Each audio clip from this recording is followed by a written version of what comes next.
Be a monster with her. I shoved off her and quickly moved into the bathroom. Turning the shower to ice cold, I slipped under the stream, watching as it took away the blood and some of the darkness. But the rest clung to me as it did so often after days like these. After I'd wrapped a towel around my waist, I strode into the bedroom. Aria watched me warily. I needed to be close to her, needed her to get rid of this fucking darkness for me. I dropped the towel, but Aria quickly rolled over so she wouldn't see me naked.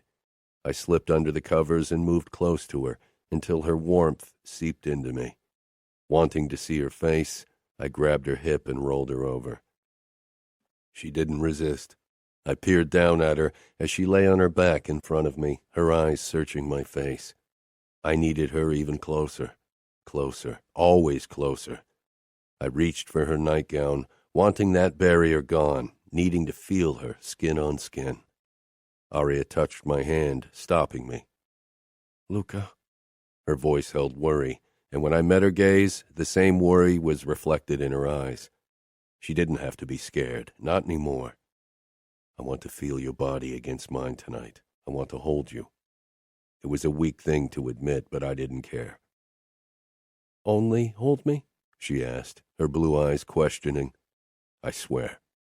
Aria finally allowed me to pull her nightgown over her head, leaving her in only white panties. My eyes raked over her beautiful breasts, the way her pink nipples puckered. I ran my finger along the waistband of her panties, but she froze, and she was probably right. It was better if that small barrier remained between us. I rolled over on my back and took Aria with me so she laid on top of me, her knees beside my waist. Our chests brushed, but she kept herself suspended, as if she worried she could hurt me with her weight. I tightened my hold around her back, pressing her tightly against me. I trailed my palm along Aria's spine to the curve of her ass and began stroking her lightly. She was tense at first, but slowly relaxed when it became clear that I wouldn't push her. "Doesn't your cut need stitches?" Aria asked, her voice drenched with worry. Worried about me. I pressed a soft kiss to her mouth, feeling more of the violence drain from my body. Tomorrow. These wounds didn't matter, not at all. Tasting my wife did. Those perfect lips. I caressed her ass, my fingertips tracing her panty line, occasionally slipping beneath. So fucking soft. Aria held my gaze with half-lidded eyes. She brushed her fingertips over my throat, a spot I'd never let anyone touch. Too vulnerable, but with Aria, I enjoyed the touch. And then she pressed a kiss to a small wound there. So caring. Aria raised her head and gave me the smallest smile. I wanted her closer, still closer. My hand cupped her ass cheek and squeezed lightly. My finger grazed her folds through the fabric of her panties.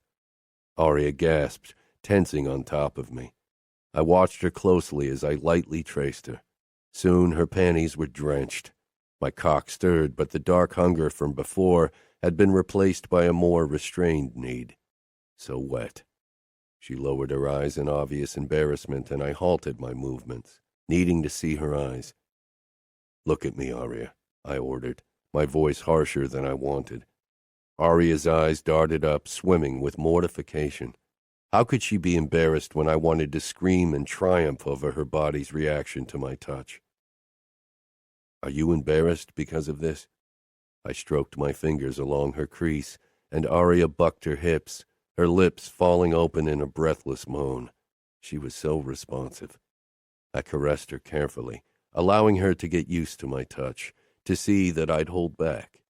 Her grip on my shoulders tightened, and her lips parted as she made small rocking motions. Watching her beautiful face as I guided her closer and closer to her first orgasm, as her juices soaked her panties, it was the best thing I could imagine. When my fingers slid over her clit, Aria started to tremble, her breathing ragged, and I didn't take my eyes off her, not for a single second, as she came on top of me. I kept my fingers on her pussy, feeling possessive, and wishing she wasn't wearing panties so I could feel her folds slick with her arousal. Aria pressed her face into my throat, holding on to me tightly as she tried to catch her breath. Her pussy was so hot and wet. The thought of burying my cock in her was almost overwhelming. I sunk my nose into her hair, pushing my needs back. If I gave in to them now, things would get out of hand. Too much of the darkness, of the violent energy, still swam close to the surface. God, you're so wet, Aria. If you knew how much I want you right now, you'd run away. A harsh laugh burst out of me. Part of me wanted her to run so I could chase and catch her. The thrill of the hunt, the need to claim. I can almost feel your wetness on my cock. My cock brushed Aria's thigh, and a groan lodged itself in my throat. "Do you want me to touch you?" Aria asked quietly. I wanted more than that, and that was the problem. No, I got out, even if it cost me a lot. Aria raised her head, looking hurt. She didn't understand my reasoning. She couldn't understand. I'm not quite myself yet, Aria. There's too much darkness on the surface, too much blood and anger. Today was bad. When I came home today and found you lying on the sofa, so innocent and vulnerable and mine, my desire flared once more, the need to claim what was mine. I'm glad you don't know the thoughts that ran through my head then. You are my wife, and I swore to protect you, if necessary, even from myself. You think you'd lose control? I know it. Maybe you underestimate yourself. She stroked my shoulders, that careful touch I was starting to crave like a drug. I wasn't sure what Aria was doing to me, what was happening to me, but it was dangerous for both of us. Maybe you trust me too much, I murmured, trailing my finger along her spine, feeling her shiver, not with fear. When I laid you down on the bed like a sacrificial lamb, you should have run. Aria's mouth pulled into that smile. Someone once told me not to run from monsters because they give chase. Next time you run, or if you can't, you ram your knee into my balls. I had a feeling that if I ever hurt Aria the way I was capable of, it would mess with me in ways I never thought possible. Aria shook her head. If I'd done that today, you would have lost control. The only reason you didn't was because I treated you like my husband, not a monster. I caressed her lips and cheek, my heart seemingly clenching and unclenching at the same time. You are far too beautiful and innocent to be married to someone like me, but I'm too much of a selfish bastard to ever let you go. You are mine, forever. I know, Aria said, for once not sounding resigned. Fuck, Aria, you were meant to be our guarantee for truce, not more. She put her head down on my chest. For some reason, it felt as if it were meant to be like this, as if Aria had always and would always belong right there, close to my cold, cruel heart. I turned off the lights, staring into the dark, listening to Aria's rhythmic breathing as she fell asleep on top of me. The dark had always called to me because it was something I was familiar with, a place I'd grown up in. I didn't think there would ever be light in my life, that it could pierce the blackness that was my life. My eyes dipped to the golden crown of Aria's head, a beacon of light, even in the dark of the room. Chapter 13. I was blanketed in heat, but my limbs were still too heavy and sore to move. It took me a moment to realize the nature of the heat source. Aria. She was lying on top of me. The low buzz of my phone burst through my sleepy bubble. I jerked upright, my pulse rate spiking and my arm coming around my wife. I fucking hoped that Matteo didn't have more bad news for me. Yesterday had been enough of a train wreck. I grabbed my phone from the nightstand, but before I could press it to my ear and take the call, I released a harsh breath. My cock was wedged between Aria's thighs, its length enticingly lined up against her pussy. Her heat seeped through her thin panties, giving me all the ideas I didn't need. I took the call, staring at my wife who clung to me with surprise-widened eyes. Aria moved and my tip nudged her ass cheeks. Pleasure shot through me. I groaned, my body tightening. You looked like shit last night. An update would have been appreciated, Matteo muttered. How bad is it? I'm fine, Matteo, I said. My wounds were the least of my problems now. Blue balls was the only thing that would kill me. You don't sound it. Because Aria is pressing her fucking pussy against my dick. I'm fucking fine. I could send the doc to check on you. No, I can handle this. I don't need to see the doc. Now let me sleep. I ended the call before Matteo could say another word and set the phone back down. Aria peered up at me, tension radiating off her body in waves. Her fingers dug into my shoulders. The nerves in her expression calmed some of my desire, and I laid back down to bring some distance between us and get a grip on my overeager cock. Aria still straddled me, but quickly covered her beautiful tits with her arm, her cheeks starting to fill with pink. She shifted, trying to get off me, and her thigh brushed my cock, sending another shock wave of need through me. Fuck, I hissed. Then I saw Aria's expression. She was looking down at my dick with wide, curious eyes. It was so fucking obvious that she had never seen a cock. It took all of my self-control not to tangle my fingers in her hair and guide her head down to sink myself into her enticing mouth.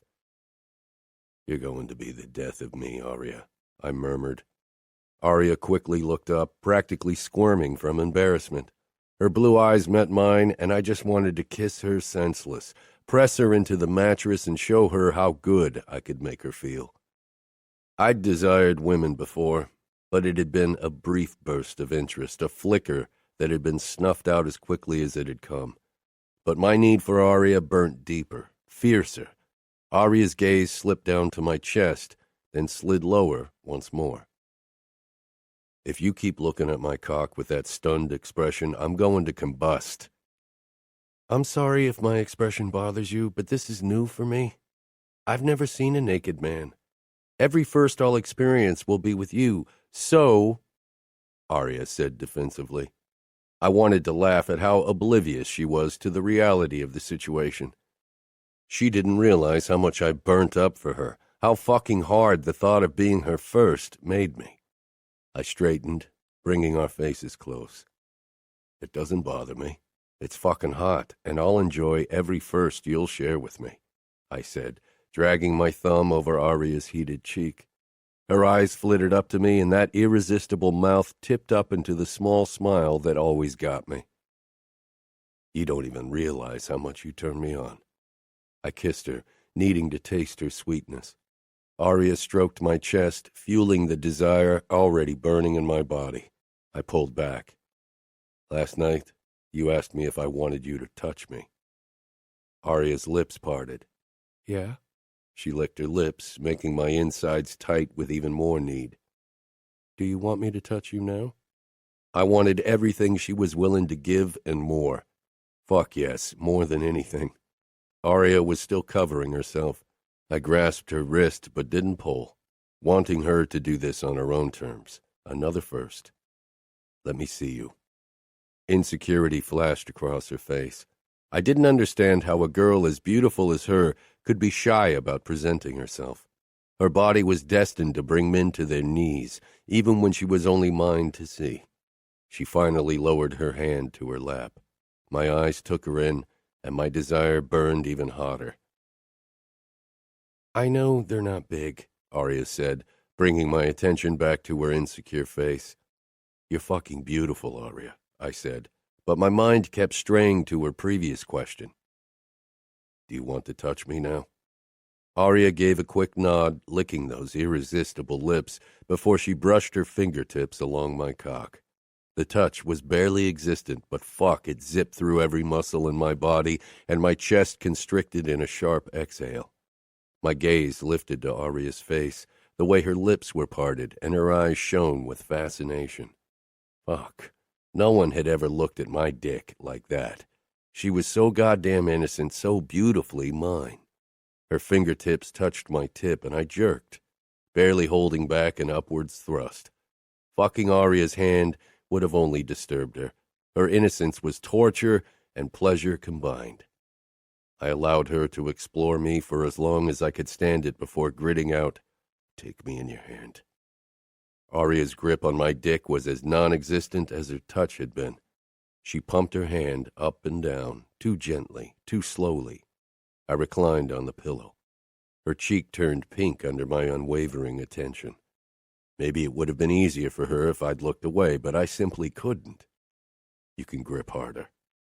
Aria's fingers became firmer around my dick, but still nowhere as hard as I wanted or needed it. This was sweet torture. Harder. It won't fall off.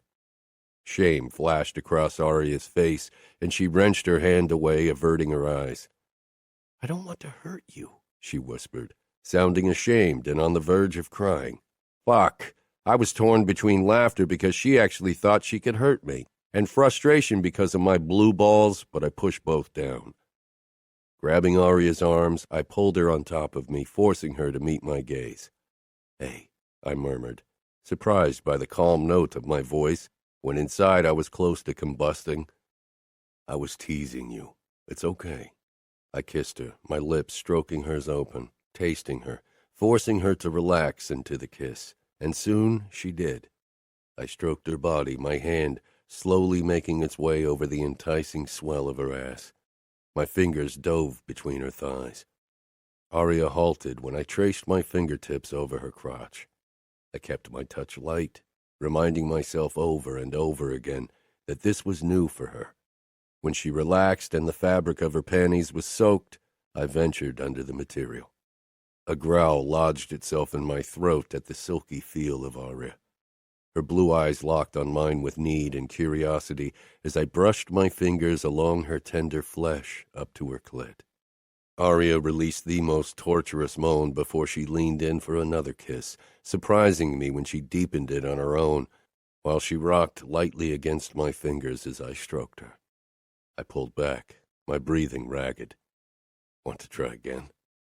I kept teasing her nub, knowing it would lower her inhibitions, and I was right. As I brought Aria closer to release, her own hand slid down my body until she finally arrived at my dick. She gripped it harder than before, but still too gently. While my fingers kept working Aria's pussy, I wrapped my other hand around those clutching my dick and squeezed hard. Surprise flickered across Aria's face at the force of my grip. Then I showed her how to stroke me. I watched her as she watched our hands work my cock. I was already leaking pre-cum like a pubescent boy. Aria panted, pressing her pussy against my fingers almost desperately, chasing her orgasm as our hands pumped me hard and fast. Aria's eyes widened. Luca! The exclamation went straight to my dick, which swelled even more. I flicked her clit and she exploded, jutting her butt back, shoving against my hand. The sight sent me over the edge and cum shot out of my dick like a goddamn New Year's Eve firework. I jerked and groaned as if I'd just had the fuck of my life, when it had only been a hand job. Damn. Aria slumped against my side, staring at the mess I'd made on my stomach. I reluctantly withdrew my fingers from her swollen pussy and stroked her ass. Aria looked happy as she closed her eyes and rested her cheek against my chest. I pressed a soft kiss to the crown of her head. Why? I'd never done this before, never felt the urge to do it. The idea of having someone's hair all over my face and lips had definitely never called to me. Annoyed by my own confusion, I reached for a few tissues and cleaned my cum off. I didn't even remember the last time I hadn't come in or on a woman. I gave Aria a bunch of tissues and she wiped her hand clean without meeting my gaze. I searched her face as her brows furrowed. She looked as confused as I felt, but I wasn't sure why. I stroked her arm, trying to distract her, another goddamn new thing. Why the fuck was I feeling the urge to do all this shit? Aria jerked into a sitting position. You're bleeding. Her fingers hovered over a cut on my ribs. Does it hurt? I glanced down. I'd completely forgotten about it. My body throbbed with a dull ache, but it was nothing I couldn't deal with, and this cut served me right for letting the fucker get too close to me. Not much. It's nothing. I'm used to it. Aria's brows tugged together as she caressed the skin below the wound. It needs stitches. What if it gets infected? Her lashes fluttered as she looked at me. Was she concerned for me? Maybe you'll get lucky and become a young widow. It was the dream of many wives, and I didn't kid myself into thinking that Aria had been happy about our union. Being shackled to a man like me was a fate many women would do anything to escape. She narrowed her eyes at me. That's not funny. I regarded her, trying to detect deceit in her expression or tone, but I couldn't find any. She seemed serious. Her reasoning was difficult to grasp. Maybe she feared she'd be married off to the next monster if I died, though she could hardly think there were worse monsters out there than me. But there were monsters who didn't hide their monstrous side. I could have taken her worry by telling her that she wouldn't remarry even if I died. If Matteo was Capo then, he wouldn't force her, that much was clear. But my father, I wouldn't put it past him to dispose of Nina and marry Aria himself. If it bothers you so much, why don't you grab the first aid kit from the bathroom and bring it to me? I said, breaking my disturbing strand of thoughts. Aria didn't hesitate to jump out of bed. Where is it? In the drawer below the sink. My gaze followed her beautiful ass and slender waist as she strode into the bathroom. Fuck, I didn't fear death, but I really loathed the idea of dying before I got the chance to have Aria at least once, and even one time seemed entirely inadequate to sate my desire for my young wife. Aria returned with the first aid kit. To my disappointment, she put on her nightgown before she climbed on the bed. She avoided looking anywhere near my half-erect cock. I ran my thumb over her heated cheek. Still too shy to look at me after what happened. I touched her satin nightgown. I liked you better without it. Aria ignored my comment. What do you want me to do? The way she pursed her lips, one thing immediately came to mind. Many things. She rolled her eyes, but I caught the pleased shiver that passed through her body. Aria was getting more comfortable around me. With your cut. They're disinfectant wipes. Clean my wound, and I'll prepare the needle. Aria wiped my wound clean while I unpacked the needle. The sharp stench of the disinfectant tingled in my nose, and the familiar sting of it numbed my wound. Does it burn? I'm fine. Wipe harder. Usually Matteo or Cesare took care of my wounds, if I didn't handle them myself, and they definitely weren't as careful as Aria. I stitched myself up under her watchful gaze, wondering what she was thinking. I threw the needle away when I was done. We need to cover it, Aria said, searching the kit for bandages. I stopped her. It'll heal faster if it's allowed to breathe. Really? Are you sure? What if dirt gets in? If I told her how often I'd been wounded in the last decade, she would trust my word. You don't need to worry. This won't be the last time I'll come home injured. I opened my arms, not in the mood to get up yet. Come. Don't you have to leave? Aria's eyes darted to the clock. We hadn't spent many mornings in bed together so far, but I really wanted to change that. Not today. The Bratva is dealt with for the moment. I'll have to be in one of the Familia's clubs in the afternoon. Aria's answering smile was dazzling and knocked the breath right out of my lungs. She pressed close to me, one arm slung over my stomach, and I held her tightly, stunned by the burst of emotion I felt. I didn't expect you to look so happy, I admitted, even if I regretted it right after. I needed to be more careful what I let slip. Emotions could be used as a weapon, and even if I didn't think Aria would do something like that, I should be careful. I'm lonely, Aria whispered. Life at my side would always be a golden cage, and making friends as the future Capo's wife was as good as impossible. The majority of people would only seek Aria's closeness because they hoped to gain something from it. Her sisters would probably always remain her only true friends.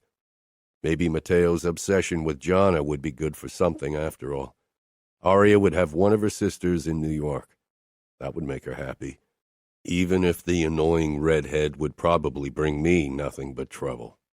Unfortunately, I couldn't tell her about Gianna yet, not until things were ready to be announced. I have a few cousins you could hang out with. I'm sure they'd enjoy going shopping with you, I said instead. Why does everyone think I want to go shopping? Then do something else, have a coffee or go to a spa, or I don't know. I still have a spa certificate that I got at my bridal shower. See, if you want, I can ask a few of my cousins. She shook her head quickly. I'm not too keen on meeting another one of your cousins after what Cosima did. Cosima was one of my least favorite cousins. She was good friends with Grace and both lived for bitching. What did she do? Aria lifted her head, eyes widened in what looked like realization. A fucking bad feeling overcame me. She gave me the letter that led me to you and Grace, Aria whispered, her voice catching. She withdrew from me and hugged her legs to her body, looking small and hurt. The fucking sight felt like a sucker punch. I pushed upright, bringing us closer, wanting to console her and assure her, but, as so often, at a loss as to how to do it, especially now when my concern for my wife battled with fury with my cousin in my mind. Following my instinct, I kissed her shoulder. Cosima gave you a letter that told you to go to the apartment. She wouldn't have done it by herself. Grace and her had come up with the plan. I was going to kill the bitch. Aria shivered, and I touched her waist, sliding my thumb along her soft skin. And a key. It's still in my bag, she said quietly. That fucking bitch. Grace was pissed about my marriage with Aria. The brainless twit had probably hoped to become the next Mrs. Vitiello. As if I'd ever marry an outsider, especially one of the fucking thrill-seekers who'd always only be with me to be in the spotlight and add a kick to their pathetic lives. A woman like that would never understand what it meant to be bound to the mafia, what kind of sacrifices were required to be part of our world. Sacrifices were a foreign concept to a creature like Grace. Who? Aria asked. Both of them. Grace and Cosima. They're friends. Grace must have put her up to this, that cunt. Aria jerked away from my anger, eyes wide and shocked. Fuck. I wrapped an arm around her and pulled her close. My nose in her hair, I breathed in her scent. At once my anger dimmed. Aria wasn't supposed to witness my brutal, vengeful side. Aria softened in my hold. Grace wanted to humiliate me. She looked really happy when I found you. I bet, I muttered. Grace and Cosima had probably met right after the incident and laughed their fucking heads off. They wouldn't laugh for much longer. She's a fucking rat trying to humiliate a queen. She's nothing. Aria was a queen, and nobody would treat her as anything less than that. How did she react when you told her that you couldn't see her anymore? Aria asked curiously. I hadn't seen or talked to Grace since our last fuck, and I had no intention of doing so. I'd never even considered telling her that we were over. Why? We'd never been a couple or even an affair. I'd messaged her when I wanted to fuck, and she'd always come running. We hadn't gone on dates or even been exclusive. Far from it. You promised you wouldn't see her or other women again, Aria whispered, and I realized my fucking mistake. She tried to escape my embrace, body trembling, but I didn't allow her to pull away. I did, and I won't. But I didn't talk to Grace. Why should I? I don't owe her an explanation, just like I don't owe a fucking explanation to the other sluts I fucked. Aria was stiff in my hold, not believing me. I tilted her face up so she had no choice but to meet my gaze. She needed to get my next words into her head. You are the only one I want. I'll keep my promise, Aria. It was the goddamn truth. I desired Aria like I'd never desired a woman, in the obvious way, but also in a deeper way that didn't even make sense to me. Aria searched my eyes. So you won't see her again? Oh, I will see her again to tell her what I think about her little stunt. I'd probably end up killing her. I'd never been more furious in my life.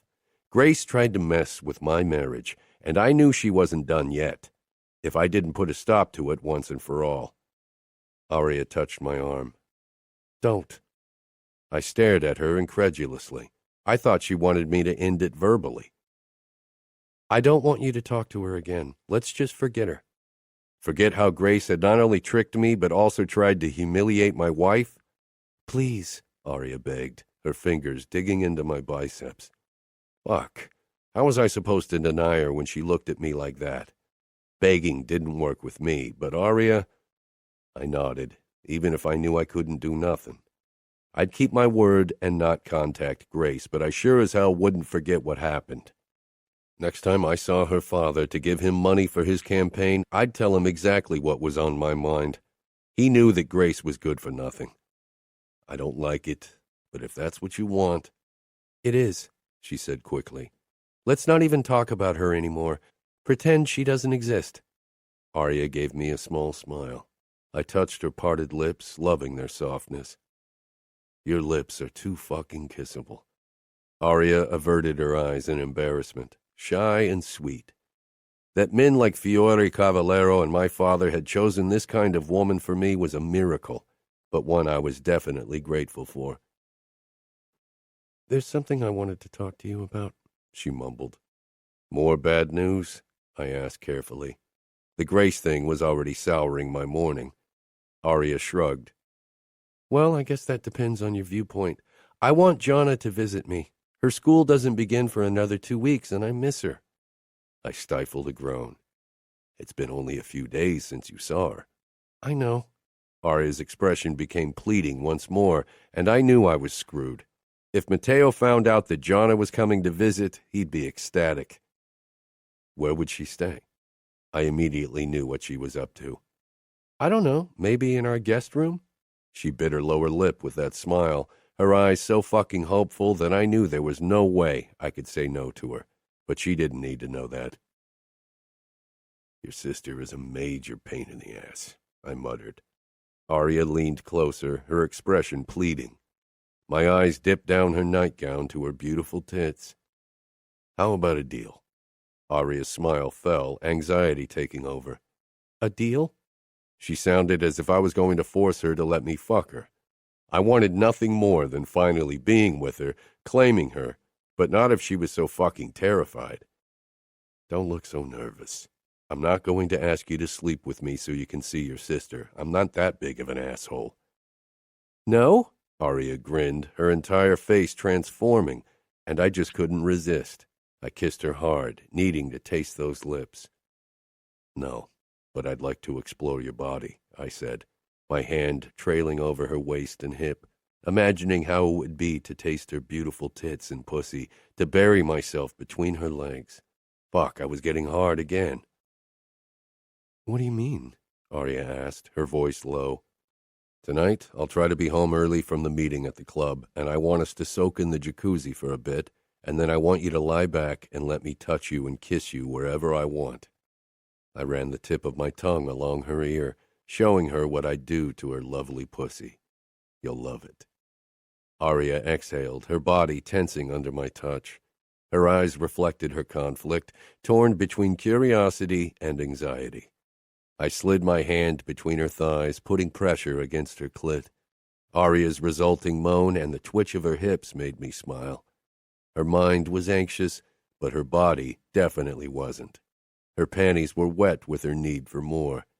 She was so wonderfully responsive. The idea of how slick she'd be around my cock almost drove me to insanity. You like this, Aria. I know you do. Admit it. There really was no doubt about it. Her body sent a clear message, and the soaked lace was all the answer I needed.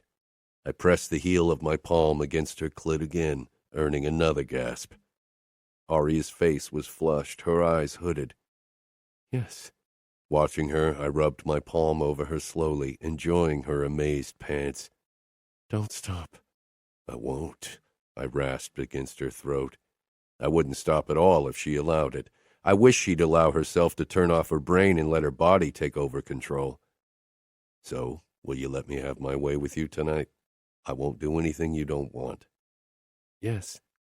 I kissed and nibbled her throat as I stroked her pussy through her panties, faster and harder, matching the rhythm of her desperate rocking. She arched and cried out as she came under my touch. I regarded her closed eyes, parted lips, pink-tinged cheeks, breathtakingly gorgeous. I left another lingering kiss on the tip of her chin before I met her gaze. It was obvious that Aria's mind was a whirlwind of thoughts again, worrying, wondering. She pressed her head against my shoulder, gripping my biceps. So, can I call Jonna and tell her to buy plane tickets? She whispered against my skin. Back to business, the little minx. Sure, but remember our deal? The buzzing of my phone ruined the moment again, and any chance of me getting another hand job or better yet a blow job. I didn't even look at the screen before growling. For fuck's sake, Matteo, what now? We got another message from the Russians, he said. They left pig heads in front of Ferris's best restaurant. I shoved down the string of curses lingering on the tip of my tongue. Business wasn't something we should discuss in detail over the phone. I gently untangled myself from Aria and stood. We've got his back. I won't let another fucking restaurant go to the Russians. Father wants us to have a word with him. Yeah, I gritted out. I'd assumed that much. Ferris's restaurant chain paid a shitload of money for our protection. We definitely didn't want to lose him to the Russians because their threats got to him. ASAP? Matteo added. Yeah, I'll be ready in 30 minutes. So much for enjoying a nice, calm morning with my wife. I dropped my cell on the nightstand. At least my annoyance over the bratva had gotten rid of my boner. I have to talk to the owner of a restaurant chain, I told Aria. She was propped up on her elbows, her hair spread out behind her. There were a million things I'd rather do than convince Ferris that being on our bad side was worse than having the bratva as his enemy. Aria's face fell. Okay. She looked honestly sad about my leaving. The realization gave me a strange sense of satisfaction. I moved back to her and bent over her. Call your sister and tell her she can come, and I'll be back in time for dinner, okay? I have a few takeout menus in the kitchen. Order whatever you want. I kissed her, realizing with the start that I, too, was disappointed about not getting the chance to spend more time with her. I enjoyed being around Aria, and not only because I couldn't keep my hands off her. Let Romero take you to a museum or something like that. Aria nodded. I kissed her again, then headed into the bathroom for a quick shower. When I emerged, Aria was typing on her phone with a small smile, probably telling the bitchy redhead that she was allowed to visit.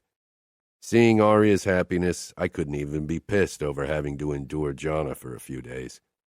Pressing a quick kiss to her forehead, I mumbled, Can't wait for tonight. Be careful, Aria whispered. I pulled away, then turned and left, feeling slightly stunned by her words. Nobody had ever said something like that to me.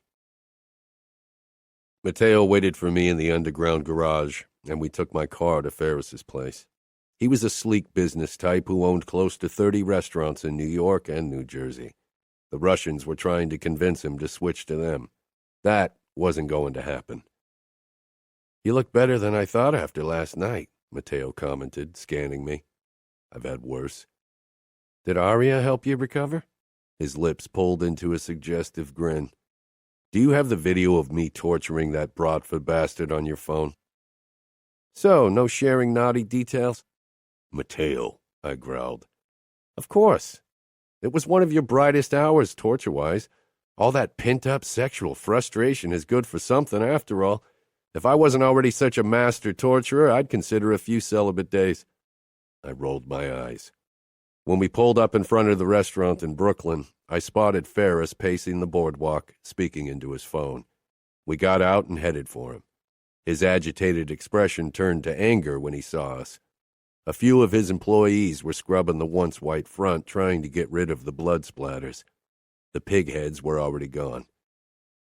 I have a business to run and a reputation to uphold. This is unacceptable. If you don't put a stop to it, I'll have to consider a new cooperation.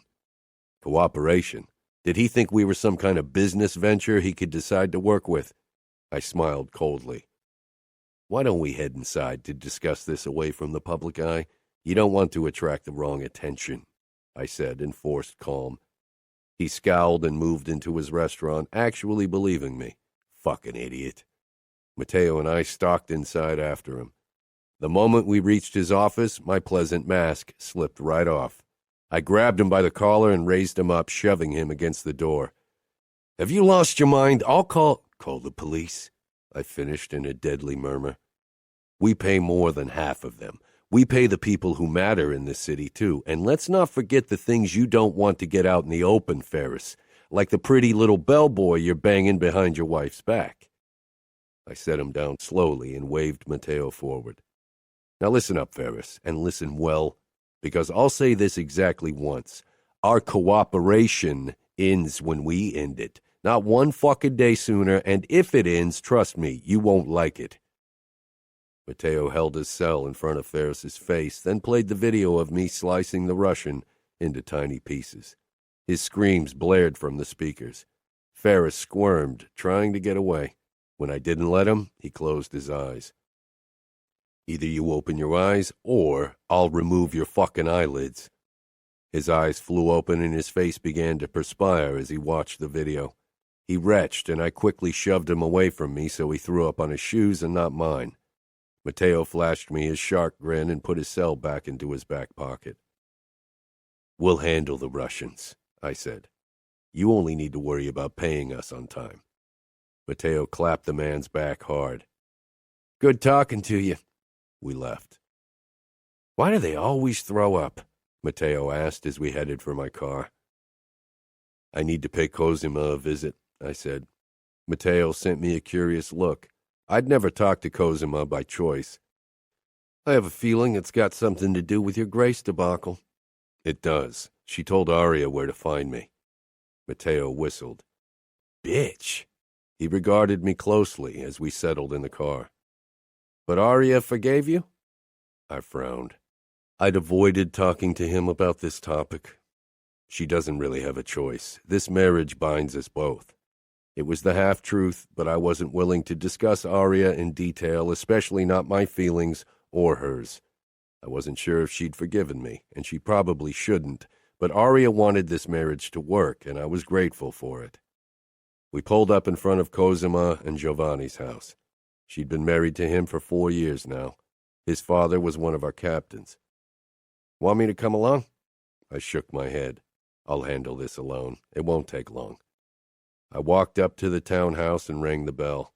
A maid opened the door, her eyes widening in alarm upon spotting me. The master isn't home. I need to see his wife, I said, stepping forward, forcing her to open the door wider and allowing me entry. Who is it? I told you not to let anyone in, you useless cow! Cosima screamed, appearing in the hallway. She froze. She was still in her bathrobe. Giovanni is not here, she said quickly. I closed the entrance door, meeting her gaze. I'm not here for him. I turned to the maid. Leave us alone. She quickly hurried off. Cosima crossed her arms in front of her chest, but worry shone in her dark eyes. You can't be alone with me. It's not proper. I gave her a cold smile and advanced on her. I know you sent my wife to my fuck date with Grace. Cosima's expression slipped for a moment, then she quickly masked it with feigned shock. I didn't do anything. How can you accuse me of something like that?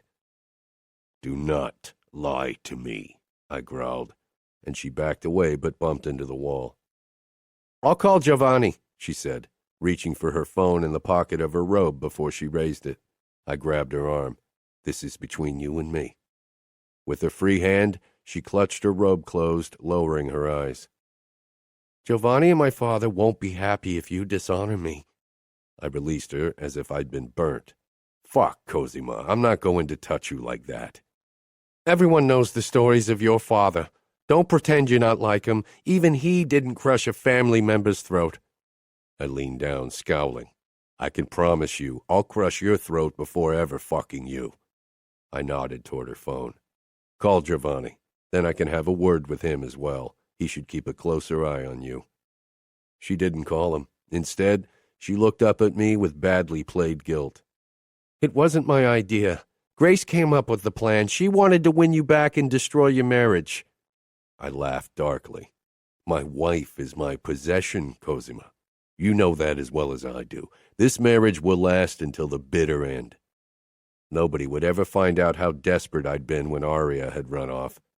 The only thing your insane plan did was make me furious, and trust me when I tell you that it's never a good thing to be on my bad side, dear cousin. So the next time Grace asks you for a favor, you'll say no, or your husband won't become captain. She paled. Cosima was ambitious. She dreamed of marrying an underboss, but she hadn't been graced with the beauty required to lure a man in that position. If Giovanni remained a mere soldier, that would be a humiliation she wouldn't survive. I left her standing there. She'd think twice before going against me again. Chapter 14. Mateo leaned against the hood of my car, taking a fucking sunbath from the look of it. "And?" he asked, face still tilted up to the sky. "Get into the car," I said. The moment he was in the passenger seat, he cocked an eyebrow. "I hope you didn't make a mess." "She's our cousin." "That didn't stop you with Junior." "She's a woman." "That didn't stop you with the Bratva whores." I sent him a scowl. "She didn't try to kill me. Happy?" "Maybe next time Grace will try to poison your wife," Mateo joked, but I almost steered us into oncoming traffic because I jerked. "I was joking," Mateo said, surprised. I swallowed, trying to mask the turmoil his words had caused. "Let's head to the Sphere now. We still have to meet our bookkeeper."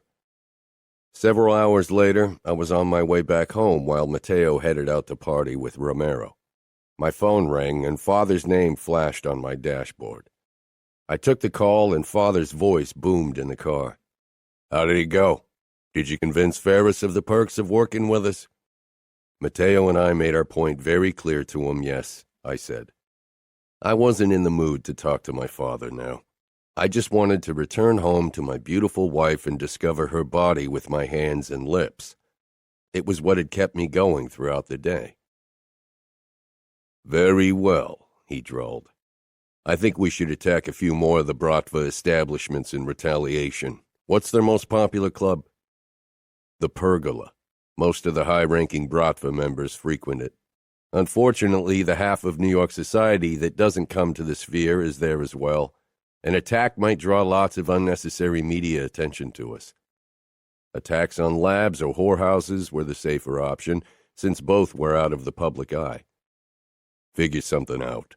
I want them to bleed," Father clipped. I wondered if he'd talked to Fiore. Or why did he suddenly give a fuck about the Bratva? "They will," I promised, as I steered my car into the underground garage. "Is there anything else you want?" "On your way to your wife? Or why are you eager to shake me off?" "Because I hate your goddamn guts. It's been a long, fucked up day. I want you, Mateo, and Aria to come over to dinner as soon as possible. Talk to Nina to arrange a date and time."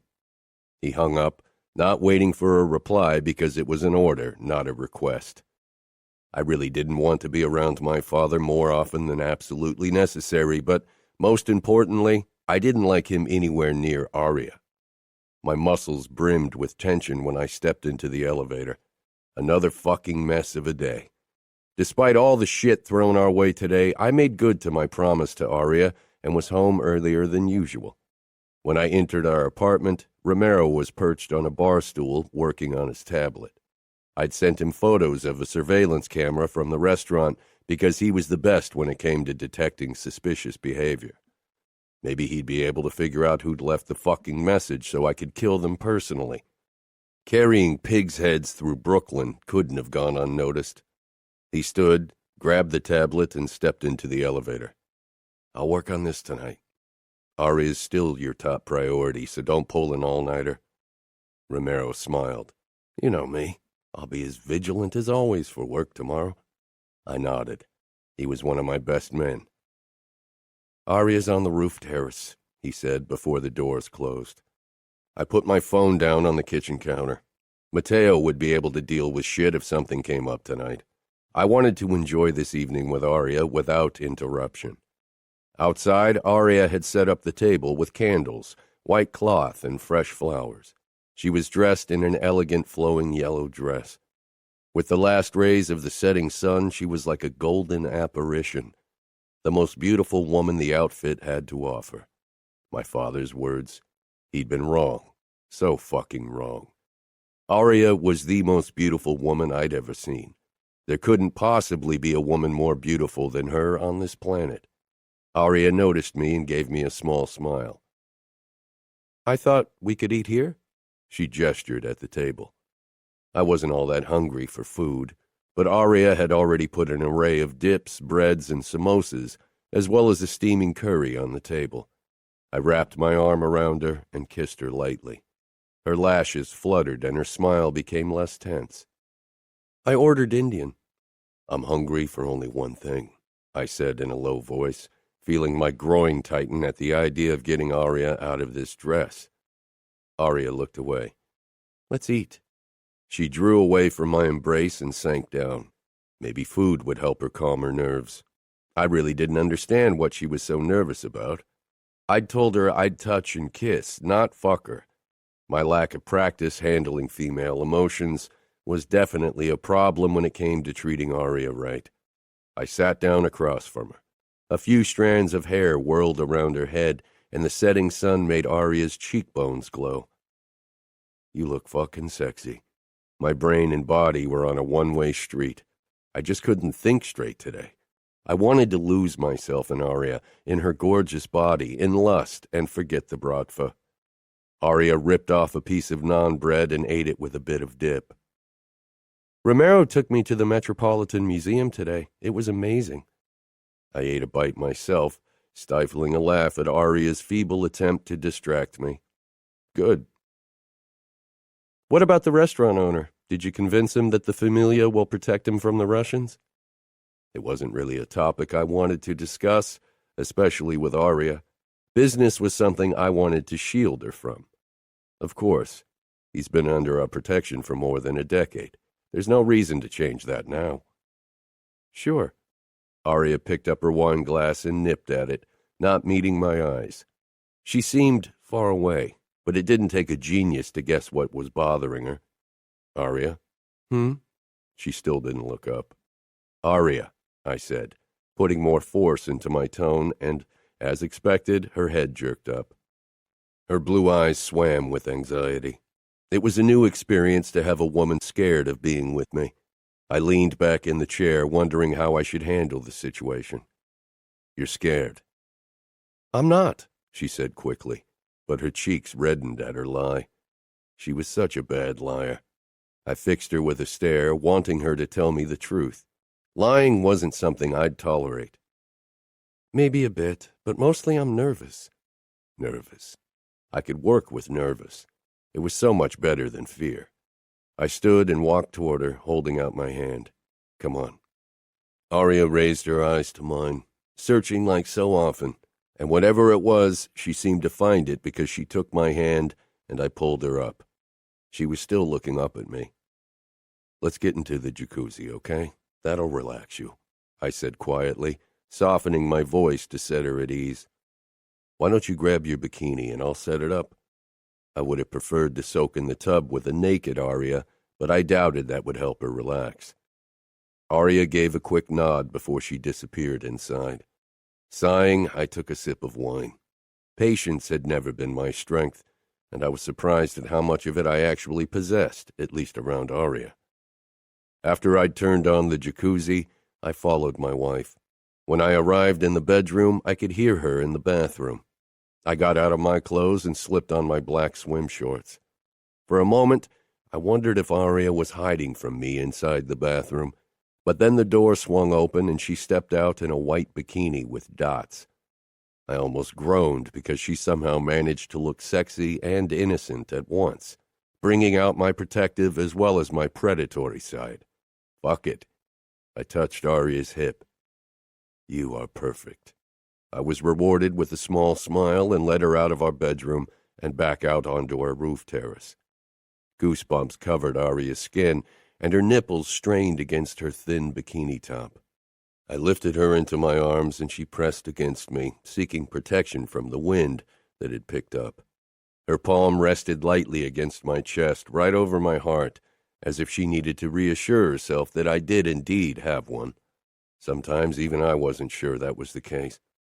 I stepped into the hot water with her and lowered us so we were both covered up to our shoulder blades. Aria clung to my neck, her lips against my skin. I stroked her back, feeling the tension rippling in her body.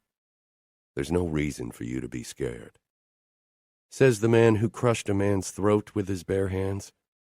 That's got nothing to do with us, Aria. That's business.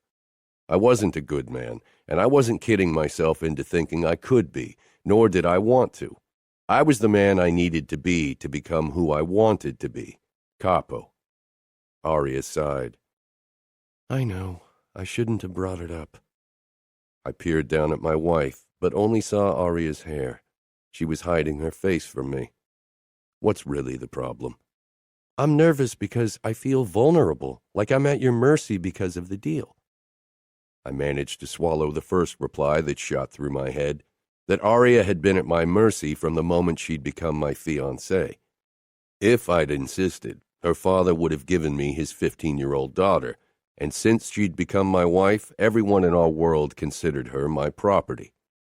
Aria, forget about the deal. Why don't you try to relax and enjoy this? I lifted her face, so she had to look at me.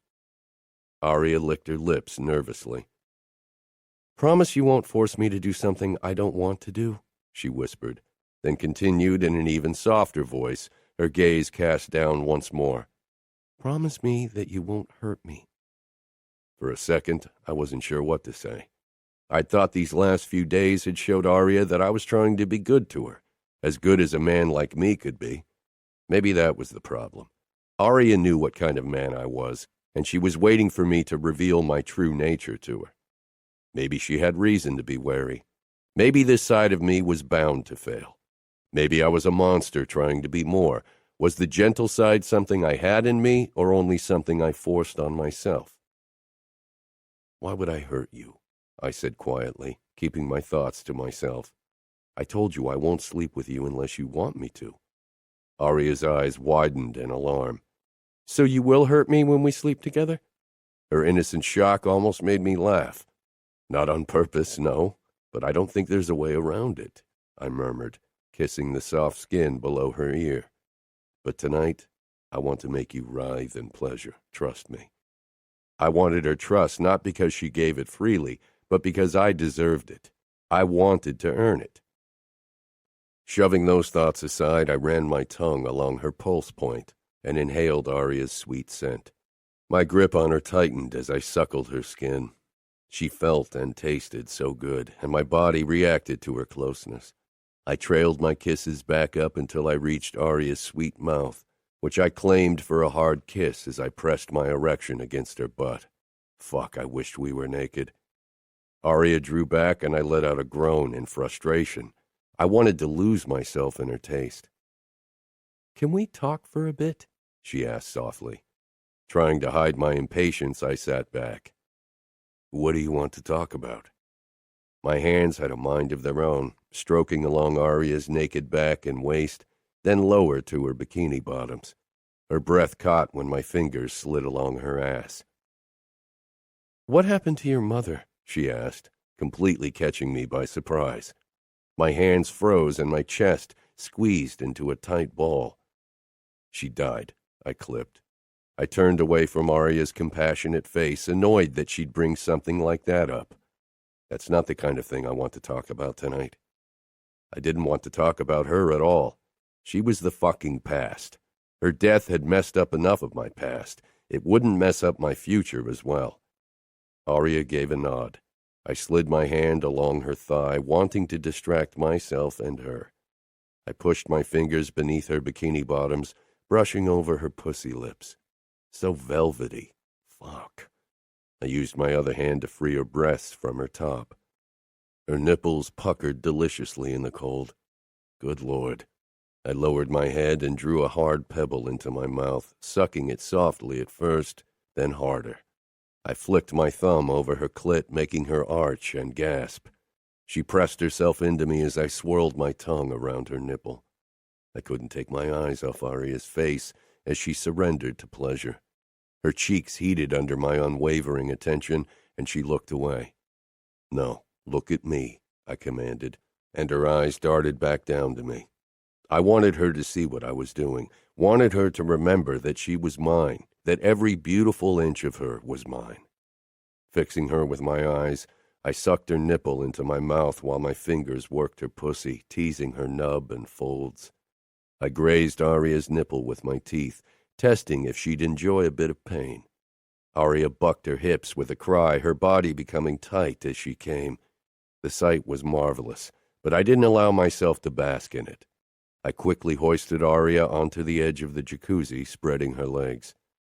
Aria's eyes widened in shock. Luca, what?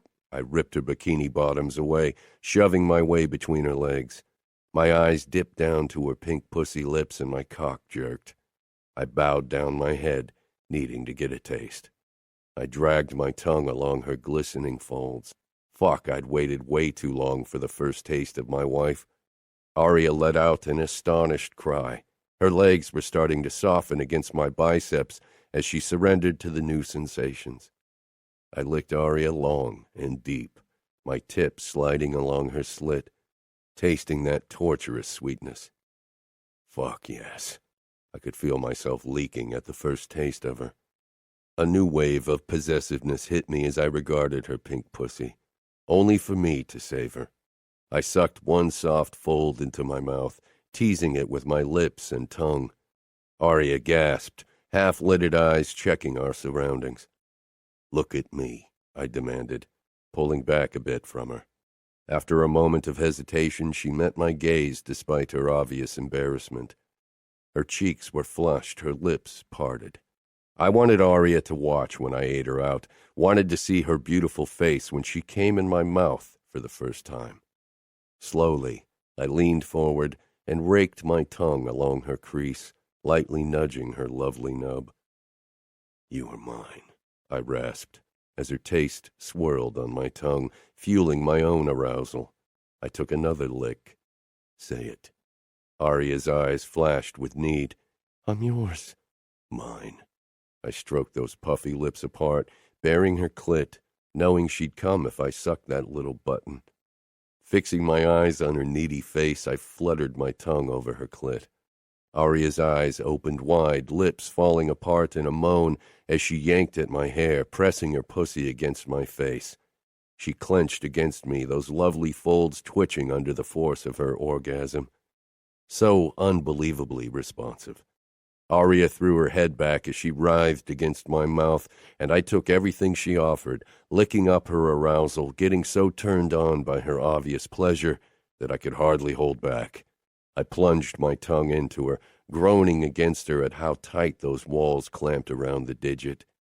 I suckled her, making sure she could hear how much I enjoyed this, and it didn't take long for her body to respond to my loud appreciation.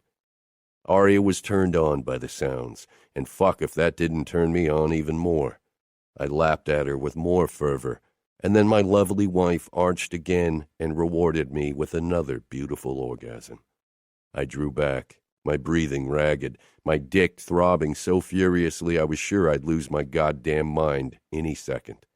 I needed to be inside her, needed to claim every little part of her. I burnt up with the need to do it. Bringing a finger up to her pussy, I entered her in a swift move.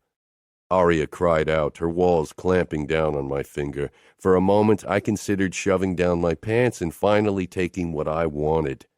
But the impulse lasted less than a second. "Fuck, you're so fucking tight, Aria," I rasped. Her channel gripped me tightly, and I could feel more resistance against my fingertip. Fuck. Soon I'd be claiming that part of her, making her mine once and for all. Aria didn't say anything, didn't move. I glanced up, snapping out of my lust haze. She lay flat on her back, arms pressed against her sides, and was staring up at the sky with furrowed brows. That wasn't what I'd expected. Slowly, I shifted up and leaned over her. "Hey," I murmured, trying to get her attention. The distant look needed to go. Aria finally dragged her eyes down to mine. Her mouth was set tight, her brows still puckered, and I felt like an asshole, realizing I'd hurt her. "I should have entered more slowly, but you were so wet," I said, getting as close to an apology as I ever allowed myself. Aria tilted her head, then nothing. A strange sensation squeezed my chest. Maybe it was guilt. I had trouble putting my finger on it. I kissed her, but I still hadn't pulled my finger out of her. She felt too damn good. I wanted all of her. I'd never had to wait for something I wanted. "Does it still hurt?" I asked. Aria moved, making my finger shift in her pussy, and I stifled a groan. "It's uncomfortable, and it burns a bit," she admitted. I traced my tongue over the seam of her lips. I know I'm an asshole for saying it, but the thought of my cock inside your tight pussy makes me so hard. Aria stiffened, the douse of cold water for my over-eager cock. "Don't look so terrified. I told you I wouldn't try it tonight," I said, even as I wish she'd let me. "You also told me you wouldn't hurt me," Aria said, voice small and vulnerable. Fuck. It was definitely guilt squeezing my chest into a bloody pulp. "I didn't think it would, Aria," I murmured. It hadn't even crossed my mind that my finger would cause her the slightest bit of discomfort. I'd never been with a virgin, never considered how different it would make things. "You were so wet and willing. I thought my finger would go in without trouble. I wanted to finger you for your 4th orgasm." A shudder went through her. I lightly stroked her inner thigh, my silent apology. "Did it hurt because you took my, Aria squirmed, her cheeks turning red. "Holy shit." "Your virginity?" I said roughly. "No, Principessa. I'm not that deep in, and I want to claim that part of you with my cock, not my finger." Had I just called her Principessa? I wasn't even sure why. I'd never heard anyone call a woman that. Hope flared in Aria's eyes. Hope that shouldn't be there because what she was hoping for wasn't going to happen. I withdrew my finger and brought it up to her parted lips, tracing it over them before I dipped it inside.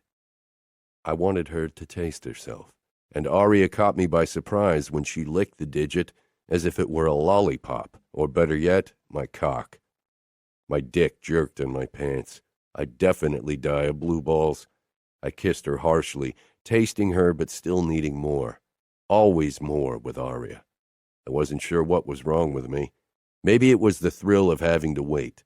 First 3 years until she was of age, and now for her to be ready. Maybe that was why I was so fucking obsessed with my wife. I'd never felt like this before, and it was starting to worry me. Maybe once I'd claimed her, that burning need would finally subside, and I could return to being my normal self. No tight chest or strange sensations anymore. I straightened. "Let's go inside. I want to lick you again." Aria blinked up at me. "Will you let me put my finger in you again? This time I'll go really slow." The second she said yes, I got out of the jacuzzi and lifted her into my arms. Aria slung her legs around my middle, pressing that wet pussy against my abs. I hurried inside, my fingers digging into her ass cheeks. After I'd set her down in our bedroom, I went into the bathroom to grab a towel. I took my time rubbing her dry.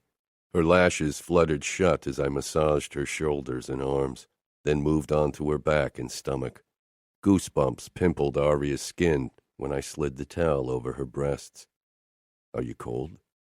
Aria opened her eyes, peering up at me in a way no one ever had. I wasn't sure what it meant. I released the towel and caressed her bare arms.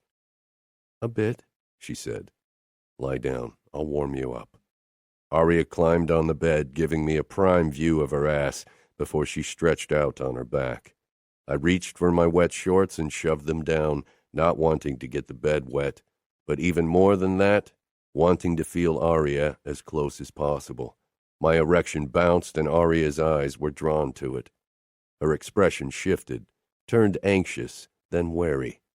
She pushed back against the headboard and tugged her legs against her chest protectively. "What the hell?" "Aria," I said carefully, unsure how to react to her obvious fear. I reached for her leg, but she jerked and pressed it even tighter against herself. Seeing Aria like this brought up emotions I wasn't familiar with, emotions I didn't want to deal with. Emotions were weakness, and a capo couldn't be weak. "What now?" I muttered, annoyed at myself and at Aria because she evoked those sensations in me. I sank down beside her, trying to be patient and keep my frustration at bay. "Say something." Aria shook her head. "This is too fast." Too fast? I hadn't fucked her in our wedding night like everyone expected, still hadn't fucked her or gotten more than a handjob. That wasn't fast in my world. The frustration of the day, the confusion over my emotions, began to catch up with me, and I knew I couldn't let it.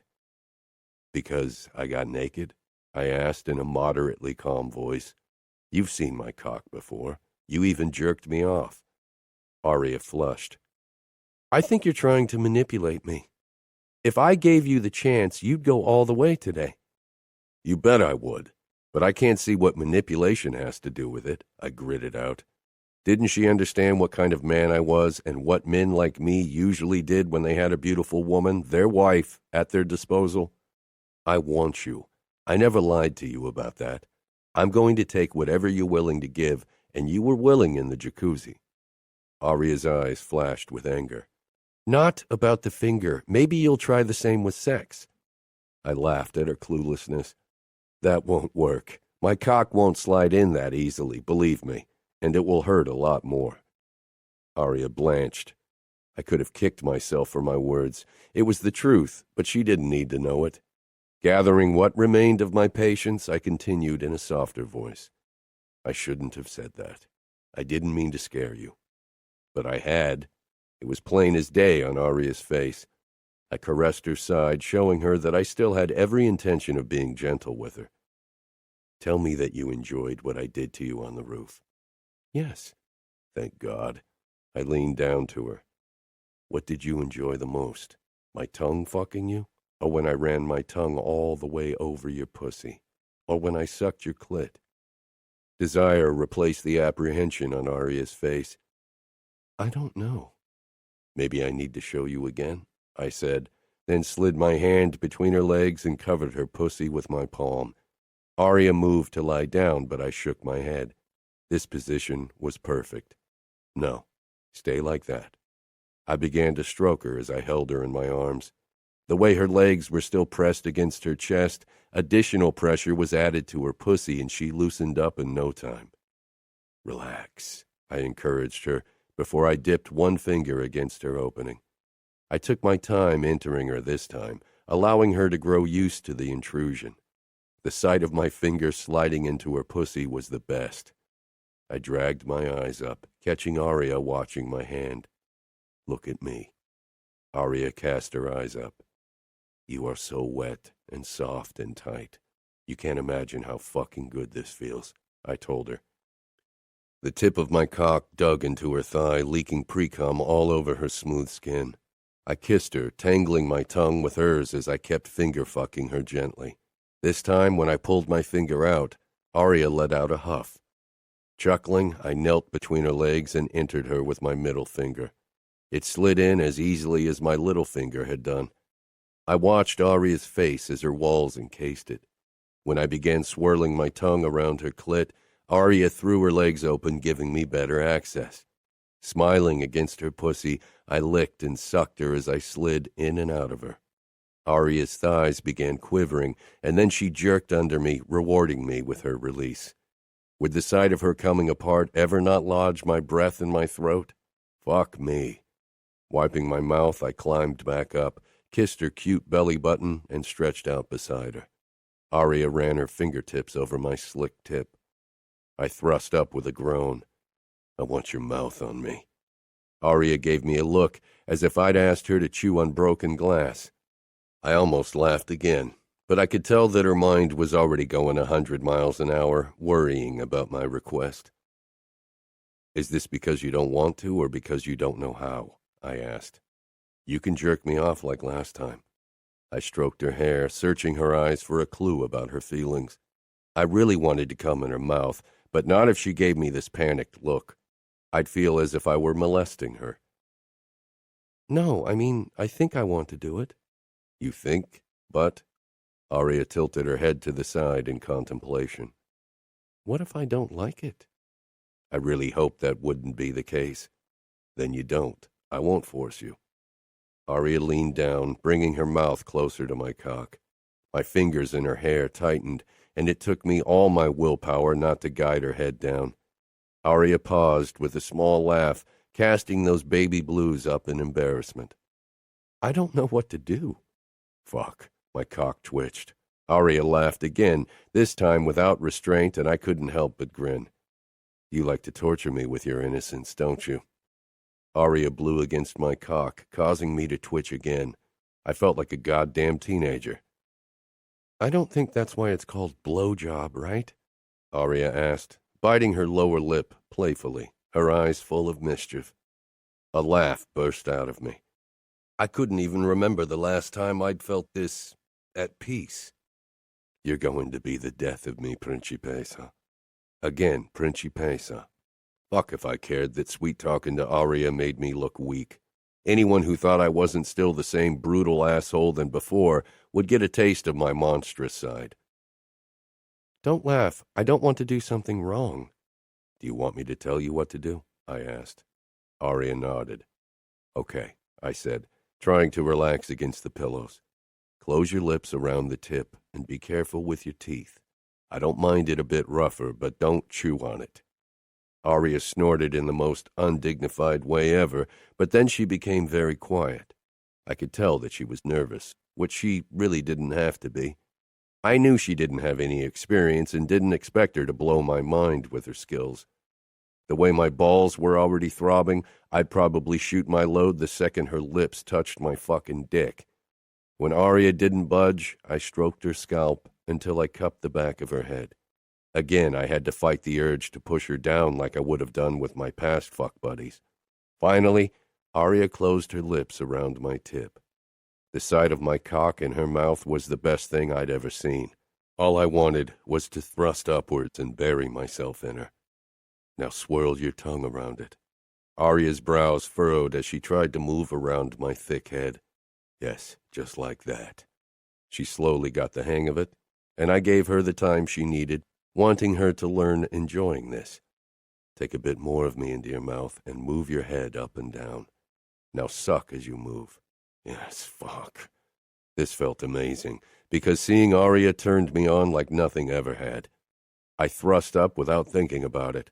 Aria flinched away when I hit the back of her throat. She coughed, eyes watering. Fuck, sorry, I rasped. I stroked Aria's lips before I settled back once more. I'll try to stay still. Aria surprised me by licking my entire length, base to tip. She paused. Is that okay? Fuck yes. She began licking my dick as if it were a popsicle, and fuck, it felt good. My balls tightened. This feels really fucking good, but I really want to come. Aria peered up at me. What do you need me to do? Suck me harder and keep looking at me with your fucking beautiful eyes.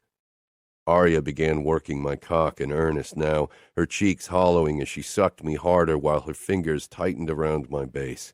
Pleasure built in my balls. Fuck, so good. I wouldn't last much longer. If you don't want to swallow, you need to get away. I got out. Aria pulled away, and I came all over my stomach and thighs. My eyes fell shut as I drew in a ragged breath, my cock still twitching. I rubbed my fingertips along Aria's scalp, then began to pull away to reach for a tissue. Aria grabbed my hand and leaned into the touch. I opened my eyes in surprise. Having her cheek pressed against my palm felt good. Her eyes searched my face nervously, as if she worried that I would refuse her. I stroked her cheekbone, and slowly her lips pulled into a grateful smile. My stomach filled with warmth. I tore my gaze away from my lovely wife and took in the sticky mess I'd made. I need a fucking shower. I wiped away the worst of it with a tissue before I slid out of bed before I could get my cum all over the sheets. Aria rolled over to her side, positioning her arms and legs so she was covered. Did she think I'd leave her lying there? Come on, I don't want to shower alone. Aria quickly took my hand and I pulled her with me into the bathroom. I turned on the water, then stepped under the hot steam. I tugged Aria against my body and pressed a kiss to the top of her head. She beamed up at me like I'd given her an expensive gift.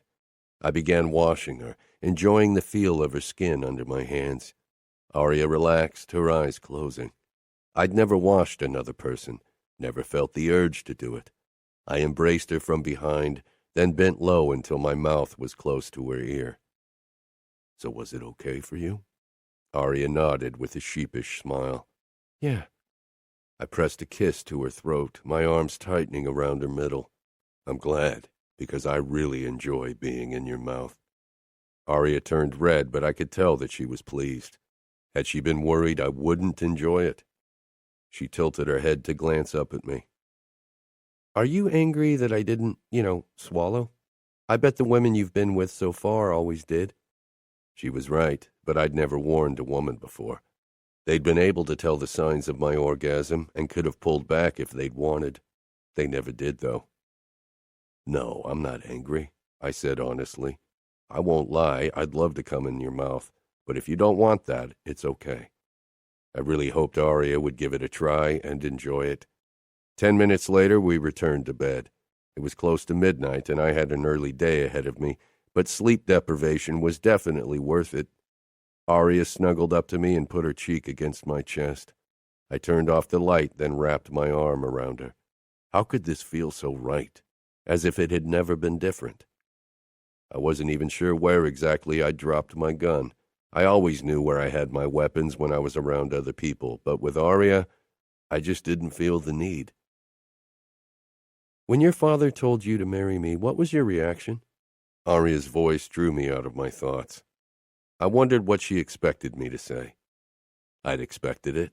I knew I'd have to marry for tactical reasons. As future Capo, you can't let emotions or desires rule any part of your life. Aria didn't say anything. I was glad for the dark because I knew she would have looked for something in my eyes again, something that would never be there. And what about you? Aria exhaled. I was terrified. You were only 15. Of course you were terrified. She'd been so young and innocent. She was still too innocent for me. I was still terrified on the day of our marriage. I'm still not entirely sure you don't terrify me.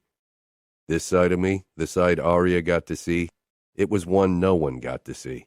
It was as gentle as I could ever be, and she was still scared of me. I told you, you have no reason to fear me. I'll protect and take care of you. I'll give you anything you want and need. She only had to ask. Father didn't give a fuck how much money I spent. We had more than enough, and soon everything would be mine anyway. But the familia always comes first. If you had to kill me to protect the business, you would. My fingers on her waist clamped up in shock. Born in blood, sworn in blood. I could practically feel the sting of the tattoo needle when the motto of the familia had been inked into my chest. I'd sworn my life to the familia. Becoming their capo, leading my men, was the future I'd been raised for, the future I'd lived for. Every breath I'd taken so far, every life I'd ended, every wound I'd suffered had brought me closer to my goal. There had been nothing else in my life. Before Aria, my first thought when I got up in the morning had been about business, and so had been my last before I'd fallen asleep. I'd never considered that something or someone could ever share the spotlight with the familia, that anything could ever matter at all in comparison to my life as a made man. Love is a weakness a capo can't afford. My father's words rang loud and clear in my head. I'd always rolled my eyes when he'd uttered them, convinced that they were a waste of time and effort considering that I was incapable of giving the slightest shit about a woman. Yet, the woman in my arms had wormed her way into my thoughts, and worse, my heart. More than once I'd caught myself thinking of her while being away for business. This wasn't love. I wasn't capable of love. I wasn't sure. I cared about Aria. I wanted to protect her, wanted to keep one woman in my life safe. It wasn't love, but it was more than my father would ever tolerate. If he found out my wife wasn't just a fuck thing for me, a beautiful trophy I paraded around, then he'd make sure to erase what he considered a risk from my life. Aria's body had softened in my hold, and her breathing evened out. I buried my nose in her hair, breathing in her vanilla scent. She'd be safer if I treated her with cold detachment, if I made her hate me. It would be so easy to get her hate. Nothing was easier. I'd only have to take what was mine without consideration, without care. But the idea of doing so, of having Aria watch me the way my mother and Nina watched my father, it turned my stomach to ice. Fuck. Chapter 15. My ringtone tore me from sleep. I opened dreary eyes, fumbling for my phone on the nightstand. When I finally had hold of it, I pressed it to my ear without looking at the screen. Can't you deal with whatever shit came up alone? I have a fucking boner to take care of, Matteo. Good morning, Luca, Nina said. I groaned. Aria lifted her head, looking thoroughly disheveled and fucking kissable. Nina, What do you want? Salvatore asked me to invite you to dinner. Fuck. He was way too eager to have Aria and me over. I hated the old bastard. In case you didn't notice, Matteo and I are busy dealing with the Russians. I'll have the cooks prepare a feast for tonight. Be here at 7. I don't have time, Nina, I gritted out. Hearing my stepmother's high-pitched voice this early in the morning gave me a fucking migraine. Luca, your father was very adamant about having you over, she said. There was a moment of silence. You will come? Her voice shook, but she quickly masked it with a cough, then cleared her throat. He won't be happy with you if you refuse his invitation. He wouldn't be happy with her. He'd blame her, telling her she was incapable of getting even the easiest tasks right. We'll be there, I muttered and hung up. Fuck it. Aria's eyes widened. What's wrong? She touched my chest. Why did she always have to be so concerned? There was no reason to be worried about me. She was the one I needed to protect. Nina invited us to dinner for tonight. Oh, Aria said, frowning. So we'll eat with your father and his wife? I nodded. Matteo will be there as well. He wouldn't like it one bit, but he'd better move his fucking ass over there if he knew what was good for him. You don't sound happy, she said carefully. Sighing, I untangled myself from her embrace and perched on the edge of the bed. That put it mildly. My father, he's a sadistic rapist, a fucking psychopath, a murderous asshole who deserves to die. A difficult man. Aria nodded, as if she understood. She couldn't, and she wouldn't, if I had a say in the matter. She pushed herself to a sitting position and touched my shoulder. It's just dinner. Everything will be all right. She was right. It would be all right because I wouldn't let my father ruin the one good thing in my life. Aria's phone beeped. I chuckled darkly. Huh. It seems we both won't get our peace of mind this morning. Aria reached over, grabbing her phone and quickly scanning the message. Her entire face transformed into a smile. Your sister? I guessed, brushing a strand away from her glowing face. She nodded. She got a flight in 2 days. Aria's grin lit up everything, and my own lips wanted to pull into a smile, even if I felt like smashing something to pieces, but I held back. I stood, needing to bring some distance between my wife and me, not just physically, but especially mentally if I wanted to get through tonight without my father getting suspicious. Aria glanced up from her phone, but I walked into the bathroom without another word and closed the door. I left shortly after breakfast to meet the manager of several of our whorehouses. The only thing Father did anymore was play golf with politicians or test the whores. We were a bit early in the Foxy and took a seat in 2 plush armchairs. One of the whores came over with our drinks. She put them down on the low table, giving us a prime view of her ass. Then she straightened and touched my shoulder with a flirtatious hand. Did I give you permission to touch me?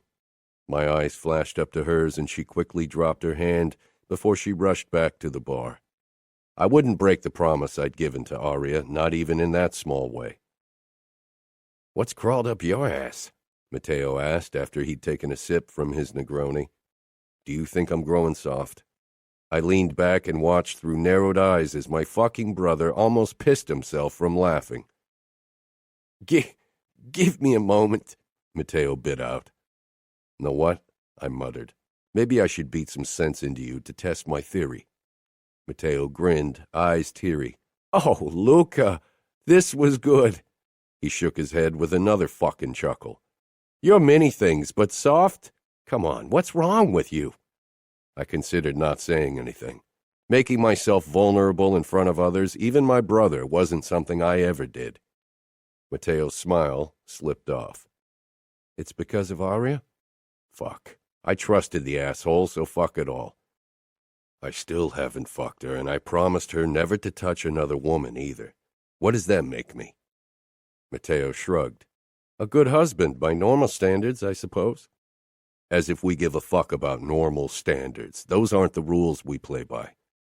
You will be Capo as soon as our father dies. You'll make the rules soon enough. Some traditions can't be shaken, and our father is still Capo. If he knew that I haven't fucked my wife yet. I trailed off. He'd probably do it himself, Matteo said, and I lost it. He touches a fucking hair on her body, and I'll end him. That's a fucking promise, I growled. Matteo nodded. One word from you, and I'm in on it. You know that, right? I know, I said quietly. Matteo and I had been entertaining thoughts of how to kill our father for years. But the familia won't accept a capo who killed his father. Matteo sighed. Why can't the old sadist just die? Maybe Nina finds the courage to slip poison in his food at some point. How much longer can she or anyone bear the humiliation and beatings he gives her? Maybe she'll kill herself instead of him, Matteo muttered, not voicing the like our mother that we were both thinking. And you'd have to kill her if she killed our father. She'd run off to Europe, and I won't have time to hunt down a woman, I said. If Nina ended our father, I definitely wouldn't punish her for it. I hated her, but compared to my father, she was a victim. You know, Matteo said in a low voice, I knew you wouldn't force Aria. I regarded him, not liking the heavy note underplaying his words. You still hear our mothers begging in your nightmares? He continued in a whisper. My stomach twisted. Too often.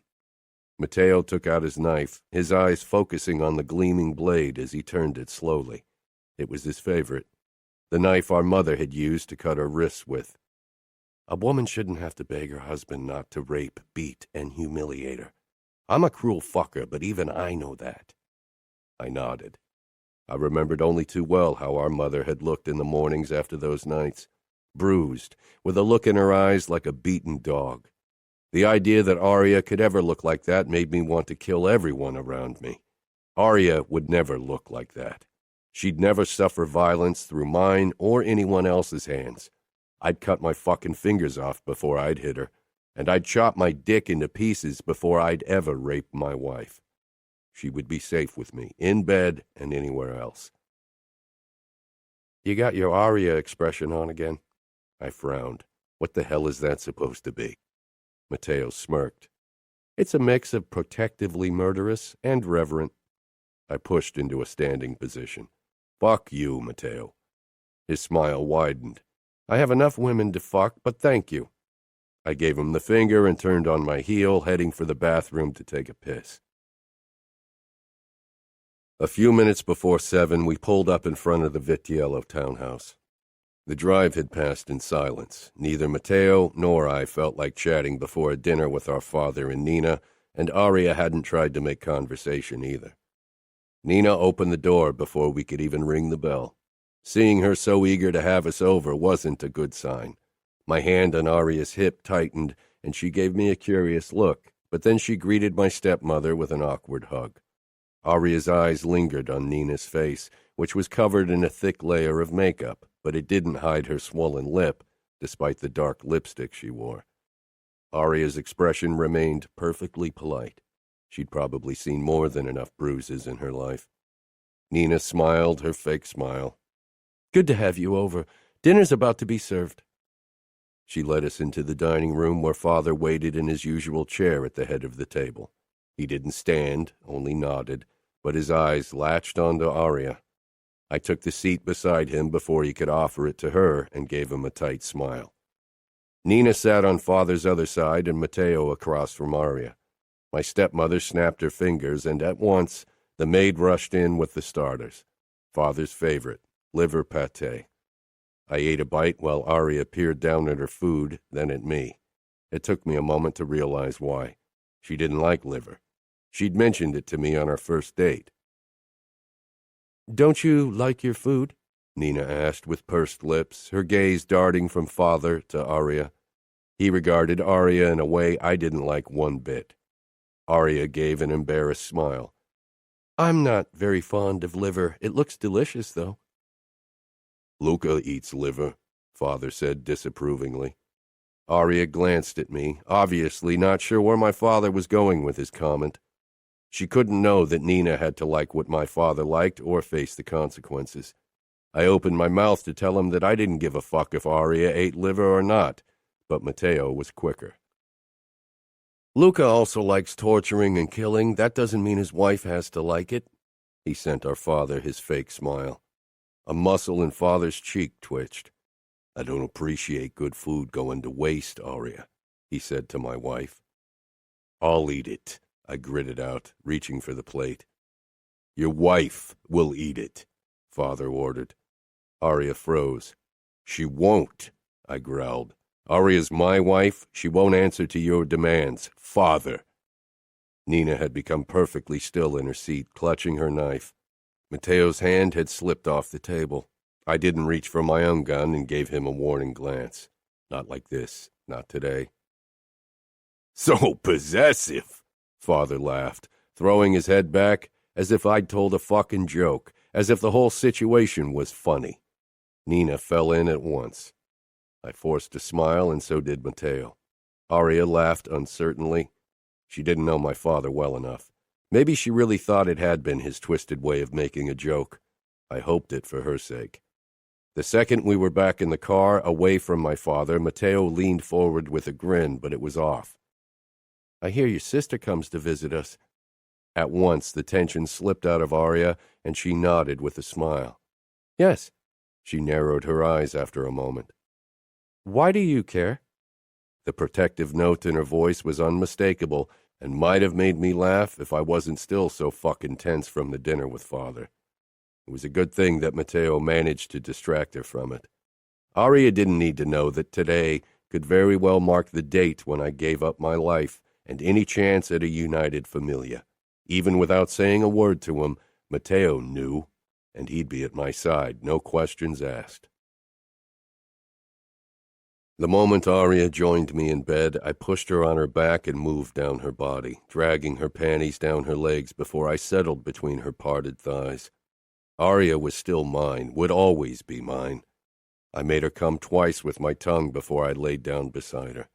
She kissed me softly, her fingers caressing my chest. It felt good on so many levels.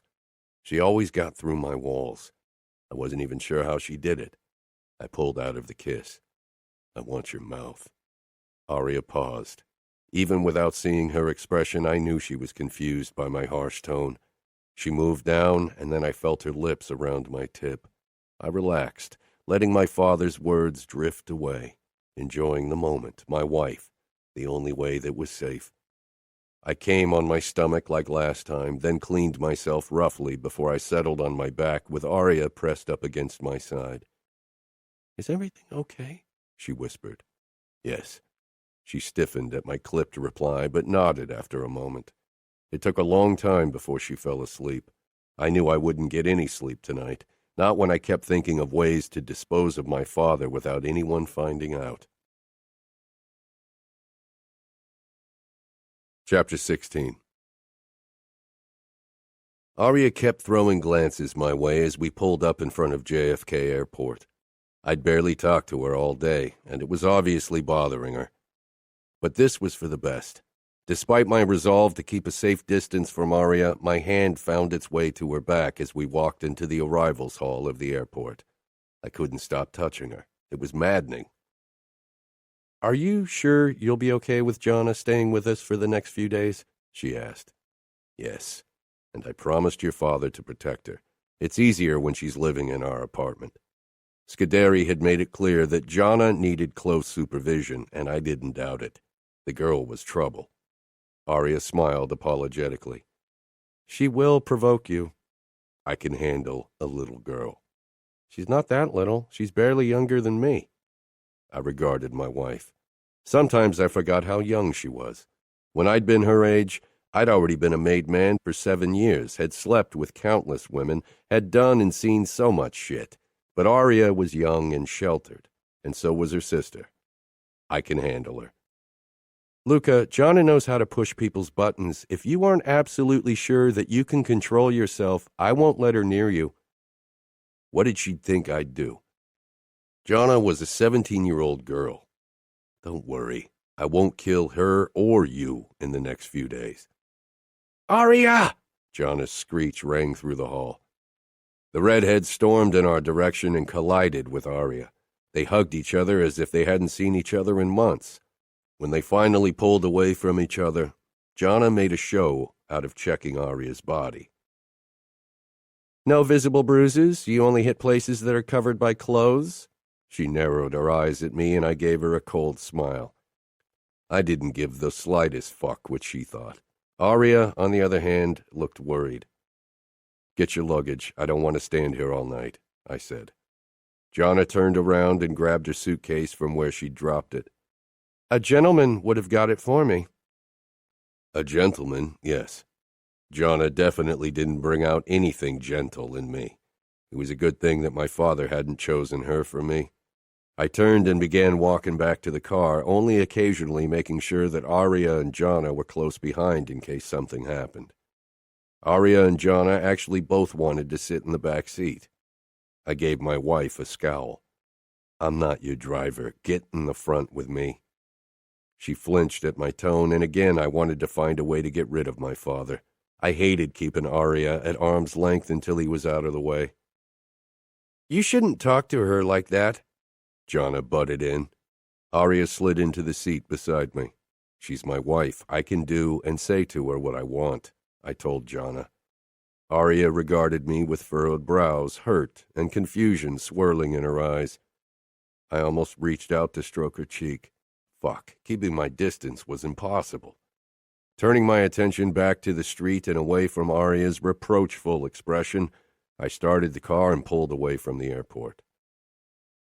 "How are Lily and Fabi?" Aria asked, turning around in her seat to look at her sister. "Annoying as hell, especially Lily. She doesn't stop talking about Romero. She's in love with him." Aria let out her bell-like laugh, carefree and unguarded. I felt the treacherous twitching of my own stomach, then mouth, but I held back. Aria put her hand on my thigh with a soft smile. My eyes darted to hers, and without thinking about it, I covered her small hand with my big one. Keeping my distance was a losing game.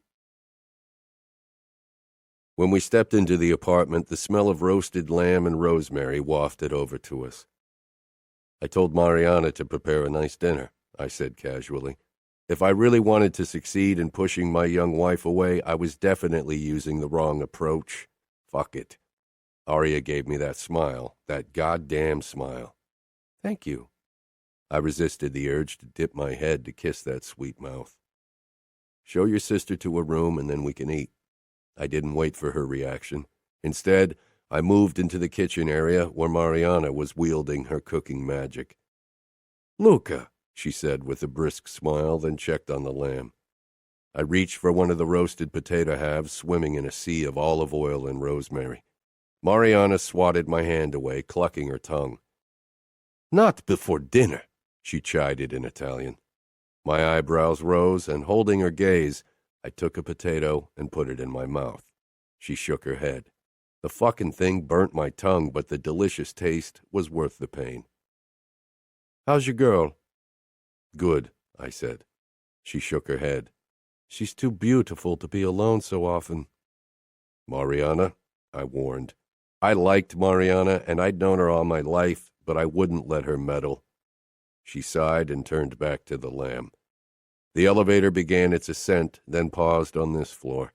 I hit the button that unlocked the door, and they slid open a moment later. Mateo strode out like a fucking runway model. His eyes scanned the penthouse, and when he didn't spot his new obsession, his annoying smile dropped. He came toward me and snatched a rosemary potato in passing.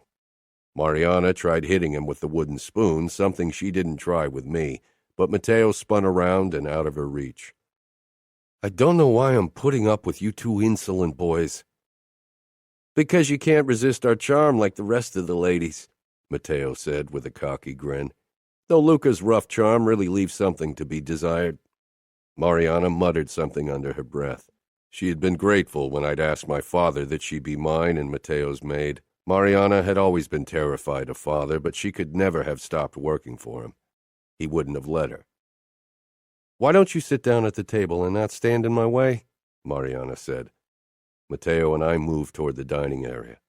"And? And what? How does she look?" I raised my eyebrows at him when we arrived at the table. She's got her bitch face in place. Matteo chuckled, as if that were the best news he could imagine. You really think marrying her is a good idea? I tried again. I couldn't stop hoping Matteo would come to his senses. Steps rang out, then Aria and Gianna entered the room. Gianna spotted my brother and made a face as if she smelled something rotten. What's he doing here? Like a masochistic moth, he was drawn to her fiery bitchiness. He sauntered over to her and kissed her hand. Nice to see you again, Gianna. I rolled my eyes at his antics. Gianna wrenched her hand away. Don't touch me. Matteo's eyes flashed with eagerness. I knew that look. I'd have to keep a close eye on those two. They had already kissed. I didn't need another exchange of bodily fluids while the girl was under my protection. We all took our seats, Matteo across from me and beside his future wife. Aria watched them with a small frown, obviously as worried as me, and she didn't even know about their impending nuptials yet. Mariana bustled in, serving roast lamb, rosemary potatoes, and green beans. Her face softened when she patted Aria's shoulder. What was it about Aria that made people go all soft? Why did you crush that guy's throat? Gianna asked when we were done eating. Aria froze before she turned to me. I leaned back in the chair. This was a story I'd recounted countless times in my life. Come on, it can't be that big a secret. You got your nickname for it, Gianna taunted me, her eyes holding obvious challenge, but I wasn't Matteo and not as easily baited. Matteo grinned. The Vice is a nice name. I hate it, I said, as if that one moment defined me. I'd killed more brutally, and yet everyone only remembered that one fucking day. You earned it, Matteo said. Now tell them the story, or I will. I was 17. Our father has many brothers and sisters, and one of my cousins climbed the ranks in the mafia alongside me. He was several years older and wanted to become Capo. He knew my father would choose me, so he invited me to his house and tried to stab me in the back. The knife only grazed my arm, and when I got the chance, I wrapped my hands around his throat and choked him. Why didn't you shoot him? Gianna asked. He was family, and it used to be tradition that we put down our weapons when we entered the home of a family member. Not anymore, of course. Family. That word was a joke. My uncles and aunts didn't give a shit about Matteo or me, nor did our father. For the former, we were competitors for the position of Capo. For the latter, a means to an end. If father figured out a way to clone himself or live forever, he'd kill my brother and me without hesitation. A family based on trust and love, that was something I'd never experienced, nor did I hope for it. Some things were out of reach, and I'd learned not to waste energy on longing for them when I had something I could fight for. The familia. The betrayal made Luca so angry he completely crushed our cousin's throat. He choked on his blood because the bones in his neck cut through his artery. It was a mess. I'd never seen anything like it. Matteo flashed me a grin. He'd always been more eager to tell my story than me. He found it amusing, while it only made me angry. I'd been foolish in the past, had put my trust in people who didn't deserve it, and it had almost killed me. I wouldn't make that mistake again. Trust was stupidity. Love was weakness. My eyes found Aria, who watched me with compassion. That's why Luca always sleeps with an eye open. He never even spends the night with a woman without a gun under the pillow or somewhere at his body. Matteo's voice cut through my thoughts, and I realized he was right. Since that day, I'd never been without a gun around other people, until Aria. I glared at my brother. Couldn't he just shut up? Matteo raised his hands. It's not like Aria doesn't know you screwed around with other women. Did he think that was why I was pissed? He blurted out facts I had no intention of sharing. Aria knew I was unarmed around her. I didn't want her to read too much into it. Gianna leaned forward on her elbows, eyebrows cocked. So, are you wearing the gun now? We're all family, after all. Luca always wears a gun. Matteo leaned toward Gianna. Don't take it personally. I don't think even I have seen him without a gun since that day. It's Luca's tick. I could feel Aria's eyes on me, could see her thoughts worrying behind those baby blues. She knew. I sent her a harsh look, trying to dissuade her from making a big deal of my actions. So what? I didn't wear a gun around her because she wasn't an opponent to fear. That was all. After dinner, I helped Aria move the plates into the dishwater, while Matteo and Gianna kept on their arguments in the living room. Aria yawned again, blinking slowly. Let's go to bed. Her eyes darted to my brother and her sister sitting across from each other on the sofas. Not before Matteo leaves. I won't leave him and my sister alone. She had a point. I didn't trust Matteo to honor the rules of our world when it came to Gianna, and I doubted she gave a flying fuck about losing her V-card on her wedding night. You're right. She shouldn't be alone with him. I walked over to my brother, who tore his gaze away from Gianna with a grin. I bent down. That's your panty dropper grin. Bag it and get down to your fucking apartment. You won't go anywhere near Gianna's panties before she's your wife. Says who? Matteo challenged. I gave him a warning look, and he pushed to his feet with a scowl. What had he thought? That I'd allow him to spend the night with the girl? That was a war declaration in the making. Father would lose his shit and make us both pay for losing face. I had a feeling he'd finally found a way to make me pay in ways that would have a lingering effect. My eyes found Aria, who leaned against the kitchen counter. It would take time to come up with a foolproof plan to get rid of the bastard. Until then, I needed to make sure Father had no reason to target my wife. With a last grin at Gianna, Matteo left the apartment. Ignoring me, Gianna moved over to her sister. He's obsessed with me. She was right. Then stop teasing him. He likes it, Aria said as I walked over to her and leaned beside her. I don't care what he likes. I wrapped an arm around Aria's waist, remembering a moment too late that I was trying to be less affectionate toward her. Matteo is a hunter. He loves the chase. You'd better not make him want to chase you, I told Gianna. Gianna rolled her eyes. He can hunt me all he wants. He won't get me. That's where she was wrong. Matteo already owned her, and soon she'd find out. You don't intend to go to bed now, right? Gianna asked Aria. I'm really tired. Gianna's shoulders slumped. Yeah, me too. But tomorrow I want you all to myself. She sent me a scathing look, as if that had an effect on me, before she headed for the guest bedroom. If I hear screams, no gun under a pillow will save you, Luca. She closed the door with a bang. Aria's cheeks were flushed. I dipped my head. Will you scream for me tonight? I trailed my tongue over her throat. Not with my sister under the same roof, Aria said in embarrassment. We'll see about that, I murmured, nibbling her throat the way she loved it, and was rewarded with a breathy moan. I'd get Aria's screams tonight. Without another word, I led her into our bedroom. Shutting the door, I tugged Aria toward me, then slipped her dress off. My eyes trailed over her white lace underwear in appreciation before I lifted her off the ground and carried her over to the bed where I put her down. I didn't waste any time before I bowed my head over her parted legs and kissed her pussy through her panties. The material was already soaked, and Aria's sweet scent tightened my groin with arousal. I kissed my way up to her chest. Mine, I murmured against her breast before I opened her bra and removed it. I fucking love your nipples. They're pink and small and perfect.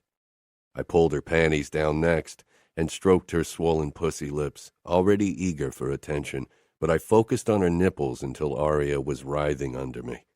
Then I moved lower and dipped my tongue between her folds. Soon she was panting. When I suckled her harder again, she clapped her hand over her mouth, stifling her moans. No, I ordered, grabbing her hands and holding them down against her stomach. Gianna will hear. I hoped she did.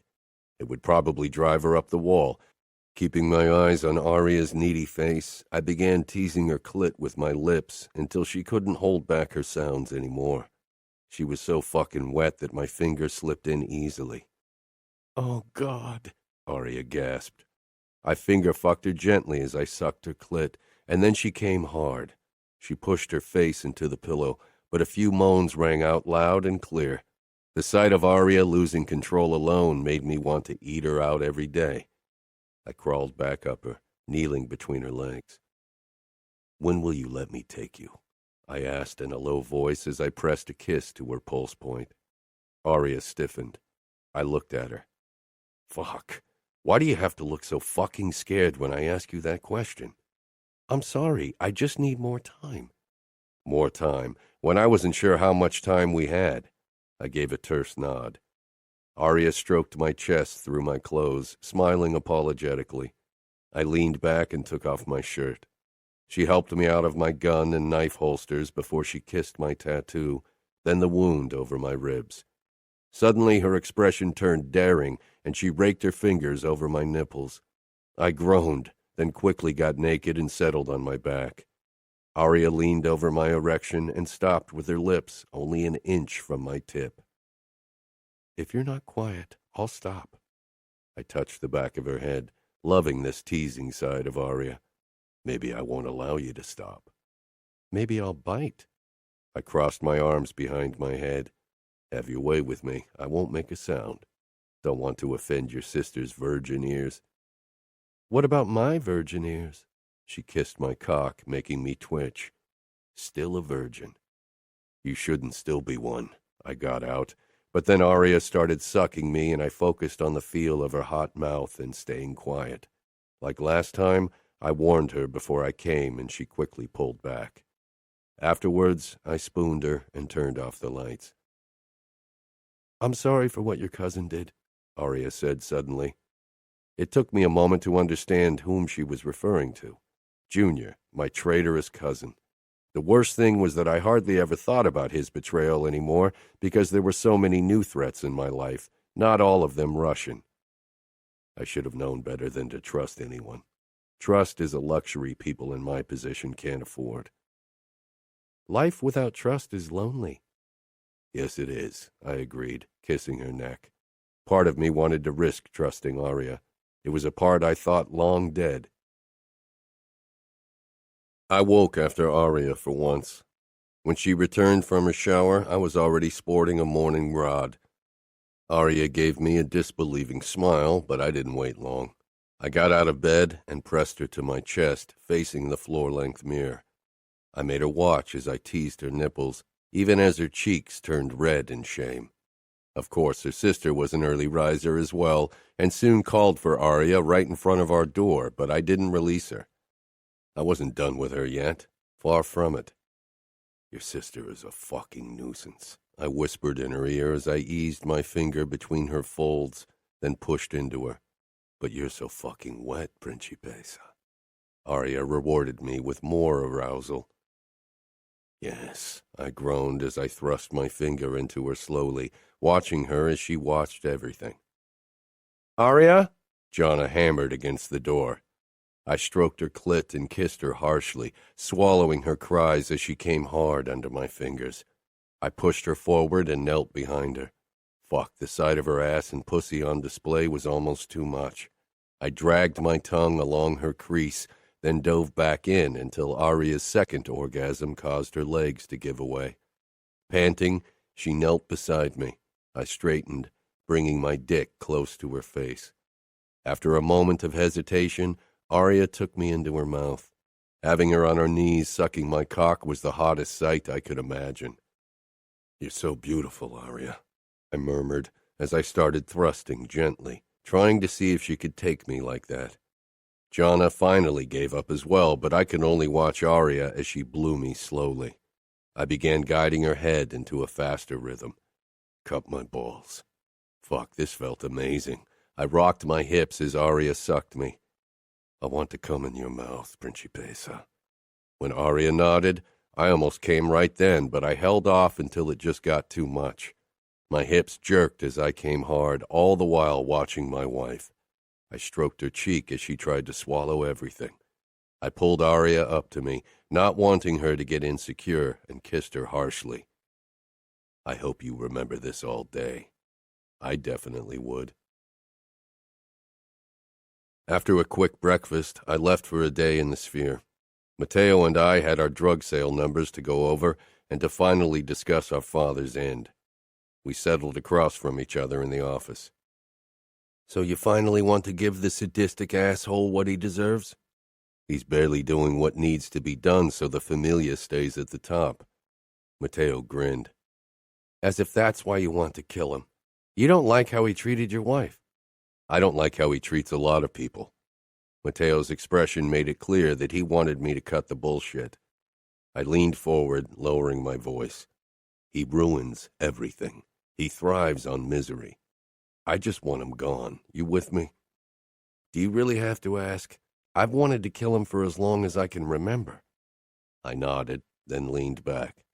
We have to be careful. We can't risk anything being traced back to us. Matteo considered that. Father is paranoid. The only time he isn't heavily guarded and doesn't have his bodyguard sitting right beside him is when he meets with his mistress. We can't kill him ourselves. Matteo's mouth tightened. I really want to be the one to do it, but I get your point. We'll figure something out. Father's got a long line of enemies. There has to be a way to get one of them to kill him. Chapter 17. Matteo and I were checking our sales numbers for cocaine and synthetic drugs when my phone beeped. It was a message from Romero's cell. A wants to hit a club. Permission? I hope no more bad news, Matteo muttered as I typed no and sent it off. Aria and Gianna want to go dancing. I assume you said no? If Aria wants to hit a club, she'll have to do it with me. We returned to business. Going through the sales figures sorted by cities and our territory always took forever, but I wanted to know what was going on in our territory. Another hour passed before a knock made me look up from the laptop. Come in, I said. Our barkeeper, Tony, poked in his head. I frowned. Usually he stayed behind the bar. This was close to peak time, so I doubted the bar could do without him. No drinks for us, Matteo said with a grin. Tony smiled, but I could tell that he was nervous. I narrowed my eyes. That meant I wouldn't like what he had to say. Romero sent me, he said carefully. Your wife and her sister are here, dancing. I shoved the laptop to the side and got up, as did Matteo. Fury shot through me. I had given Romero a clear order. Of course, I doubted he'd gone against it without good reason, and I had a feeling Aria and her sister had found a way to force him here. I motioned for him to leave, and he did quickly. Damn it, I growled, then staggered out of the office. Matteo was close behind me. Seems like Aria isn't as well trained as you thought. I shot him a glare. That's Gianna's doing, no doubt. That girl's a troublemaker. We entered the dance floor, and it didn't take long for me to spot Aria. It was impossible to miss her. Her long blonde hair glowed under the lights, and a gathering of men danced around her and Gianna, admiring them. Fuck. I'd never seen Aria dressed like this. I walked closer, taking in every inch of her tight leather pants, the way they accentuated her perfect butt. She swayed her hips to the rhythm, rotating and twisting, making me wonder how it would be once she rode me. I sent death glares toward the fuckers who dared to dance near my wife, and they backed off. One fucker hadn't noticed me yet, too focused on Aria and actually motioning for her to dance with him. I met his gaze with the full force of my fury, and he looked away and turned. Good for him. I stopped right behind Aria. She swung her hips to the rhythm, then arched her back, presenting that perfect, peach-shaped ass. I grabbed her hips, feeling her heat. Aria tensed, then relaxed. She surprised me by jutting her ass against me. With her heels, her cheek pressed enticingly against my cock. I jerked her against me, then bent down to her ear. Who are you dancing for? I asked, my voice shaking with possessiveness. Aria leaned back, her blue eyes meeting mine. You. Only you. Only me. Always. What are you doing here? Dancing. I told Romero no. I'm not your possession, Luca. Don't treat me like one. Aria didn't understand how far I'd go to make sure she was only mine, to guarantee her safety. You are mine, Aria, and I protect what's mine. I don't mind being protected, but I do mind being imprisoned, Aria shouted as she turned to face me, allowing me a glance down her see-through shirt to a glittery bra beneath that accentuated her breasts. Another wave of possessiveness hit me. Dance with me, she pleaded with a soft smile. Fuck, that smile.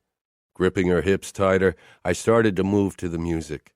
It had been a while since I'd enjoyed time in a club, but for Aria, this was the first time. Another first she shared with me. I dipped my head to her ear. You look fucking hot, Aria. Every man in the club wants you, and I want to kill them all. I'm only yours, she said without hesitation. I kissed her, wanting to taste her and show everyone that she was mine. I'm so fucking hard, I groaned. Fuck. I have a call set up with one of our distributors in 5 minutes. He made sure that we had enough acid, ecstasy, and all of the other shit we sold to the crowds in our clubs. Aria touched my chest. It's okay. Come back when you have time. I'm going to grab a drink. Go to the VIP area. It would make Romero's job much easier. I want to pretend I'm an ordinary girl tonight. Did she really think that would work? Aria was the center of attention wherever she went. Nobody who looks at you will think you're ordinary. I glanced at my watch. Fuck, I needed to get back into the office. Cesare and Romero will keep an eye on you. Aria paled when she looked toward the VIP area. I followed her gaze. Fuck it, I muttered, when I saw Grace doing a lap dance for a guy. She's not here because of me. Aria gave me a sad smile. Yes, she is. Grace looked up briefly, catching my eyes. Aria was probably right. I had to put a fucking stop to Grace's obsession. I can't throw her out. She comes here all the time to party. I haven't seen her since that night. I usually stay in the back. Aria didn't say anything, and I cupped her cheek, forcing her to meet my gaze. There's only you, Aria. I risked another glance at my watch. Damn it. I really need to go now. I'll be back as soon as I can. With a last glance at my wife, I quickly stalked back to my office, followed by Matteo. The second I stepped into the room, I lifted my cell to my ear before I continued to the back office where I had more quiet. Matteo stayed in the front, checking the rest of our numbers. Matteo pushed into the room with a dead serious face. Someone put roofies in Aria's drink. I jerked upright, hanging up without a word. The fucking drugs could wait. He didn't do anything. Romero and Cesare were there, Matteo added hastily, but I barely listened as I stormed past him into the front office.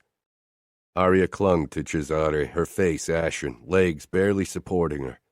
Fury burnt through me when I glanced from my drugged wife to Rick, one of our drug dealers. The fucker would soon wish he had never been born. What happened?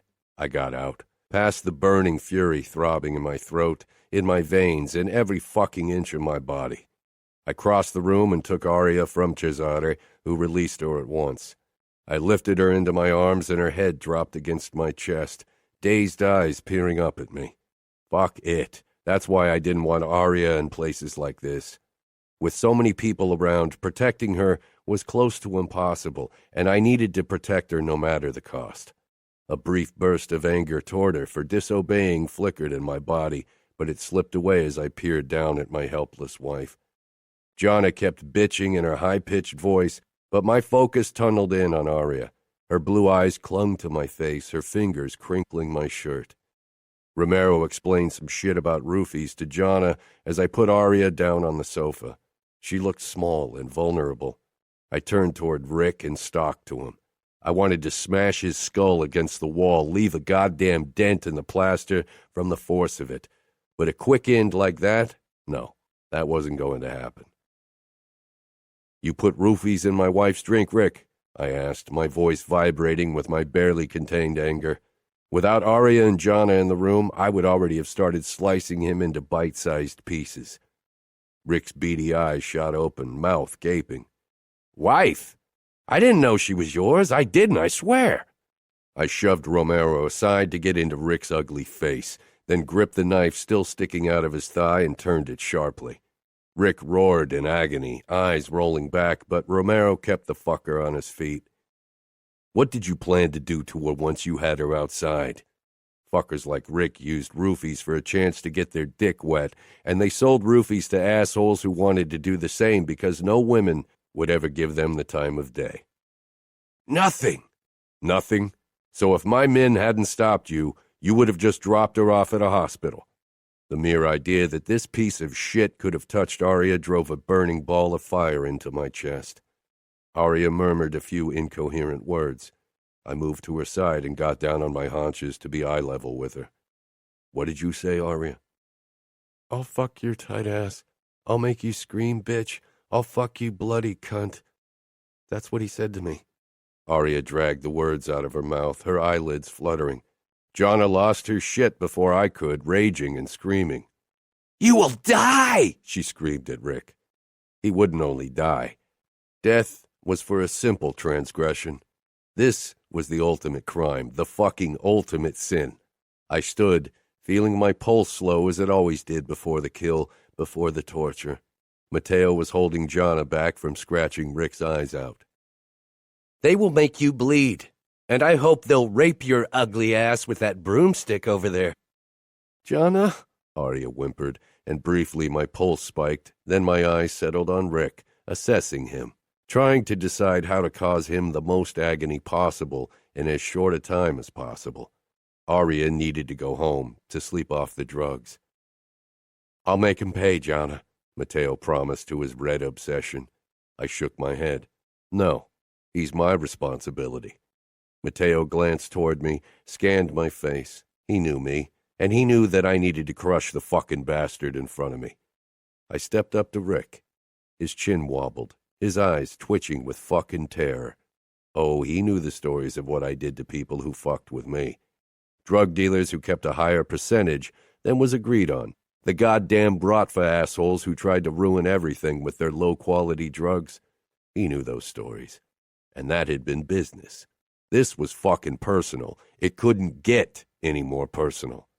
I leaned down, even if the stench of smoke and cheap aftershave made my lip curl. You wanted to fuck my wife? Wanted to make her scream? He wasn't worth breathing the same air as Aria. He should never have even dared to look at her. Rick began crying. No, please.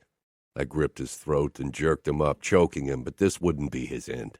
Too easy, too painless. I shoved him away from me, so he smashed against the wall, then dropped to the ground. His gaze briefly flitted toward Aria, as if he hoped for her help, and I fucking snapped. I hope you're hungry, because I'm going to feed you your cock. I staggered toward him, static rushing in my ears, poisonous fury sloshing in my veins, as I withdrew my knife. I registered Mateo ushering the girls out. Good. I knelt beside Rick.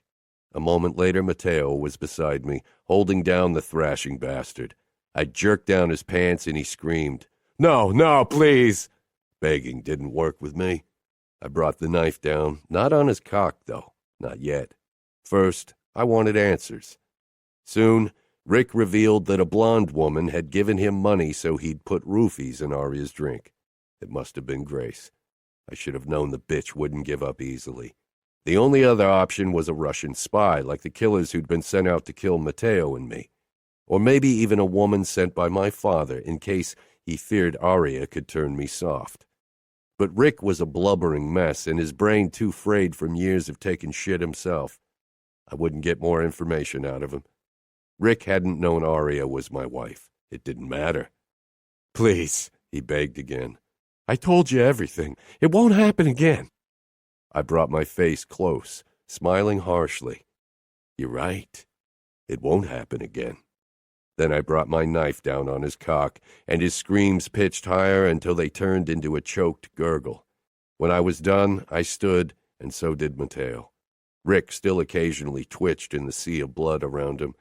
I went over to the sink, washed his filthy blood off my hands and face and knife. Then I left without a word. Mateo would find someone to clean up the shit. I went through the back entrance toward the waiting car. Romero stood beside it. The moment Jonna spotted me, her bitch face dropped, turning to shock. Holy fuck, you're covered in blood. Only my shirt, I told her. Romero grabbed a fresh shirt from the trunk as I slipped out of the ruined one. "You have no shame," Jonna said as she watched me. She didn't take her eyes off my upper body, though. "I'm taking off my shirt, not my fucking pants. Do you ever shut your mouth?" I growled, my darkness still simmering under my skin, the call for more blood still singing its siren song in my goddamn veins. Romero held out the clean shirt to me. "Here, boss." I put it on and handed Romero the bloody one. "Burn that one and take care of everything, Romero. I'll drive." Romero hesitated, his eyes flickering toward Jonna and Aria, and I realized he was reluctant to leave them alone with me. My first impulse was to smash him against the wall for even considering to defy me, but then I decided he probably had reason to be wary of me. But it wasn't his call to make. After a moment, he turned and left.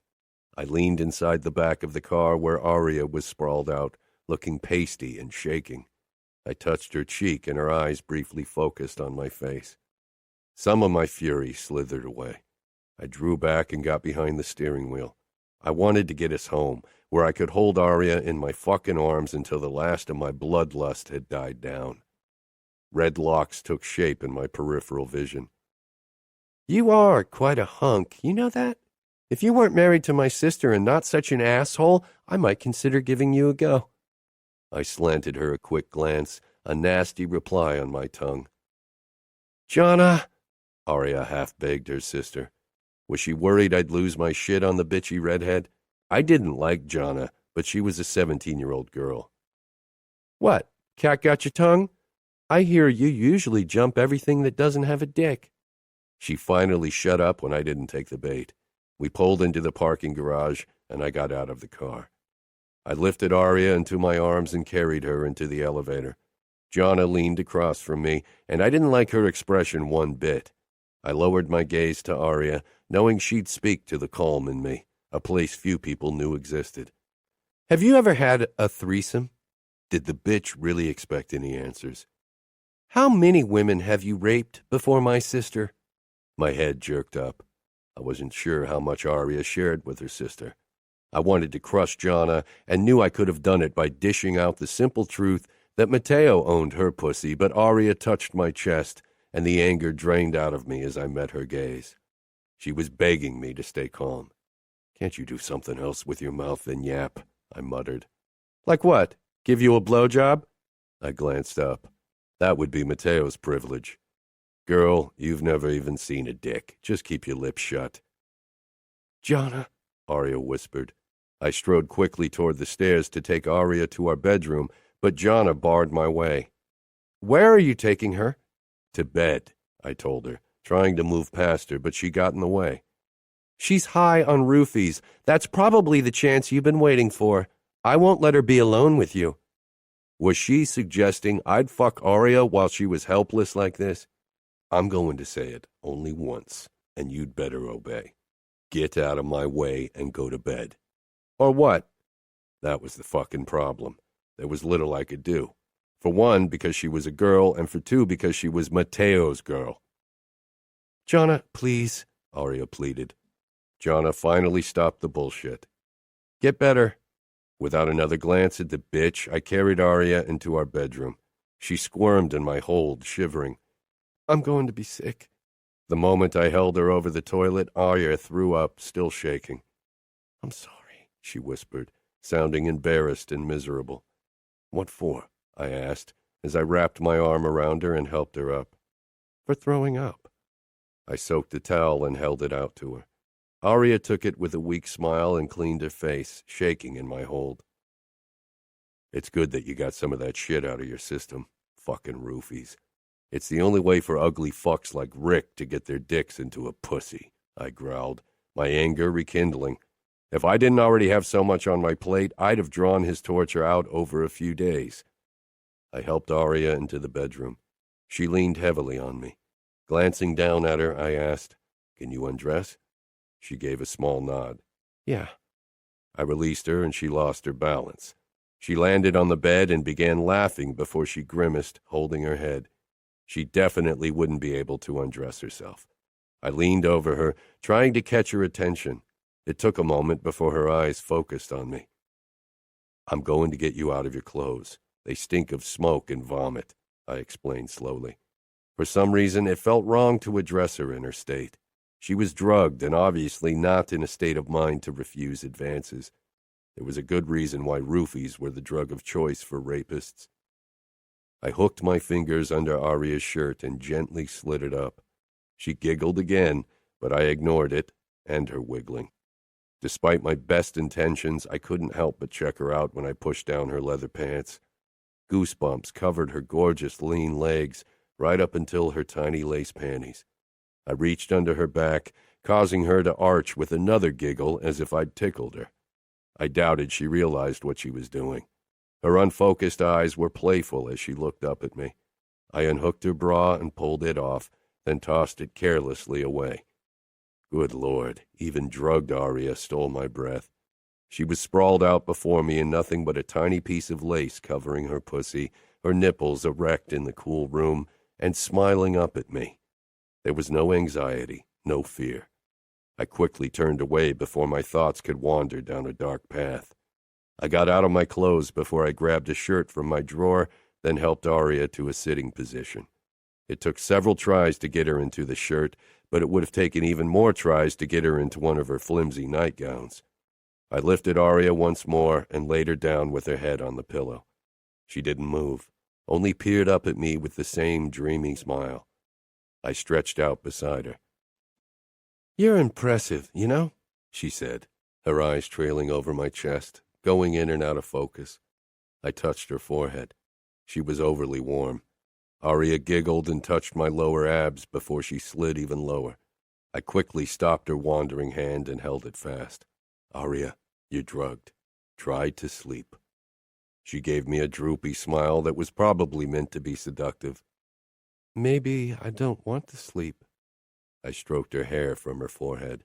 "Yes, you do." Aria blinked, then yawned. "Will you hold me?" I turned off the lights and cradled her in my arms. "You'd better lie on your side in case you feel sick again," I murmured against her neck. "Did you kill him?" she mumbled. I considered how much to tell her, but Aria knew the rules of our world. She knew the man I was. "Yes."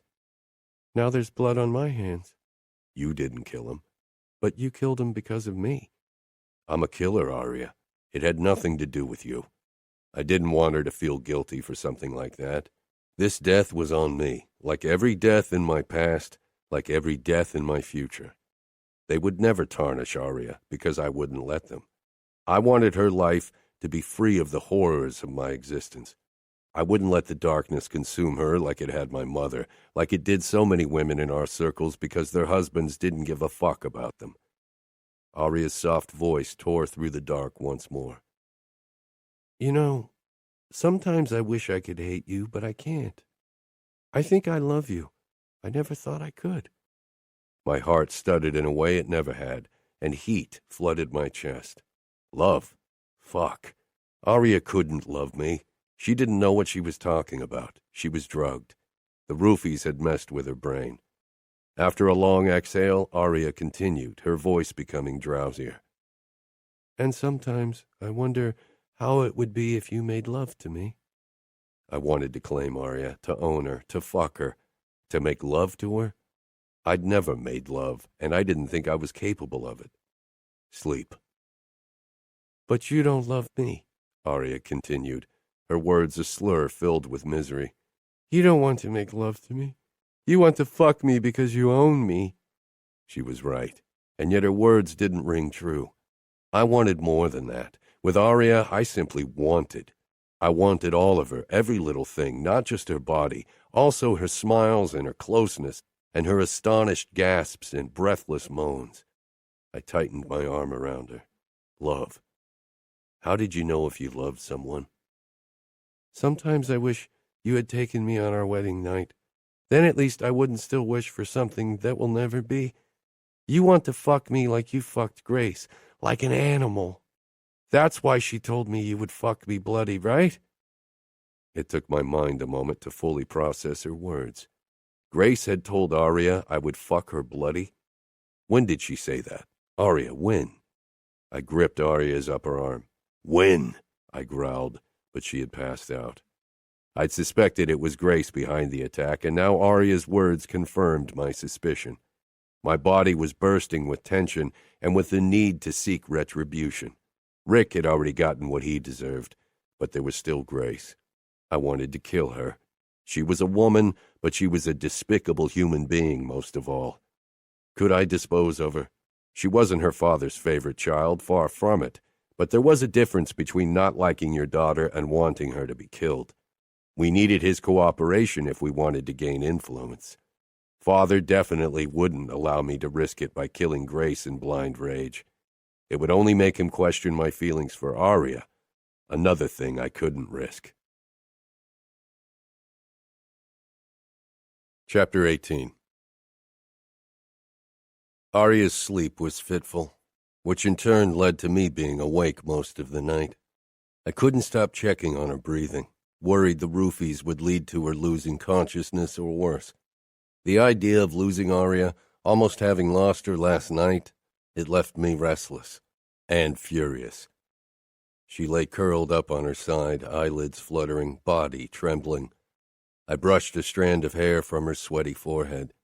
A small moan passed her lips, not the beautiful sound she made when I gave her pleasure, but a shuddering sound of discomfort. Her eyes opened, and for a moment she blinked up at me before she jerked up, cupping a hand over her mouth and rushing toward the bathroom. I untangled myself from the blankets and followed her. She was clutching the toilet, breathing harshly. I flushed the toilet because it was obvious that she was too shaky to do it, then brushed more wayward strands from her forehead. Aria let out a mirthless laugh, peering up at me with teary eyes. "Not that hot anymore, am I?" Aria was mine to protect. She was my responsibility, and yet someone had dared attack her in my own club. That shouldn't have happened. I should have kept you safe. "You did," Aria said feebly, pushing to her feet. I steadied her, worried she'd pass out. "Maybe a bath will help," I said. My mind was still trying to come up with ways to pay Grace back. Aria shook her head. "I think I'll drown if I lie in the bathtub now." I opened the faucet but didn't let go of Aria in case she passed out. I had no intention of letting her go into the water alone in the state she was in. "We can take a bath together." The right corner of Aria's mouth tipped up. "You just want to grab a feel." I stroked her wrist with my thumb. "I won't touch you while you're still vulnerable." When I'd imagined our first bath in the tub together, there had definitely been hot sex involved, but that was out of the question for several reasons. One of them being that my wife was still a virgin. I couldn't stop thinking about what would have happened if Rick had made it out of the club with Aria, if that had been her first experience. Unreasonable fury burnt through my veins once more, and only Aria's presence stopped me from going on a rampage. "A capo with morals?" she teased. "I'm not capo yet," I objected. But if everything went as I hoped, Father wouldn't be capo much longer, definitely not beyond this year. And I have morals, not many, but a couple. And one of them would always be not to hurt Aria. Aria pressed her forehead against my chest. Her skin was burning up. "I'm only teasing." Running my hand along her spine, I kissed the crown of her head. Aria relaxed under the touch and released a small breath. Eventually, she walked over to the sink to brush her teeth. My eyes followed her every move. She looked tiny in my shirt, vulnerable. I turned off the faucet before I tugged the shirt over her head. She held onto my arms to steady herself. Hooking my fingers in her panties, I dragged them down her lean legs, unable not to take in her beautiful body as I did so. Despite everything, I could feel blood shooting into my dick when I pulled down my shorts. I helped Aria into the tub, then got in behind her, pulling her flush against me. My cock slid along her outer thigh. Definitely not a good man.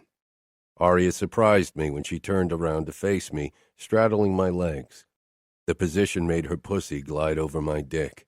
She grew tense at the feel of me against her. Fuck, the feel of her opening against my tip was the sweetest torture I could imagine.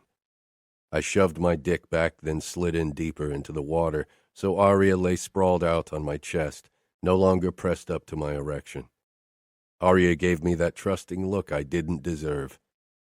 Some men would have taken advantage of the situation. I'm that kind of man, Aria. Don't kid yourself into believing I'm a good man. I'm neither noble nor a gentleman. I'm a cruel bastard. Not to me, Aria said softly and buried her nose against my throat, holding on to me tightly. My heart sped up, remembering her words from last night, and I kissed her head again. It's better if you hate me. There's less chance of you getting hurt that way. But I don't hate you. Emotions had never been part of the deal. This was for peace, for power and money. Aria had been my way to ensure the familia's success, to make sure I'd rule over a stronger familia than my father had. You mentioned something Grace said to you, I said, not wanting to consider Aria's feelings for me or mine. Something about fucking you bloody. The familiar fury resurfaced, an emotion I could deal with. Oh, yeah. She said you'd hurt me, fuck me like an animal, fuck me bloody when she talked to me during our wedding reception. Scared me out of my mind. No wonder Aria had looked like she'd seen a ghost. I wondered if Grace's words were the main reason why she was so terrified of sleeping with me. Hadn't I shown her that I was going to be gentle with her? I think that guy last night almost said the same thing, she added after a moment. Before I killed him, he said one of the women who bought dope from him told him you were a skank who needed to be taught a lesson. She gave him cash. I didn't mention the sordid details of his last minutes. Aria raised her head. Do you think it was Grace? I'm sure it was her. The description fits, and who else would have an interest in attacking you? I'd have never thought that Grace would go as far, but I'd obviously underestimated her obsession with me. What are you going to do? I can't kill her, even if I want to cut her fucking throat. That would cause too much trouble with her father and brother. I'll have to talk to them, though. Tell them they need to put her on a fucking leash, or there won't be any more money from us. What if they refuse? I stroked Aria's spine. She didn't know how much money we shoved into Senator Parker's ass. They won't. Grace has been fucking things up for a long time. They'll probably ship her off to Europe or Asia for rehab or some shit like that. Aria leaned up and left a sweet kiss on my mouth. I'd never been kissed like that. Never thought it was something I'd like. She was pure sweetness, and she was mine. Again, the image of Rick's filthy hands on her and how he'd have hurt her flashed through my mind, and I almost lost my shit. Aria deserved to be treated like a queen. I can't stop thinking about what would have happened if Romero and Cesare hadn't been there, if that fucker had gotten you out of the club. The thought of his dirty hands on you makes me want to kill him again. The thought that he might have... Aria nodded, but I couldn't read the look in her eyes, and then she ducked her head and made it completely impossible. When Jonna leaves in a few days, you can have me. Surprise washed over me. Maybe I should have told her that she didn't have to promise me something like that, but I burnt up with the desire to be as close to her as possible, to make her mine. The second Aria and I emerged from our room around noon, Jonna rushed toward her sister. Are you okay? I was so worried because you didn't come out of your bedroom. She sent me a quick, disapproving glance as if I cared. I kept my hand on Aria's lower back as I led her toward the kitchen. She needed to eat something. Can you cook? I asked the redhead. Jonna glowered. Because I'm a woman? I cocked an eyebrow. Your sister is living proof that not all women can cook, I said, stroking Aria's back to soften my words. Aria glanced up at me with a small laugh, and I knew I'd burn down the world to protect this woman. I'd start with killing my father, even if it meant ruling over a torn familia until I'd removed every single one of my enemies. Jonna watched us for a moment before she shrugged. I can try to make pancakes or something like that, but I can't promise anything. Jonna wasn't a much better cook, but it was edible. Afterwards, I gave Aria and her sister some privacy and went down to Mateo's apartment while Romero guarded the penthouse. How's Aria? Mateo asked when I sank down on his couch. Better, I said. I need to talk to Senator Parker. He needs to send Grace away. If she stays in New York, I'll kill her. Father won't like it. You know how much he cares about schmoozing the politicians? That was the only thing he still did. Matteo propped his elbows up on his thighs. Have you thought about how to solve the problem? The bratva is always an option. I shook my head. It would make them too confident. Killing a capo is a big deal. The familia would appear weak. Matteo nodded, but I could tell that he considered the bratva our best bet, and he was probably right, but I preferred a less obvious solution. I think we should go the poison route. Many men in Father's family have suffered from strokes or heart attacks. There are poisons that have the same effect. Very few of them are untraceable. Most of our options are only traceable if you look for them specifically. Neither Nina nor we will ask for a thorough exam. Our uncles might, Matteo said with a twisted grin. Then we'll handle them. When? I'd considered our options. I wanted him gone as fast as possible, but we needed to figure out the perfect timing, not to mention that I still wasn't sure who should put the poison in his drink. Father's suspicious. We should wait a few days at least. Maybe we can wait until Gottardo or Ermanno come for a visit. We can blame them if the poison is detected. I assume you don't want to involve Nina. I don't trust her. She hates Father and wants him gone, but once he's dead, she might put the blame on us. Matteo and I discussed a few more details before I grabbed my phone to talk to Father about Grace. As expected, he wasn't fond of the idea of me asking the senator to banish his daughter. I couldn't wait to kill him. Matteo came over for dinner that day, to Gianna's dismay, but she was mostly busy keeping a close eye on her sister. I had to give it to the redhead. She was fiercely protective of Aria. It was one of her few character traits I liked. After dinner, Aria and Gianna disappeared upstairs, only to return a few minutes later in bikinis. Matteo followed his future wife with keen eyes, but I, too, had trouble looking anywhere but at Aria in her tiny pink bikini. I really hope you have your eyes firmly focused on your future wife, I muttered. I knew Matteo would never hit on my wife, but I still hated that he saw her this scantily dressed. I can't process your words. The blood has left my brain, Matteo said with a chuckle. Aria sent me a quick smile before she and Gianna walked out onto the roof terrace and stepped into the jacuzzi. We could join them, Matteo said eagerly. Yeah, right. You and Gianna in a jacuzzi half naked together. That's not going to happen. I motioned toward the kitchen. Let's grab an espresso. Matteo reluctantly followed me. I prepared us espresso, but my eyes kept returning to Aria, remembering when we'd been in the jacuzzi. You watch her as if you want to devour her, Matteo said. You're one to talk. You're eye-fucking Gianna all day, when she isn't even your wife yet. Aria is your wife, and you still don't get more action than me, Matteo taunted. Trust me, I'm getting more than you can dream of, and soon. I stopped myself, realizing I was talking about sex with Aria with my brother. In the past, we'd always shared our sexual adventures with each other, but Aria was my wife, and I respected her too much to divulge that kind of information. Matteo chuckled. Come on, Luca. You've never been like this. I'm your brother. Tell me, how is it to be with one of our girls? Are they too stuck up for blowjobs? I can't imagine Aria loosening up. She doesn't seem like a woman who'd ever suck a dick unless you forced her. And we both know you can't hurt a single golden hair of hers.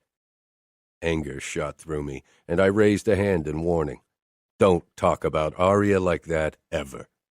Matteo tilted his head, regarding me curiously. Scowling, I averted my eyes. Fuck it. You're very protective of her, and it's definitely not just possessiveness. My eyes were drawn to my wife once more, as she and Gianna chatted and laughed in the jacuzzi. I felt possessive of Aria. There was no denying it, but it definitely wasn't the extent of my feelings, not even close. Chapter 19. I was fucking ecstatic when Gianna finally disappeared from view on her way to her plane back to Chicago. Aria looked heartbroken. It gave me a strange sense of unease, because I realized she felt lonely in New York. Aria whirled around and threw herself into my arms, sniffling. I caressed her back, my mind drifting to my plans for the night. They'd hopefully distract Aria from her sadness. I thought we could grab dinner and then have a relaxing evening. "Sounds good," she said quietly, but her expression flickered with anxiety. I wasn't sure how to relieve her of her fear. All my life, my purpose had been to terrify others. Soothing someone's fear was completely out of my comfort zone. Aria was tense throughout dinner and hardly touched her food. She was scared of the unexpected, perhaps even still scared of what I'd do, but I had absolutely no intention of being rough with her. "Why don't we head inside?" I suggested. She gave a small nod. I wasn't a patient man. I'd never had to wait for anything in my life. I knew she was nervous, but I wanted her tonight. My cock was fucking eager to claim her. We stepped inside, and Aria moved toward the liquor cabinet, reaching for the brandy. I grabbed her wrist and pulled her against me. Her eyes widened. "Don't," I said quietly. I didn't want her to be drunk when I claimed her. I needed her yes to be real. I lifted her into my arms and carried her upstairs, hardly able to wait. I put her down on the bed, my cock straining against my pants as I climbed on top of her, claiming her lips. She tasted like fucking perfection, and I was the only one who'd ever got to taste her. That knowledge filled me with the desperate need to own her completely. I kissed her harder before I drew back and sucked one perfect, firm nipple into my mouth. Fuck, I was so hard. I helped Aria out of her dress, then moved lower. I let my eyes trail over her body. She was stunning. She was only mine. I lowered my face to her panties and pushed a tongue between her perfect pussy lips. Fuck, perfection. My cock twitched. I drew back, gripped her flimsy panties, and ripped them away before I tasted her pussy again. But my need was too fucking huge. I needed to make her mine alone. I pushed a finger into her, and the thought of how it would feel to have her tight walls squeeze my cock almost sent me over the edge. I stood and got out of my clothes. Aria lay on the bed, blonde hair spread around her, legs parted, revealing her perfect pink pussy. "You're mine," I growled. I'd waited so fucking long for this. I moved between her legs and parted them, spreading her open for me and lining my cock up with her hot entrance. The sensation of her pussy against my cock was like a revelation. I'd never had sex without a condom before. Aria's nails sunk into my shoulders, pulling me out of my fog of desire. I glanced down. Her eyes were squeezed shut, her lips pressed together as she waited for pain. I could feel how tense she was against my cock. Aria leaned up and pressed her face into my neck, shaking, taking deep breaths. Her heat beckoned me to bury my cock inside of her, but her trembling body and her tension stopped me. "Aria," I murmured, "look at me." She pulled back and opened her eyes, and fear stared back at me. She was completely terrified, and I pounced on her as if she were some whore. I lowered myself until our bodies were pressed up against each other. "I'm an asshole," I rasped as I kissed her temple and cheek. Those beautiful lips parted in surprise. "Why?" Her voice was a broken whisper. I'd sworn to be gentle with her, sworn I'd protect her, and now when she needed me to be gentle the most, I acted like a fucking caveman. "You're scared, and I almost lost control. I should know better. I should prepare you properly, and instead I almost shoved my cock into you." Aria moved under me and let my tip glide over her opening. She gasped fearfully, and I exhaled sharply because a dark part of me wanted to shift my hips forward and finish what I'd begun. She was mine for the taking, had been for weeks. I closed my eyes, trying to get a grip on myself. That part of me, the monster, wasn't meant for her. This was Aria, my wife, mine to protect. I would treat her like a queen. I opened my eyes and found her watching me with a mix of fear and confusion. I shifted until my head hovered over her perfect breasts and her pussy was pressed up against my abs. "You are my wife," I said. Aria held my gaze and trust shone in her eyes. My fingers closed around her nipples and I tugged lightly the way she liked it. A moan was my reward, but Aria arched at the same time and made her pussy rub against my abs. Too fucking tempting. "Stop squirming," I said roughly. I was teetering on the edge, my darkness so damn close under my skin that it wouldn't take much to unleash it, and that's not something I'd ever do to Aria. I tugged at her nipple, relishing in Aria's moans as I teased her breasts without the previous hurry. Soon she was breathless and shifting beneath me. I trailed my hand down her ribs and waist, worshipping her with my fingertips before my lips did the same. I bit the soft skin over her hip bone possessively as I kneaded her thighs. Aria was starting to relax. I parted her legs, laying her open for me. She was glistening, and I pressed a soft kiss against her folds. She let out a small sigh, quivering. I lightly bit her inner thigh. Aria arched up, gasping, and I wedged my palms under her firm ass. Keeping my eyes on her face, I lifted her pussy to my mouth and planted another kiss to the soft flesh. Aria whimpered, and I repeated the motion. Her eyes opened, and they were filled with need. She enjoyed having her pussy kissed like this. My eyes locked on hers. I parted her a bit more and kissed her tight opening, my lips brushing her soft inner folds. Aria's lips parted in a soft moan. Her heady scent reached my nose, and I spread her open with my thumbs, revealing her juices. I lapped them up, and she trembled with need and rewarded me with another wave of her sweetness. I loved her taste, and I fucking loved that she responded so eagerly. She grew wetter and wetter as I sucked at her lips lightly. I couldn't take my eyes off her as she moaned and whimpered, as she squeezed her eyes shut and jerked her pussy against me. I circled her opening lightly, and her walls clenched. My cock jerked against the mattress, but I needed to be patient, and so I trailed my tongue up, never to her clit. "Luca, please," she begged, lifting her hips, and fuck, I almost lost it. "You want this?" I brushed her clit, and she moaned. "Yes." "Soon," I growled, and eased a finger into her slowly. So damn tight. I ran my tongue around my finger and Aria's entrance, then trailed it up to her nub. Aria moaned as I closed my lips gently around her clit and began to suck. "Tell me when you come," I murmured, before I continued my suckling. My finger slid easier in and out of Aria's channel as she grew wetter. "I'm come—" I quickly retracted my finger and pushed 2 fingers in. Fuck, she was tight. Her face flashed with pain and pleasure as her walls clenched around my fingers. I kissed her thigh, then groaned from the grip of her walls on my fingers. "You're so fucking tight, Aria. Your muscles are squeezing the life out of my fingers." Fuck, this shouldn't have excited me as much as it did. Aria peered down at me, face flushed. I slowly pulled my fingers out a bit, but she tensed even more and winced. I slid back in and established a slow, gentle rhythm of my fingers fucking her. "Relax," I said, but she didn't. "I need to widen you, Principessa." If she was already this tense, with only 2 fingers, getting my cock inside her would be a fucking disaster.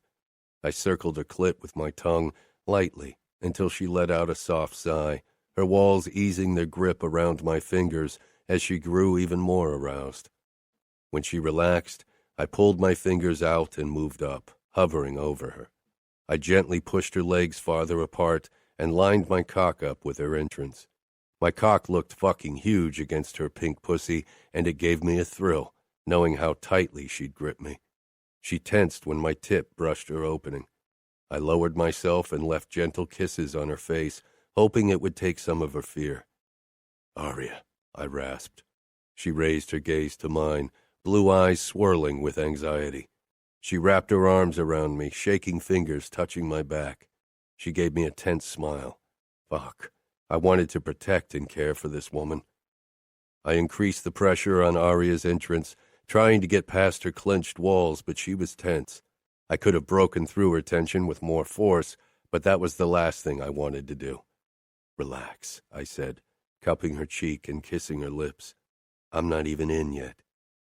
I ran my fingertips down her side before I gripped her thigh and parted her further for me, hoping it would allow me to enter her more easily. Shifting my hips and gritting my teeth, I slid into her about an inch. She dug her nails into my skin, her face flashing with pain, her body tensing even further in expectation of more pain. The grip of her walls brought a blinding wave of pleasure. Only the look at her pain-stricken face allowed me to stay in control and not seek more of the pleasure her tightness could offer me. Aria whimpered, a sound that sliced cleanly through me. I'd heard cries of agony that had bothered me not a fucking bit, but this... I stopped and started stroking Aria's breasts, hoping it would allow her body to adapt to the penetration. "You are so beautiful," I whispered into her ear, not even sure where those words came from. I'd never sweet-talked a woman. If anything, I told them how I wanted to fuck them. "So perfect, Principessa." My words finally made Aria relax, and her eyes shone with gratefulness. She shouldn't have felt that way about me, not when it was me who hurt her, who pushed her past her boundaries because I didn't want to wait any longer to lay claim on her. I knew all that, and still I didn't stop. Couldn't fucking stop. The need to finally have this woman was too strong, and I was a bastard. I eased my cock deeper into her, and she tensed again. Kissing her, I rasped, "Almost there." It was a fucking lie. I wasn't even halfway in. I moved a hand between us and rubbed her clit, hoping to get her to relax with pleasure. Aria released a small huff, her lips parting, and hesitant flickers of pleasure showed on her face. Soon Aria softened around me and let out hesitant moans. I didn't warn her before I thrust the rest of the way into her, breaking through her body's resistance with more force than I'd planned. Aria arched under me, gasping, her eyes closing under the force of the pain. I stilled, overwhelmed by the sensations of her tightness and the look of pain on her face. She pressed up to me, her breathing harsh against my throat, her body trembling. I slid out slowly, but she choked. "Please don't move." I froze at the begging note in my wife's voice. I pushed up and nudged her face up. It took a moment before she met my gaze. Her eyes were teary and filled with acute embarrassment. She swallowed hard. "Does it hurt that much?" "No, not that much." She winced, tensing even further around my cock, sending a jolt of pleasure through my body. "It's okay, Luca. Just move. I won't be mad at you. You don't have to hold back from me. Just get it over with." I stared at my wife, realizing how strongly I hated the idea of hurting her. "Do you think I want to use you like that? I can see how fucking painful this is. I've done many horrible things in my life, but I won't add this to my list." "Why?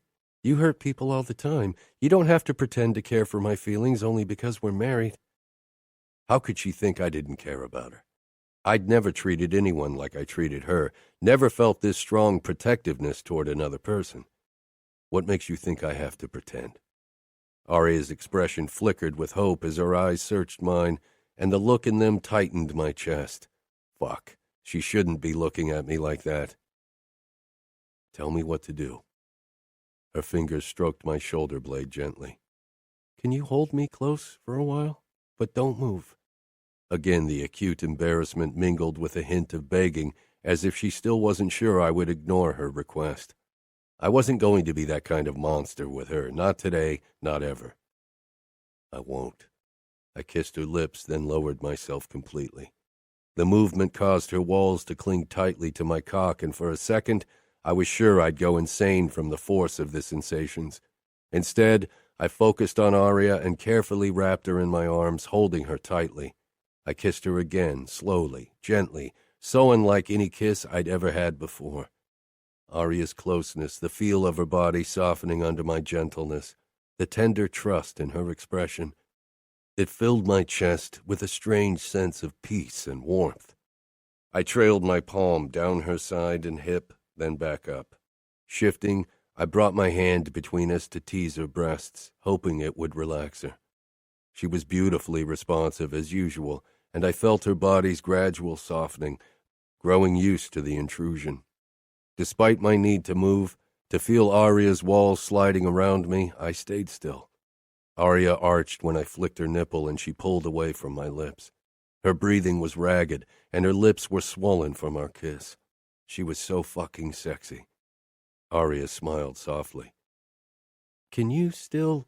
I almost laughed, but stifled the reaction. Instead, I carefully moved my hips, allowing Aria to feel my boner shift inside of her.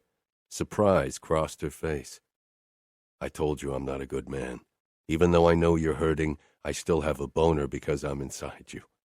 I told her because it was the truth. If I were a good man, I wouldn't have pushed her, would have given her all the time she needed, but I was a goddamn bastard, even when I tried not to be one with her. Aria stroked my back. Because you want me, she whispered. There was a hint of uncertainty in her voice.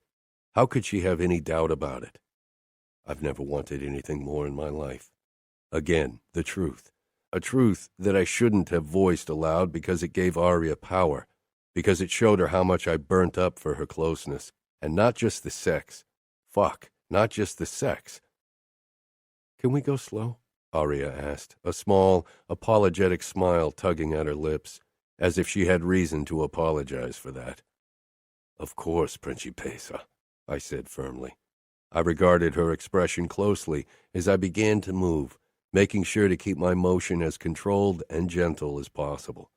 My muscles quivered from the effort it took. It was something alien to me, something I'd never done before. Aria released a small breath, her brows drawing together. Discomfort, but not as bad as before. I never took my eyes off her as I slid in and out slowly. My pleasure coiled tighter and tighter, causing my leg muscles to quiver. My body screamed at me to go faster, but I shoved down my own need. Another first. Aria wasn't the only one who shared her firsts with me. Only mine were a bit different. I repositioned my knees and shifted the angle. She jerked with a gasp. I fell out of rhythm. Did that hurt? Aria gave a small shake of her head. No, it felt good. Finally. I angled my thrust the same way, then kissed Aria's parted lips, tasting her, needing her even closer when we were already closer than I'd ever been with someone before. The pulsating need in my balls, in my entire body, turned into a low burn of desire. Aria shifted slightly under me, and I could feel her body becoming a bit tenser, and definitely not because she was going to come. Are you okay? I asked. Embarrassment crossed her flushed face. How long until you... Not long, if I go a bit faster. I wasn't sure if Aria's body would be able to handle it. Not that I would slam into her like a fucking animal, but this level of gentle sex wasn't going to make me come. Aria nodded, giving me the permission I needed. I pushed up onto my elbows and sped up, hitting deeper and harder. My balls soon began to clench, the familiar pulse of desire returning. Aria clung to me, her body coiling even tighter, squeezing my cock. Fuck, this felt like paradise. Aria, I ground out when she flinched after another thrust. Keep going, please. I want you to come. A goddamn bastard, that's what I was. But I was beyond stopping now. My balls tightened, waves of pleasure radiating out from my cock, and I snapped, groaning, my thrusts becoming jerky as I shot my cum into her. My cock twitched and twitched as if I hadn't had sex in years.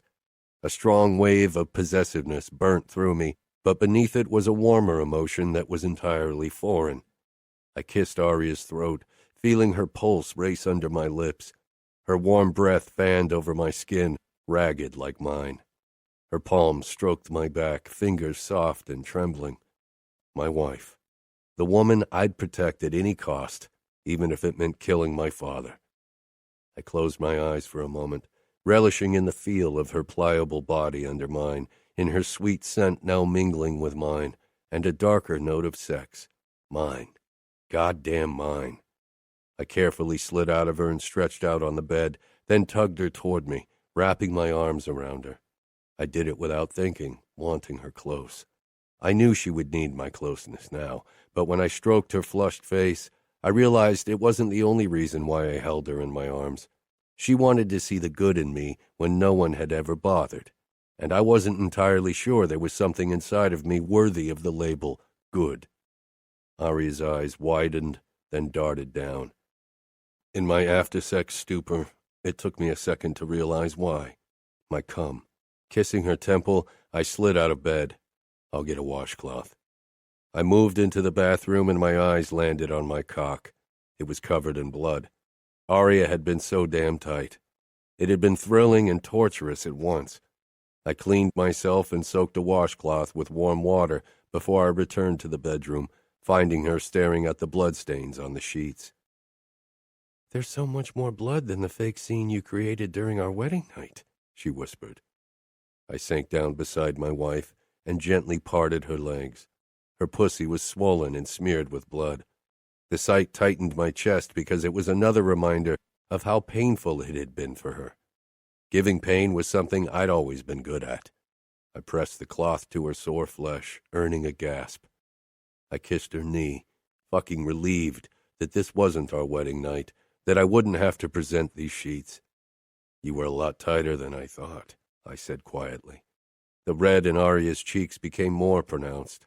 I threw away the washcloth before I pressed my palm against her lower belly. Her muscles contracted under the touch, and I had to resist the urge to slide lower again. Aria wouldn't be ready for sex in a while. "How bad is it?" I asked. Aria stretched out on the mattress before me. "Not that bad. How can I complain when you're covered in scars from knife and bullet wounds?" I shook my head. That wasn't the point. She wasn't meant to ever experience pain. I wouldn't fucking allow it. We're not talking about me. I want to know how you feel, Aria. On a scale of 1 to 10, how much does it hurt? Now? 5? Fuck, 5 now? I'd hoped for 5 during. I laid down beside her and wrapped an arm around her. She regarded me with that hint of shyness and a flicker of relief. Relief because she got her first time over and done with. Not the most ego-boosting thought. And during? Aria looked away, licking her lips. "If 10 is for the worst pain I've ever felt, then 8. There was a note to her voice that told me she was still not telling the truth. Damn it. The truth. 10. I stroked her belly. Aria's admittance didn't sit well with me, even if I reminded myself that she had a different pain level than I did. I never wanted to be the one who caused her that much pain. Next time will be better. I hoped it would be. I wasn't sure how to make this easier for her. She was petite and nervous, and I was an asshole that burned with the need to have her. Aria gave me an apologetic look. "I don't think I can again so soon." I didn't mean now. You'll be sore for a while. I still wanted her, maybe more than ever. Claiming her definitely hadn't sated my desire for her, or the need to have her as close as possible. It was unnerving. "On a scale of 1 to 10, how fast and hard did you go? The truth," Aria asked in a teasing voice. I considered lying, but for some reason I didn't want to. I wanted Aria to know the truth about every aspect of me, the bad, the worst. I wasn't even sure why. I'd never bothered sharing anything with anyone except for Matteo. 2, I said, watching her closely as I did. She tensed, shock flashing across her face. I'd gone as gentle with her as I was capable of. I'd never been this close to someone while sex, never gone as slow, or tried to pay attention to a woman's facial expressions to make sure she was okay. 2? We have time. I'll go as gentle as you need me to. Fuck, and it was the honest-to-God truth. If Aria needed me to, I'd go the vanilla route for months. Aria smiled in a way that went straight through me. It was a look I wanted to see as often as possible. "I can't believe Luca the Vitiello said gentle." My men wouldn't believe it if anyone told them I could be gentle. And my father, my fucking father, he'd lose his shit. He'd demand I fucking grow a pair and beat my wife into submission. He'd never understand that it didn't show strength to abuse someone who couldn't protect themselves, someone meant to be under your protection. A man should know whom to treat with care and whom to crush. I touched Aria's cheek and leaned in, murmuring, "It'll be our secret." It had to be. Nobody could know. If my father considered Aria a risk to my ruthlessness, he'd kill her immediately. I'd end his miserable life, would show him that the same sadistic streak he had ran deeply in my veins. But it wouldn't save Aria. Nothing would ever happen to her. Not as long as I was alive. I'd kill anyone who dared to consider hurting her. Aria nodded, her expression softening. Thanks for being gentle. I never thought you would be. Believe me, nobody's more surprised about this than me, I said. Gentleness wasn't in my nature, never had been, and I doubted it would ever be something anyone else but Aria would get to experience. Aria turned to me and pressed against my side, her head on my shoulder. I tightened my hold on her. She let out a small sigh, as if I'd given her a fucking gift for allowing closeness. I lightly stroked the soft skin of her waist, feeling a sense of calm. You've never been gentle to someone? I racked my brain for a moment in my life when I'd shown a softer side of me, but the only memory I came up with was when I was a boy of 5. I'd found my mother crying in her bed and had walked over to her even though I wasn't allowed in her bedroom.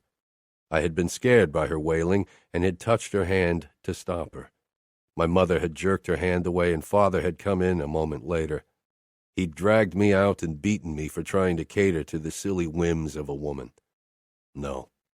Our father taught Matteo and me that any kind of gentleness was a weakness, and there was never any room in my life for it, I said. All the sentimental baggage from my past wasn't something I wanted to lay in the open, not even to my wife. What about the girls you were with? Aria asked. Her voice shook with a hint of worry and jealousy. I peered down at her blonde crown, her naked body stretched out beside mine, elegant, breathtakingly gorgeous. Mine. It was understandable that she worried about other women after the Grace incident, but I didn't have the slightest intention to ever touch another woman again, and all the women of my past had meant nothing. I didn't even remember most of their names or faces. They were a means to an end. I wanted to fuck, so I looked for a girl and fucked her. It was hard and fast, definitely not gentle. I mostly fucked them from behind so I didn't have to look them in the eyes and pretend I gave a shit about them. Aria surprised me by kissing my familia tattoo, her lips soft. I held her even tighter, not sure how to react to her loveliness, her innocent tenderness. It wasn't something I'd ever been on the receiving end of. I wanted to give her something as meaningful in return, and there was only one way I could do it. The only person who could have taught me how to be gentle was my mother, I said, even as the words felt like shrapnel in my throat. I didn't like talking about her, or even remembering her. But she killed herself when I was 9. I'm sorry, Aria whispered, tilting her head back to meet my gaze. She pressed her soft palm against my cheek. No one had ever done something like that before Aria, and whenever I'd witnessed that sort of affectionate gesture with other people, I'd wondered why the hell anyone would touch a cheek, or would want their cheek touched when they could have their cock sucked. A fucking cheek. But this felt good. Not as good as the other, but damn good anyway. Aria's eyes held compassion, but I didn't want to dwell in the past. Does it still hurt? I asked, and when it became clear that she wasn't sure what I was talking about, I brushed my fingertips over her abdomen. Aria blushed, golden lashes fluttering in embarrassment. Yeah, but talking helps. How does it help? It seemed impossible for mere words to do that. When I was in agony, I definitely didn't want to talk to anyone, much less listen to anyone's rambling, even though Matteo mostly ignored my wishes. It distracts me, Aria admitted, her eyes still on mine. It was the longest she'd ever held my gaze, and I had to admit I enjoyed it. Can you tell me more about your mother? There were so many things I remembered as if they'd happened yesterday, but none of them were happy. I wasn't sure if my mother and I had shared a single happy memory, if anything hadn't been tainted by my father's brutal shadow. My father hit her. He raped her. I was young, but I understood what was going on. She couldn't bear my father anymore, so she decided to slice her wrists and overdose on dope. Aria shivered. I wasn't sure if it was because she imagined what my mother had gone through. I was fairly sure Aria had worried it would be her fate as well. The mere idea that I could do to Aria what my father had done to my mother, that Aria would lie under me, broken and terrified, made me want to take a shower. She shouldn't have left you and Matteo alone. That was what got to her. Aria was too kind, too good for me, and as usual she barreled straight through another one of my walls.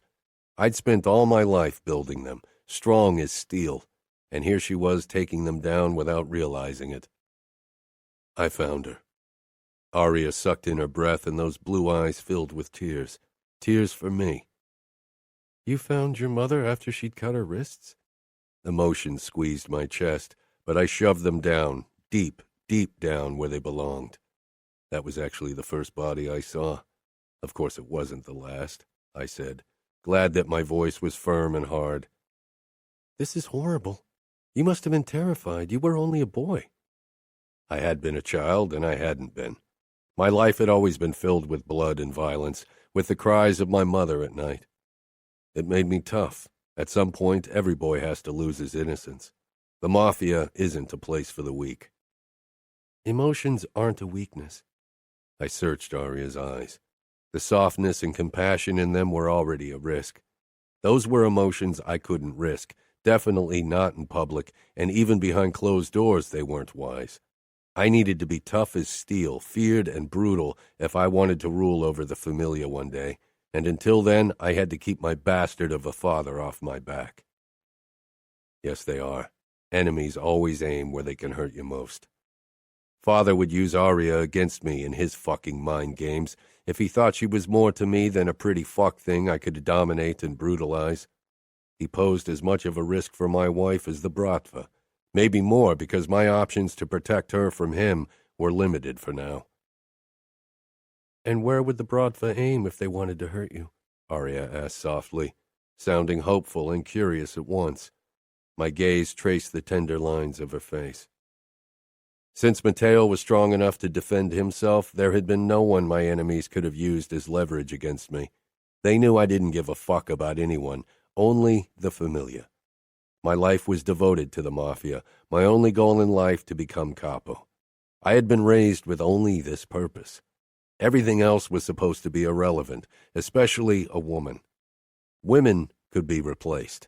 That's what Father had taught Matteo and me, and it was something he'd lived by. It hadn't taken him long to replace Mother with Nina. The look in Aria's eyes hammered away at another of my walls, but I couldn't let her. I turned off the lights, needing the dark to hide the emotion in her face. They won't ever find out, I said. Aria released a small breath, deflating against me. She needed to stop wishing for something I couldn't give her, wouldn't give her, for both our sakes. It would have been easy to crush her hopes, to nip her emotions in the bud. A few cruel words that always came so easily for me. I got what I wanted. Stop the fucking emotional bullshit. All I give a fuck about is your tight pussy milking my cock. You're nothing to me but spread legs to relieve tension. Those words would have cut Aria to the bone. They would have stopped her from prying past my walls ever again. She would have believed them to be true, no doubt, because they were words more fitting to the man I was than the sweet nothings I'd murmured while taking her virginity. Everyone would believe them to reflect the true nature of my feelings for the woman beside me. The words lingered on my tongue, needed to be said to protect Aria and my claim to power, but I couldn't get them past my lips. I couldn't fucking lie to Aria like that, couldn't crush her like that. But most of all, I couldn't bear the thought of how she'd look at me afterwards, of how she'd never give me that small, trusting smile again. Chapter 20. I woke with Aria pressed up against me, her forehead leaning against my chest, our legs scissoring. Her stirring had woken me. She tried to untangle herself from my hold without waking me, which was a futile endeavor. My sleep was light, and I woke at the smallest sound or movement. "What's wrong?" I rumbled. "Need to go to the bathroom," Aria said in a sleepy voice. I loosened my iron grip around her and she pulled back, peering up at me. I watched her through half-closed eyes. Aria bit her lip, smiling uncertainly. She was shy because of what we'd done last night. I rubbed my thumb over her swollen lips, watching the blush bloom on her cheeks. Slowly she climbed out of bed, her movements stiff. My eyes followed her beautiful ass as she walked toward the bathroom. Her gait was slightly off from discomfort. I was glad for the reminder because my cock was already erecting a tent with the covers. Groaning, I reached for my phone on the nightstand. It was only 8, and Romero was supposed to arrive at 9 to guard Aria. I sent him a short text telling him to be there at 12, then another text to Matteo informing him that business would have to wait until later. Then I shut off my phone, not in the mood for my brother's annoying questions just yet. Aria returned 10 minutes later, her face twisting occasionally. "Sore?" I asked, even if it was a rhetorical question. Even someone less familiar with the signs of pain would have seen that she was in discomfort. Aria stopped in front of the bed, nose crinkling in shame. "Yeah, I'm sorry." "Why are you sorry?" Aria stretched out beside me, her eyes briefly darting down to my groin, then back to my face. There was no way I could have hidden my desire for her, but that didn't mean I'd disregard her body's needs. "I thought you might want to do it again, but I don't think I can." I caressed her ribs and sighed. "I know. I didn't expect you to be ready so soon." Aria's skin pimpled under my ministrations. I stroked her belly, then the edge of her lovely blonde triangle. She held her breath. "I could lick you if you're up for it." Desire consumed my insides at the idea of burying myself between her thighs. Aria swallowed. "I don't think that's a good idea." I leaned back, but I didn't take my eyes off her. Her nipples puckered under my attention. Aria leaned over me, her gaze lingering on my chest and abdomen. Her expression wasn't sexual, so she wasn't admiring my muscles, but I knew they turned her on, just like Aria's body drove me raving mad with desire. I reached up and stroked the pad of my thumb over her pink nipple.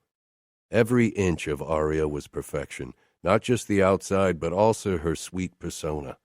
I'd been with so many beautiful women who'd fulfilled my every fucking desire, women who had never known a single truth about me, women who had never wanted to know more than what I could give them.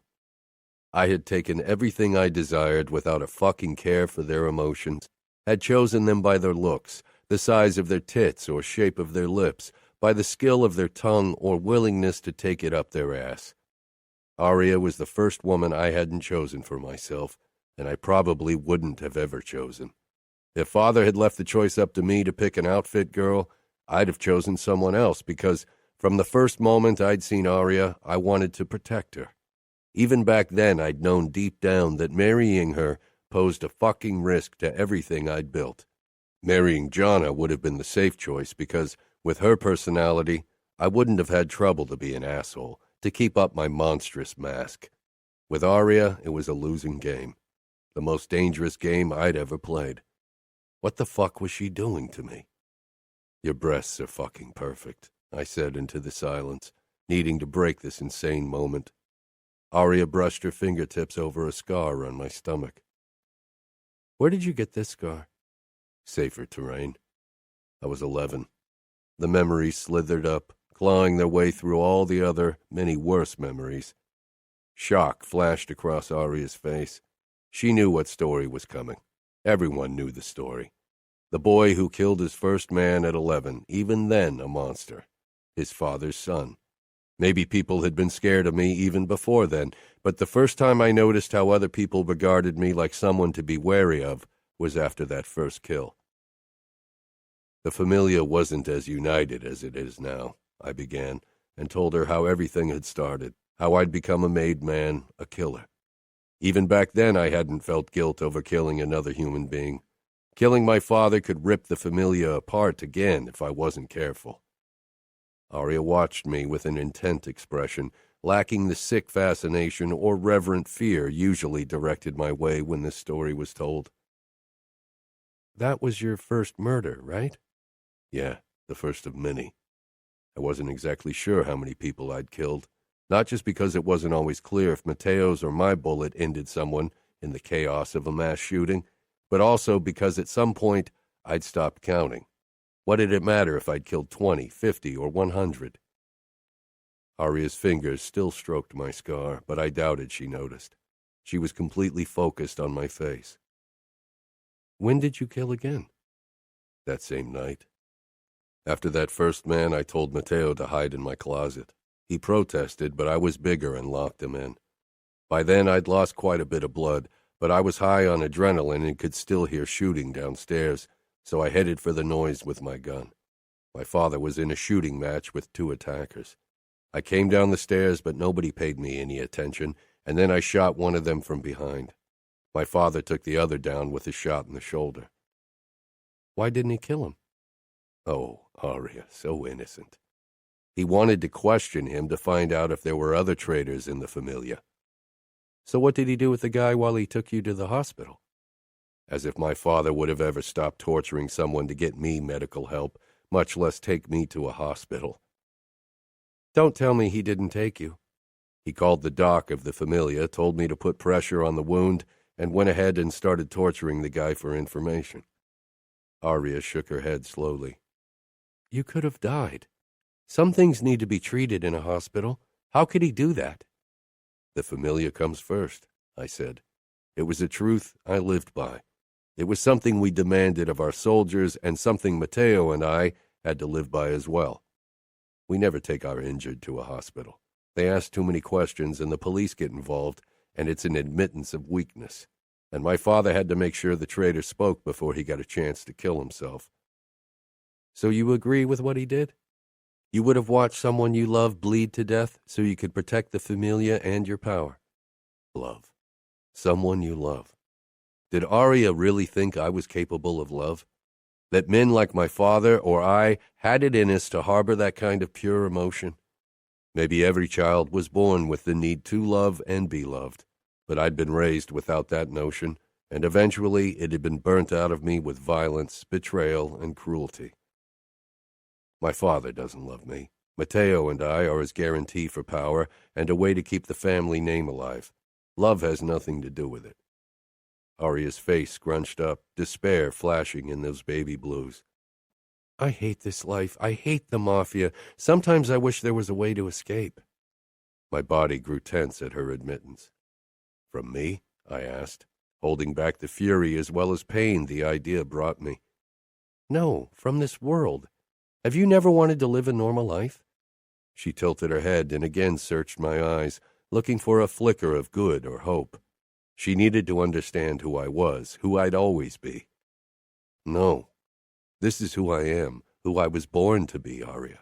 It's the only life I know, the only life I want. For me to commit to a normal life would be like an eagle living in a small cage in a zoo. Fuck, I'd never even considered a normal life an option. I'd never dreamed of going to college, of having a normal job. I wasn't even sure what I could have become if I wasn't a made man. For as long as I could remember, becoming a made man, becoming Capo had been my goal. Nothing else had ever mattered. I'd finished high school more for appearances than anything else, and only because Father's influence and money had made the school board ignore my absence rate. Your marriage to me shackles you to the mafia. Blood and death will be your life as long as I live, I said at last, hating having to crush Aria's wishes and hopes, but knowing it was better early on. She'd always be mine, had no choice in the matter because I wouldn't give her one. If she settled for what she had instead of hoping for more, if she resigned herself to a marriage of respect instead of love, then maybe she could survive this life in her bond to me. The thought didn't sit well with me, but entertaining silly emotional fantasies had been beaten out of me as a kid. Aria nodded, but she didn't look crushed. She actually looked determined. Then so be it. I'll go where you go, no matter how dark the path. And in true Aria style, all innocent and caring, she blasted through another wall I had absolutely no intention of lowering, taking with her my goddamn determination to make her settle for a bond of respect and convenience. I kissed her harshly, burning up with a myriad of conflicting emotions, most of them entirely foreign and utterly insane. Aria wanted a fucking fairy tale, a love story worthy of a goddamn Hollywood blockbuster. She was determined to get it, and I wasn't sure if I was strong enough to deny her. Aria and I went down into the kitchen together. It was a few minutes before noon, and I had to meet Matteo and drive to the Sphere afterward. I hadn't intended to stay in bed for so long, but after last night I felt the urge to keep Aria close for as long as possible. Romero wasn't there yet when Aria searched the fridge for something we could manage to turn into something edible, and I prepared coffee. My eyes kept returning to her. She was dressed in a white summer dress with colorful dots, her hair still damp from our shower, her feet bare, and humming a soft tune I didn't recognize. She looked as if a weight had been lifted off her shoulders. When the cups were filled with coffee, I set one down beside Aria, who'd assembled 2 bowls with fruit and cereal. Taking a sip from my coffee, I slid my arm around her waist from behind. Aria leaned back at once, the back of her head resting on my sternum as she peered up at me. "You look happy and relieved," I said quietly. She bit her lip with a small laugh. "I am." "Why?" I asked in a low voice. I couldn't stop touching her, and only barely stopped myself from burying my nose in her blonde hair. She sighed. "Promise not to be angry." I frowned. "That's not something I can promise, but trust me when I say I have a hard time being angry with you." Aria smiled. "I'm just relieved that it's over." My eyebrows climbed my forehead. "You realize we'll have sex again?" Aria giggled, nudging me with her elbow. "I know, but I'm relieved that you finally made me yours." Her voice dipped, her eyes flitting down to my nose in embarrassment. That made 2 of us, but coming from Aria, it sounded as if she'd survived a painful medical treatment, not sex. My confusion must have been plain as day because Aria continued without prompting. "I was so scared because I wasn't sure what to expect. Scared of the unknown, especially because I wasn't sure if you'd be gentle with me. But now I know I don't have to be scared of being with you." I cupped her face and kissed her. "You won't ever have to be scared of me, Aria, not in bed and not outside of it. I'll always be gentle with you." I was utterly fucked. The elevator binged. My eyes darted to the clock in the fridge. Point noon. Romero was on time as always. I stepped back from Aria, straightened, and took another sip from my coffee. When the doors to the elevator slipped open and Romero stepped out, followed by my pain-in-the-ass brother, my face was back to my emotionless mask. Aria watched me, then took her own coffee and walked over to the bar stool. Her gait was slightly off, and of course both Romero and Matteo noticed. We had been taught by years as made men to notice the slightest shift in demeanor of others because it usually meant danger. Aria noticed their attention and turned bright red, her eyes darting to me, then quickly down to her hands clutching the cup. A smirk curled my lips. She was too fucking cute when she was embarrassed. Romero narrowed his eyes in confusion, but Matteo gave me his fucking shark grin. "I see you finally took a stroll through undiscovered land," he said. Aria set her cup down with a clang, her expression falling in open horror. I was going to kill Matteo. "Why don't you keep your fucking mouth shut?" I growled. Seething, I regarded Romero, trying to gauge if he'd understood Matteo's stupid comment. Romero's expression was carefully blank, but he wasn't fooling me. He knew exactly what Matteo meant, especially considering Aria's behavior. Damn it. "Will you have breakfast?" Aria asked into the tense silence, nodding towards the bowl with cereal. "No time," I snapped, regretting the sharpness in my tone when Aria jumped. My anger wasn't directed at her. Fuck. And in front of Romero and Matteo, I couldn't even make it up to her. I walked over to her, barring her from view with my body, then bent down. Matteo and Romero would only see me acting all possessive and kissing my young wife after I'd claimed her. "We'll have dinner tonight," I murmured in her ear, lightly rubbing her lips with my thumb before I pulled back. Aria gave a small nod.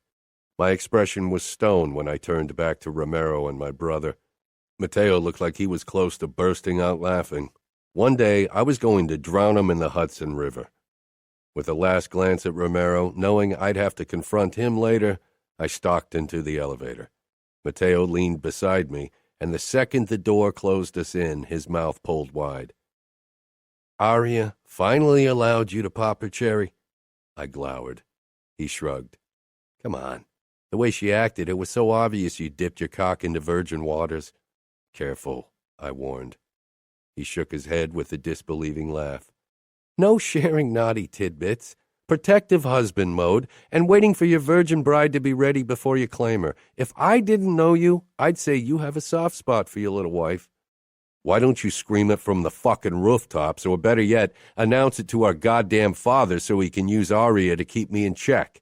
He'll think I'm growing soft, or that I care about her, and we both know he'll make sure that doesn't happen. And do you? Matteo asked carefully. Do I what? I growled, all my defenses shooting up into place. Care for her. We both know there's no way you're going soft. You're a brutal fucker. Staring Matteo down was futile. Everyone else would have cowered under the force of my anger, but he held my gaze. The elevator doors slid open and I staggered into the parking garage. Fuck this shit. This marriage was supposed to bring peace and keep the fucking outfit off our backs, not turn me into a fool. I take it that's a yes, Matteo said from close behind me. I turned and gripped his shoulder in a hard grip. This isn't a fucking game, Matteo. I don't want people to think they could use Aria against me, so keep your mouth shut for once. Fuck, he muttered. You do care about the girl, do you? Just shut up, all right? I said, losing my patience. Matteo gave a sharp nod, surprising me. You know I won't tell anyone you're being a decent human being to your little wife. I narrowed my eyes at him. You as good as told Romero that I haven't fucked my wife until last night. You know Romero. He won't tell a living soul, probably not even the ghost of his father.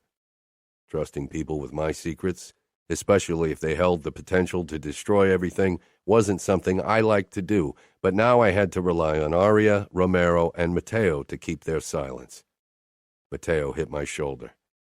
Stop being a pussy. Everything's going to work out. People fear you too much to even consider the possibility that those sheets were faked. You are the vice. His grin made me sigh, but the knot in my chest loosened.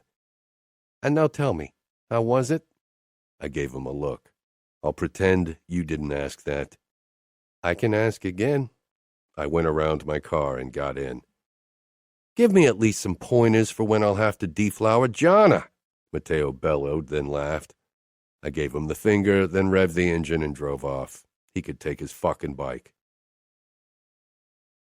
Matteo kept trying to extract information from me about my night with Aria all day, but he eventually gave up when I ignored him. Threats and anger only spurred him on. When I returned home that night, Aria and Romero were sitting outside on the roof terrace playing cards. I motioned at Romero to come inside, and he did so at once. I want a word with you. Romero nodded, his expression carefully blank. I was fairly sure he knew why I cornered him. It's about what Matteo said this morning. You know me, but some people might not understand that I'll kill every fucker who takes me for weak. Romero shook his head. I didn't hear anything. I narrowed my eyes. Cut the bullshit. You're one of my best men. You know exactly what Matteo meant. I've never been a fan of the bloody sheets tradition. A man shouldn't have the goal to make his wife bleed. But it's our tradition, and you know why. Romero inclined his head, then he met my gaze. I always respected you, Luca, and for treating your wife the way a woman should be treated, I respect you even more. You'll be the best capo the Familia has ever seen. I didn't say anything. Romero had always been the man I trusted most beside Matteo and Cesare, and one day I'd give him the recognition he deserved and make him captain. Fuck tradition in that regard. I waited 2 days, even though it almost killed me not to touch Aria, but I could tell how tender she still felt after her first time, and I didn't want to make it worse acting like a fucking horny bastard. That evening, we sat outside on the terrace and enjoyed the warm summer air. I absent-mindedly stroked Aria's side, my thumb grazing her rib, feeling calm and at peace, and trying to remember if I'd ever felt anything close to it. I never thought I would like New York. I peered down at her in surprise. You like it? She gave a nod. It's almost peaceful up here. If you ignore the honking, I said. She laughed. It's not that bad. I really love the view, and it's not like I ever lived in the countryside. Chicago is busy as well. I'm glad you're coming to terms with my city. Your city, Aria said, a smile in her voice, looking up at me. It's strange to think that you'll be ruling over the East Coast, that I'll be the wife of a capo. I found it far stranger that I was sitting on my terrace with my wife as if it were meant to be like this. With your beauty, you must have known from an early age that you'd be given to a man of power. Aria pursed her lips. I knew. People never stopped telling me so, but I never thought I'd be given to a future capo. An underboss, yes.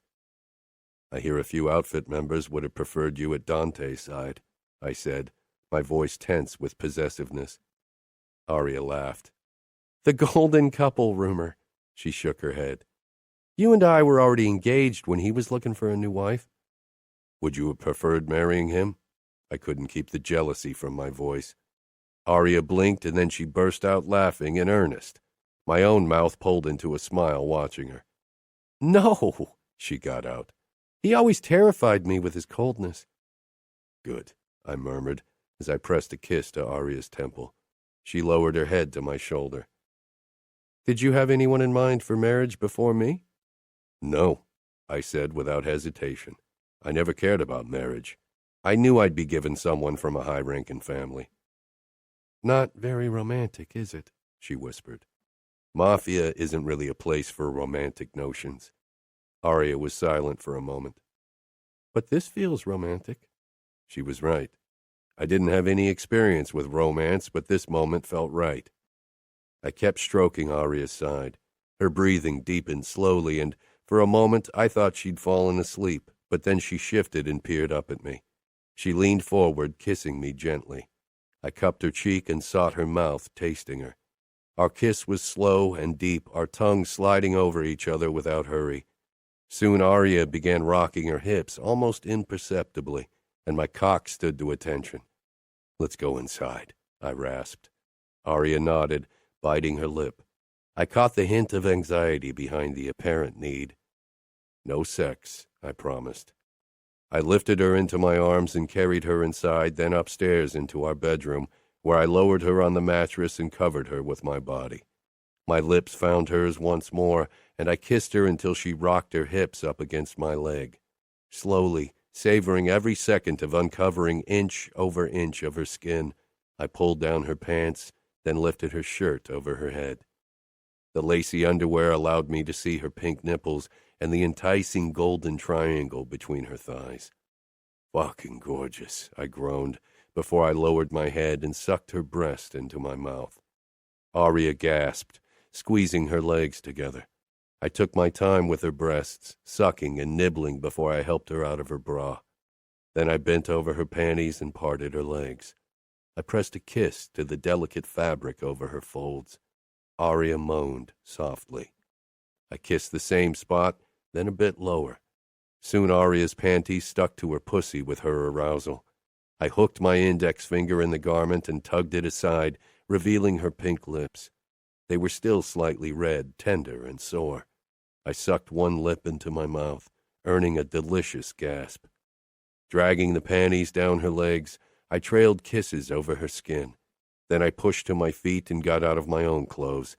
Aria watched me with hooded eyes, her legs closed, still shy about presenting herself to me. Let's try something new, I told her. I stretched out on my back and Aria frowned. Kneel over me, then I can lick you and you can blow me. A fierce blush stained Aria's cheeks at my words, but she knelt and straddled my chest. Gripping her hips, I hoisted her closer to me so that her pussy was spread out before me like a delicious treat. Aria was a bit stiff, probably from self-consciousness about being exposed like this to me, but good Lord, she didn't need to be. The sight of her pink lips and her perfectly shaped butt was like a fucking shot of pleasure straight into my veins. Aria giggled. You twitched. Because my mouth waters just imagining tasting your glistening lips, Principessa. Her pussy clenched, and I couldn't help but smile smugly, knowing that my words had turned her on. Aria loved it when I talked to her, even when she was still very quiet.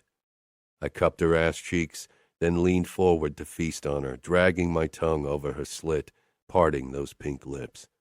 Aria moaned, then lowered her head and took my tip into her mouth, sucking lightly.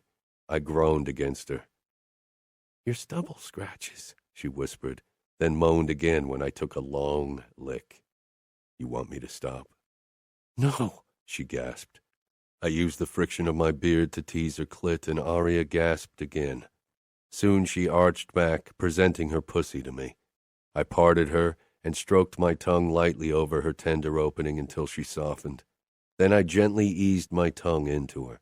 I began to fuck her with my tongue as my thumb rubbed her clit. Fuck, I couldn't wait to sheathe my cock inside her again. I thrust my hips upwards lightly into Aria's warm mouth. She was already so much better at this, trying to match my thrusts and squeezing my cock with her fingers. Aria tensed when she finally came, thrusting her pussy into my face, and I squeezed her ass encouragingly, loving to see her loosen up.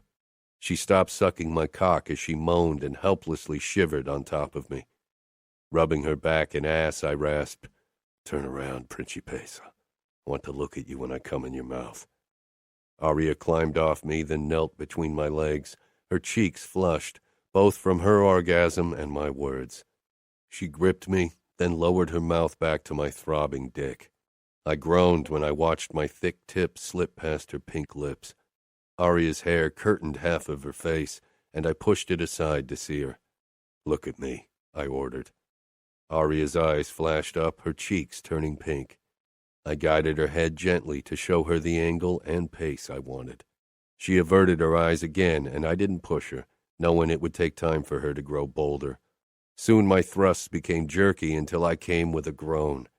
Aria's moves became uncoordinated as she tried to swallow around my tip. She pulled back and hesitantly licked her lips. I was still cupping her head, and like she'd done before, Aria tilted her head, pressing it against my palm. She crawled up to me, and I pulled her against my chest. "Am I getting better?" Aria asked with a small laugh. My brows drawing together, I peered down at her, but she wasn't looking at me, instead at the hand tracing my stomach. "Better at giving me head?" I asked with a chuckle. Aria nodded. "I know I wasn't any good the first few times, and I'm probably still not very good, but I want to get better." "You're perfect," I said, sliding my hand along the curve of her body. Aria gave me an indignant look. "I'm nowhere near perfect." "Aria, I didn't expect you to be some kind of sex goddess when I married you." "You resigned yourself to a life of mediocre sex," she said with raised eyebrows. I chuckled again. "That's not what I said. I knew you'd have to learn, and you do. I'm fucking glad that you're not a prude who doesn't want to try new things." "Okay," she said, growing soft in my embrace once more. I stroked her arm until her breathing evened out, her body falling into sleep with a small twitch. Falling asleep in someone else's arms or just in their company required a level of trust I could hardly grasp. Aria had no trouble making herself vulnerable in my company. Then again, it wasn't as if she was any less vulnerable when she was awake. She was at my mercy asleep or awake, and she knew it. I trailed my thumb down her arm, then over her hips and the soft skin of her belly. With a small sigh, she pressed even closer to me, her fingers curling over my hip and holding on to me. In moments like this, it seemed a lifetime ago that I'd slept without Aria at my side. Chapter 21. Cesare waited for Matteo and me in front of our warehouse. He'd called me 10 minutes ago to tell me that the Russians had attacked the building. "The doc's still trying to patch one of them together," Cesare said, his dark eyes bloodshot as he led me inside the gym. The smell of blood and vomit drenched the air. My eyes took in the scene before me. Blood covered the floor and the walls. It looked as if the Russians had sprayed it all over the place on purpose. I stalked past the dismembered bodies and toward Doc and his assistant, a young woman from a soldier family. I counted 2 dead men, but when I arrived beside the Doc, I was surprised that it wasn't 3. I got down on my knees beside my soldier. He was a recent initiate, not even of age yet. I still remembered his induction about 2 years ago. I wasn't sure what the Doc was trying to do, because little of his body was intact. The Russians had broken every single bone in his legs and arms from the look of it before they'd skinned his limbs and cut open his belly. Nico, I said firmly. The boy's swollen eyes focused on me briefly before they fluttered shut again. I glanced at Doc, who shook his head. "It hurts," he cried. "I know," I said, touching his shoulder lightly. He shuddered, blood trickling out of his mouth. Doc showed me 5 fingers, 5 minutes of agony.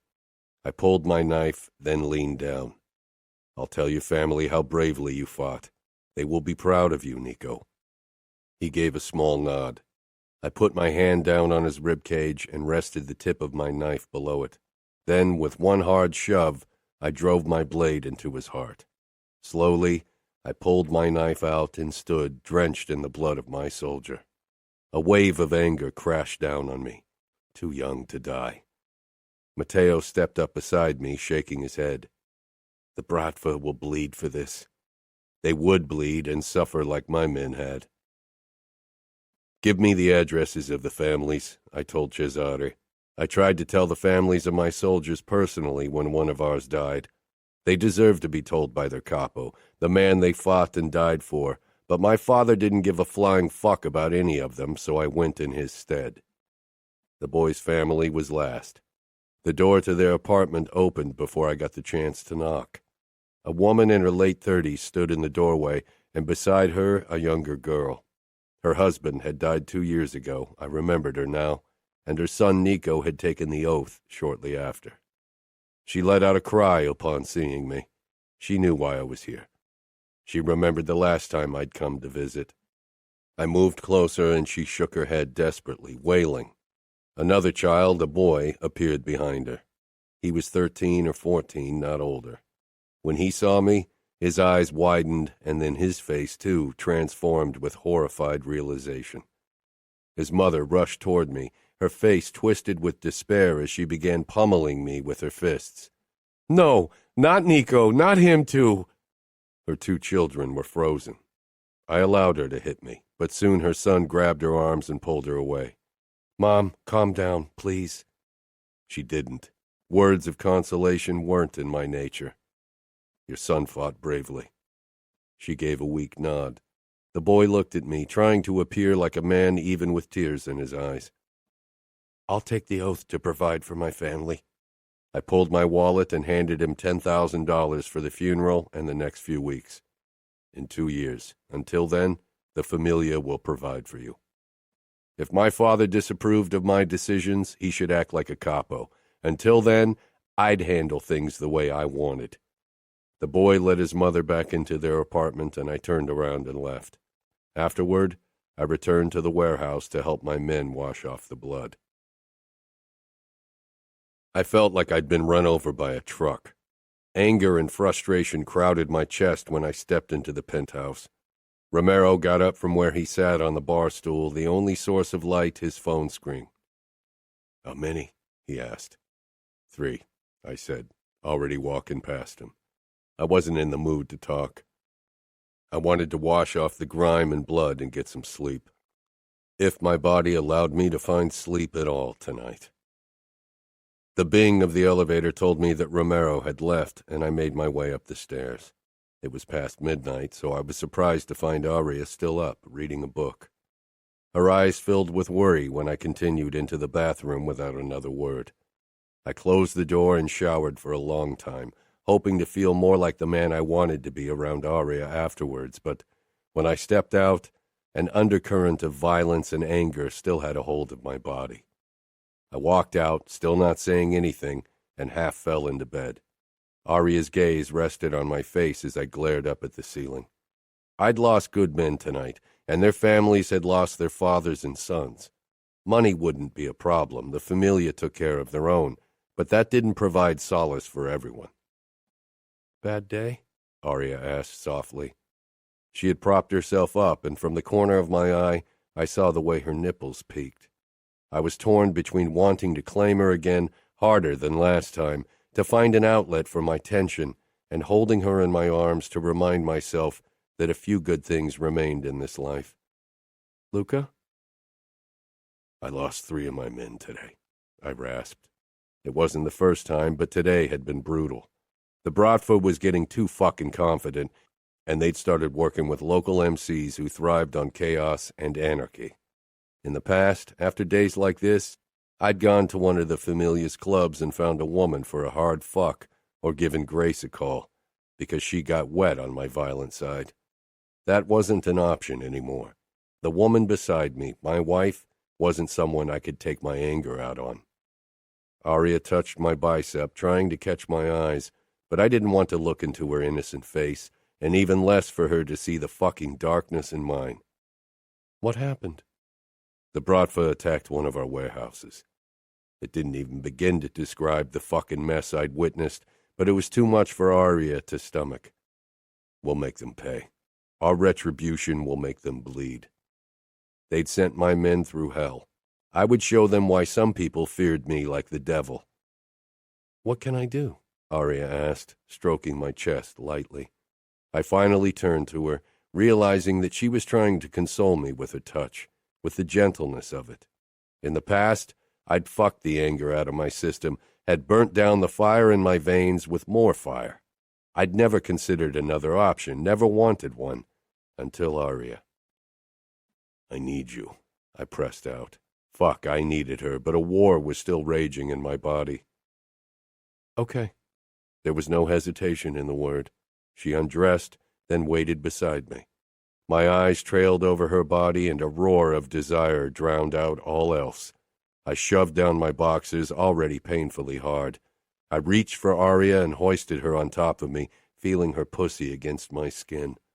The idea of Aria riding me was enticing, but I caught the hint of apprehension in her eyes, the way her body tensed up. It was only her second time, and the last time had been painful for her. No angry fucking.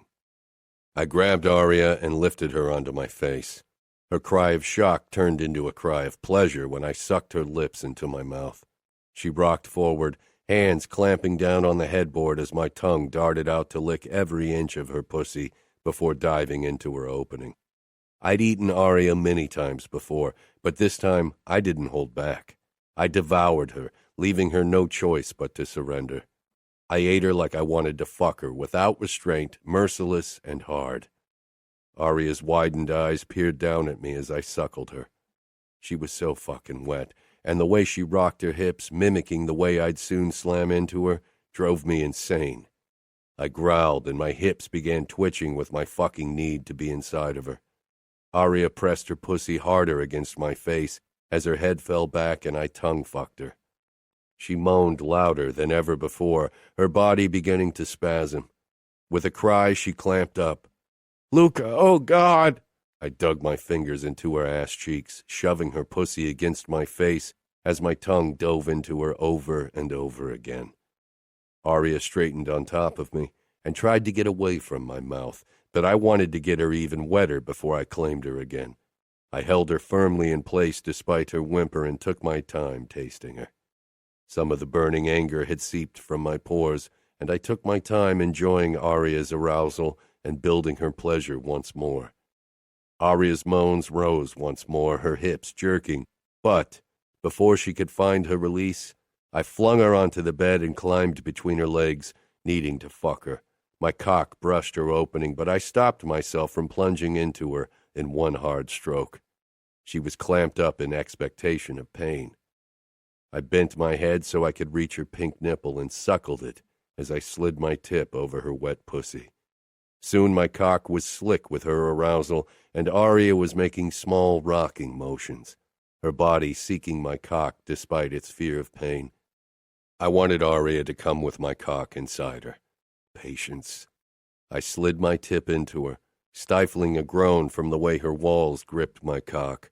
I took a long time teasing her with only my tip until she stopped tensing. Her nipples were red and hard from my ministrations when I finally released them.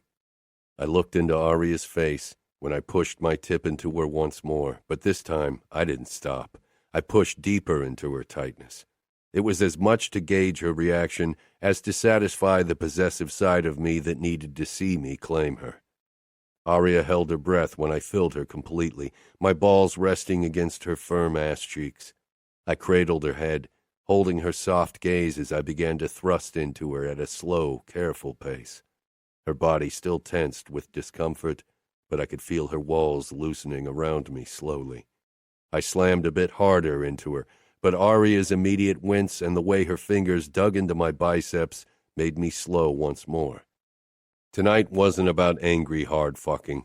I pressed my mouth to her ear. I loved the taste of you, Principessa. I loved how you rode my fucking mouth. I loved my tongue in you. I love your pussy and your tits, and I love that you're all mine. I kept thrusting slowly, steadily, as I whispered into her ear, telling her exactly how much I loved eating her. And fuck did it work. Aria's channel became slicker and my cock moved more easily in and out. My finger found her clit and I started teasing it. Aria moaned, pleasure reflecting on her face. I fucked her faster, not harder though, and kept up the pace even when she whimpered. By the way her hips rocked upwards to meet my thrusts, by the wet sounds of our bodies, by Aria's astonished moans, I knew she was close. Come for me, Aria, I said, flicking her clit again as I slammed into her, and Aria arched up, crying out, her walls clutching my dick like a vice. The mix of pain and intense pleasure pushed me over the edge. My thrusts became harder and uncoordinated as I released into her. I pulled out of Aria, groaning at the tight grip her walls still had on me. She gasped. I relaxed between her legs, supporting my weight so I didn't crush her. Was I too rough? I'd thrust harder than intended when my orgasm had taken control. No, it was okay. I kissed the corner of her mouth and her lower lip, showing her that she was safe in my arms and in bed with me. Kissing Aria always gave me a strange sense of calm, of belonging. It didn't take long for my cock to grow hard again. I wanted this woman so much. Aria drew back with wide eyes. So soon? I thought men needed time to rest. Time to rest, I chuckled, loving her endearing innocence, and even more the knowledge that I'd be the one to rid her of it. I'd corrupt Aria, show her all the forms of pleasure. I couldn't fucking wait. Not with your naked body beneath me. I slid my palm up her outer thigh before gripping her ass cheek. How sore are you? Not too sore, Aria said, but she was a horrible liar. I rolled us over so she sat atop my abdomen. That way she could decide how much her body could take so soon. I caressed Aria's legs, trying to soothe her anxiety. Take your time. You're in control. I lifted my hips, sliding over her firm ass to show her how much I desired her. Aria pressed her palms to my chest, still not moving. I want you in control. Fuck. Don't say something like that to a man like me. I shoved down the need to claim her in one stroke. Instead, I shifted her body until my cock nudged her pussy lightly. Aria peered down with puckered brows. I slid my tip through her wetness, teasing her clit with it, trying to relax her. My free hand caressed her breast. Aria began to loosen up, and I grabbed her hip to slowly lower her body. Her hand clung to my shoulders, and she sucked in a deep breath when I was more than halfway in. She slowly ran her hand down to my chest, her fingers twitching against my skin. I stroked and tugged at her nipples before one of my hands found its way to her pink nub, and I slid my thumb over it. Aria moaned, and I used the moment to fill her completely, groaning at the delicious sensation of her pussy pressing down on my pelvis, on how deeply my cock was buried in her. Aria tensed with a cry. I stilled, my gaze flitting to her eyes, trying to see if I'd heard her. Aria, I murmured. A hesitant smile pulled at her lips, and the fist around my heart loosened. Give me a moment. I stroked my thumbs over her hip bones and higher, then back down, never taking my eyes off my wife's face as she took a few deep breaths. She exhaled and moved her hips. Her moves were unpracticed, and it was obvious that they didn't bring her much pleasure yet, but I held back, waiting for her to get used to the position even when I wanted to show her how amazing it could be. Aria's eyes met mine. Help me? My chest constricted. I held onto her waist, my big hands touching her firm ass. I helped her rotate her hips as I made small, upward thrusts. I watched her closely to see the angle she liked best as I shifted my hips with each push. Aria was gorgeous, and I loved how she trusted me to make this good for her, how she trusted me to ask me for help. She trusted me to hold back for her, and fuck, I did. It wasn't the best sex I'd ever had, if you counted only the physical aspect, but by God, it beat everything else anyway, because by taking care of Aria, by shoving down my own needs, I felt a different kind of satisfaction I'd never felt before. It would have been easy to seek the ultimate pleasure with Aria, to take more than her body was capable of giving just yet. Aria might have denied me in our wedding night, but deep down, I knew that something had changed, that she'd yield to my demands now, no matter what I asked, and that was exactly why I would be twice as careful to honor her own needs. And when Aria finally came on top of me, her body loose with pleasure, her blonde strands trailing like silk down her back, and my own body tightened with release, I wondered how I'd ever enjoyed the senseless fucking, the uncaring pleasure-seeking of the past.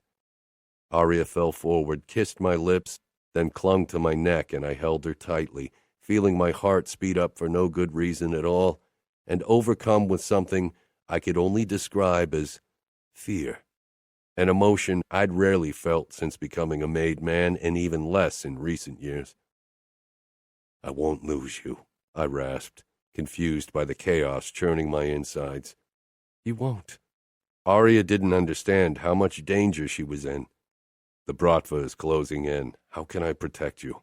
The Bratva would target my weakest point, and every day it became more apparent that Aria was that weakness, because I cared for her when I'd never cared for anything but the familia. Protecting her would be difficult. "You will find a way," Aria said firmly. Again, that unfailing trust in me, a trust I was bound to break at some point. Chapter 22. My days in the next 2 weeks were filled with countless discussions with my father about possible ways to make the Bratva pay. We targeted another of their drug labs and killed a few of their dealers, because father was convinced that losing money would hurt them the most. The only light in my day was when I returned to my wife, saw her beautiful smile, and worshipped her body. Today, it became clear the moment I entered the penthouse that I wouldn't be on the receiving end of her smile. Aria's face was a mask of fury when she rushed inside from the roof terrace. She didn't slow down until she was right in front of me and hit my chest with her fists, catching me off guard. What the hell had gotten into her? I snatched up her wrists, holding her tightly. "Aria, what?" Aria jerked her knee upwards, but I managed to evade a direct hit by jumping back. "Get out," I growled at Romero, who disappeared in the elevator at once. Aria glared up at me and actually tried to ram her knee into my balls again. Anger surged through me, and I shoved her down on the sofa before I held her down with my body. "For God's sake, Aria, what's gotten into you?" "I know about Jana and Mateo," she hissed, and then the anger slipped off and she began crying. I let go of her and stopped holding her down. That's what this is about? I couldn't believe she was losing her mind about something like that. Her sister would have to marry anyway. I'd have thought she'd be happy to have her in New York. "Of course, you don't understand because you never loved anyone more than your own life. You can't possibly understand how it is to feel your own heart breaking at the thought of the person you love getting hurt. I would die for the people I love." I'd give my fucking life for Aria, wouldn't even hesitate to do it, but she didn't know that. I got to my feet. "You're right, I don't understand." Aria pushed up from the sofa as well. "Why didn't you tell me? You've known for weeks." "Because I knew you wouldn't like it." "You knew I'd be mad at you and you didn't want to ruin your chances of fucking me." "Fuck her?" She thought I had only fucked her? Of course I wanted to fuck you, but I got the impression you enjoyed our fucking sessions. Aria's face twisted with anger. "And you worried I wasn't a good enough actress to fool everyone after our little trick on our wedding night, but it turns out I even fooled you. I made you believe I actually enjoyed it." Some wives pretended they enjoyed their husband's touch and his company, like Nina, because it was the only way to survive a marriage to a man like my father. I'd tried not to be that kind of man with Aria, and yet she made me feel like I was. I smiled cruelly. Don't lie to me. I've fucked enough whores to know an orgasm when I see one. Aria flinched, eyes growing wide. Some women even experience an orgasm when they're being raped. It's not because they're enjoying it, it's their body's way of coping. She didn't have to tell me anything about rape. I'd seen what it did to women, what it had done to Mother and still did to Nina. Fury slithered under my skin, wanting to be unleashed, but I shoved it down. Your sister should be happy that Matteo wants her. Few men can stand her gab, I said coldly. Aria shook her head with a look of disgust as she peered up at me. God, that's the reason, isn't it? It's because she told him that he'd never get her hot body that day in the hotel. He didn't like it. He couldn't bear that she was immune to his creepy charm. She shouldn't have challenged him. Matteo is a determined hunter. He gets what he wants. He gets what he wants? It's not hunting if he forces her into marriage by asking my father for her hand. That is cowardice. It doesn't matter. They're getting married. I began to turn, tired of this discussion. From the corner of my eye, I saw Aria dash toward the elevator, and my first instinct was that she was trying to run away. Aria, what the fuck are you doing? I was too slow to reach her in time. The elevator doors closed in my face, and it went down one floor. Tension flooded my body when I realized she was confronting Matteo. Fuck it. I hammered against the elevator button until it came back up. Matteo wouldn't hurt Aria. He wouldn't because she was mine. When I stepped out, Matteo had Aria pressed against the wall, holding her wrists up above her head. My fingers twitched, a fierce wave of protectiveness rushing through me. Let her go, I demanded. Matteo didn't hesitate releasing Aria and bringing space between them, but I could tell he was majorly pissed at her. The way his cheek turned red, I had a feeling I knew why. I moved toward them, checking Aria for any signs that Matteo had hurt her, even when I knew that it would take more than a slap to make him hurt a woman, especially my woman. You won't do that again, I told my brother, glaring at him. Matteo gave me a hard look. Then teach her manners. I won't let her hit me again. I got right into his face. You won't touch my wife again, Matteo. You are my brother, and I'd take a bullet for you, but if you do that again, you'll have to live with the consequences. Challenge shone in Matteo's eyes. He wasn't used to anything or anyone coming between us. I won't hit you again, Matteo. I shouldn't have done it, Aria said, surprising me. Aria looked between Matteo and me. I'm sorry if I hurt or scared you, Matteo said. I could still see his anger, but I wasn't sure if it was still directed at Aria or at me for siding with her. You didn't, Aria lied. Matteo would be able to see through it like I did. I walked toward her and wrapped an arm around her waist. She looked up to me, her eyes filled with disappointment. Was she still pissed because of Gianna? For God's sake, her sister would have to marry anyway, and Matteo was definitely not the worst choice. He wouldn't abuse Gianna, no matter how much of a bitch she was. Aria faced Matteo once more. Don't marry Gianna. I squeezed her waist in warning, but Aria continued. She doesn't want to marry you. You didn't want to marry Luca either, yet here you are, Matteo said, nodding toward us. It was true, but he wasn't taking Gianna's character into consideration. She wouldn't be as sensible as Aria. Gianna isn't like me. She won't come to terms with an arranged marriage. I regarded Aria, wondering if this was only accepting the unavoidable, or if this marriage was really more to her, if her words about love could really be true and not her way to make this easier for her. But more than that, I wondered why the hell I cared. She will become my wife the moment she turns 18. No power in this universe will stop me from making her mine, Matteo said. Aria shook her head. You disgust me. You all do. She walked past me, but I didn't follow her, not even when she took the elevator back up to our apartment. And you say Gianna is trouble, Matteo muttered, rubbing his cheek. Your wife is quite a handful. I made a non-committal noise. Aria was growing more confident, and even though part of me was annoyed by her outburst, I couldn't help but be relieved that she wasn't so painfully submissive around me anymore. I loved her fiery side as much as the rest of her. I loved every little thing about her, even her frustrating emotionality. Love. I loved Aria. You look as if you'd had a stroke, Matteo said. Love was a risk, a weakness, something I shouldn't entertain. Luca, I shook my head at him and at myself. I wasn't capable of love. Chapter 23. I avoided Aria over the next 3 days, hoping that my feelings would wane if I kept my distance, but they didn't. It was torture lying beside her at night without kissing and touching her, but even worse was not seeing her smile. I spent even more time in the sphere, determined to drive Aria out of my system with sheer work overload, but even that wasn't working. Matteo and I were on our way back home when Cesare called. I knew at once that something was wrong. I'd seen him only 2 hours ago for a quick fight workout. If there was something he had to say, he could have done it then. I picked up. The Bratva shot your father, Cesare grunted, sounding out of breath. For a moment, I was sure I hadn't heard him right. Only Matteo's wide-eyed stare confirmed the words. What? He was out with his mistress and was hit by several bullets.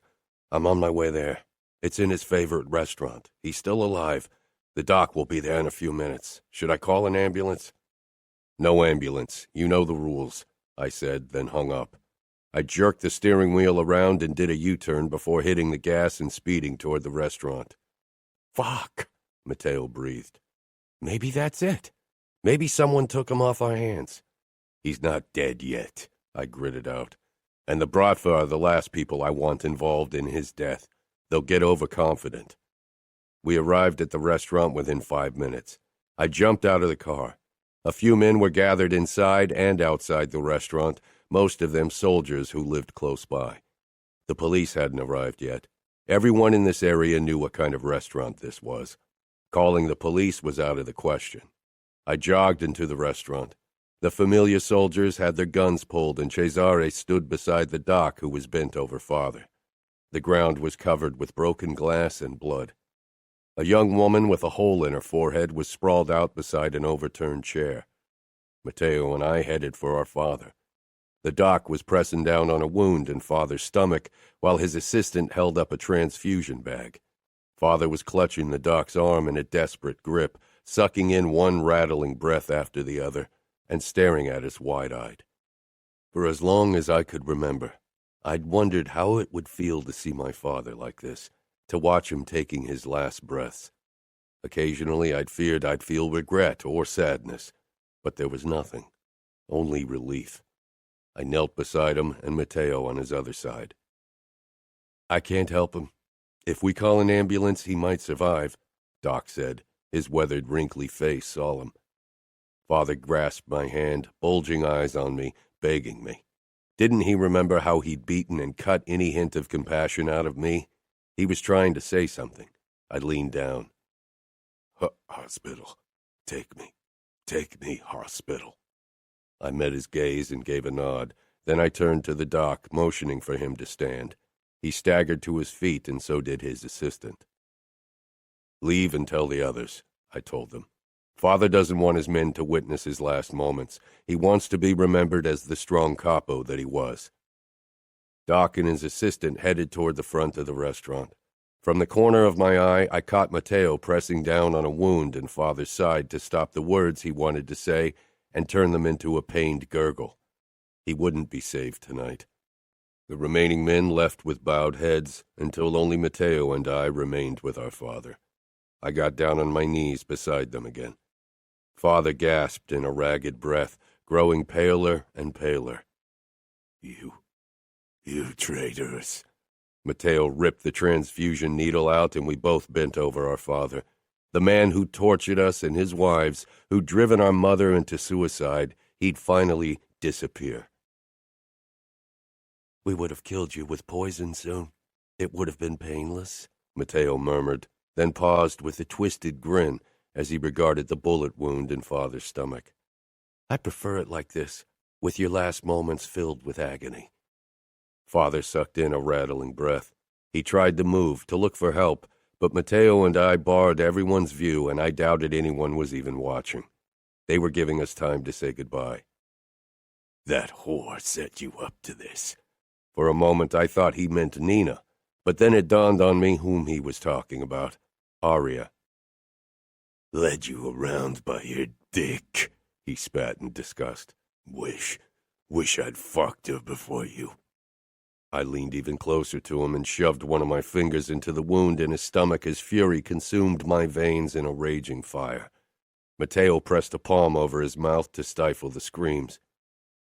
You won't ever touch my wife, Father. Aria's a queen, and I'll treat her like one. I won't be like you. Your legacy dies today. Matteo and I will make sure of it. Father's chest heaved more and more, and blood trickled out between Matteo's fingers, still pressed against Father's mouth. I'll tell Nina you suffered through your last minutes. She'll be ecstatic to hear it. Maybe Matteo and I will toast your death with her with your favorite bottle of wine. I growled. Father's eyes bulged, and he convulsed and then went still. I pulled my finger out of his wound, and Matteo released his mouth, and for a moment everything was silent. Matteo's and my eyes met, our hands covered with our father's blood. Matteo gripped my shoulder. He's gone. Gone. Finally gone from our lives. My eyes took in the mess in the restaurant. Bullets from Russian guns littered the ground. A traitor must have told the Bratva where to find him. Very few people knew. Probably one of our uncles. Probably. The question is how many men were involved beside them and how to prove it. Down! Cesare screamed.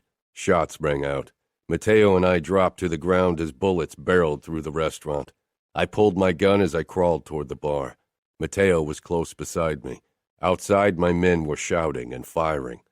Peering out from behind the bar, I tried to make out our attackers. They must have been waiting for our arrival on nearby rooftops, or someone had alerted them that Matteo and I had come to see our father. A fucking traitor in our ranks.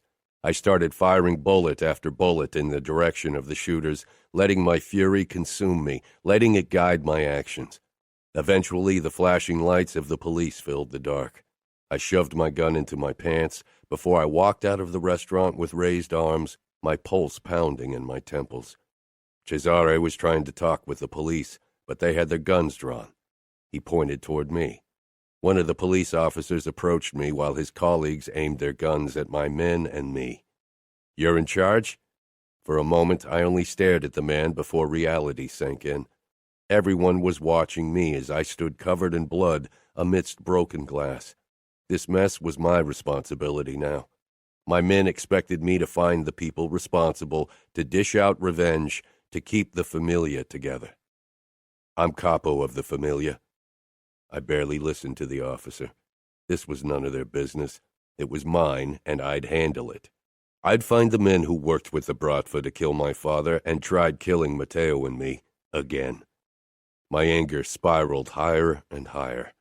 Soon the area was swarming with Familia soldiers and police. My father's consigliere Bardoni arrived not long after. Where's our capo? I glared down at him. My father's man through and through. He stands in front of you. Bardoni's eyes widened. Then he plastered that slimy smile on his face. My condolences. I'm sure you and your brother need time to grieve. I can take over business until you feel ready. I gave him my coldest smile. Did he really think I'd allow him to take control? I didn't trust him one bit, but whom could I really trust at this point? My eyes took in the men around me. Matteo, always. Cesare, maybe. But everyone else could be a traitor. I don't need time. I will rule over the Familia, and Matteo will be my consigliere from this day on. Bardoni took a step back, anger flashing across his face.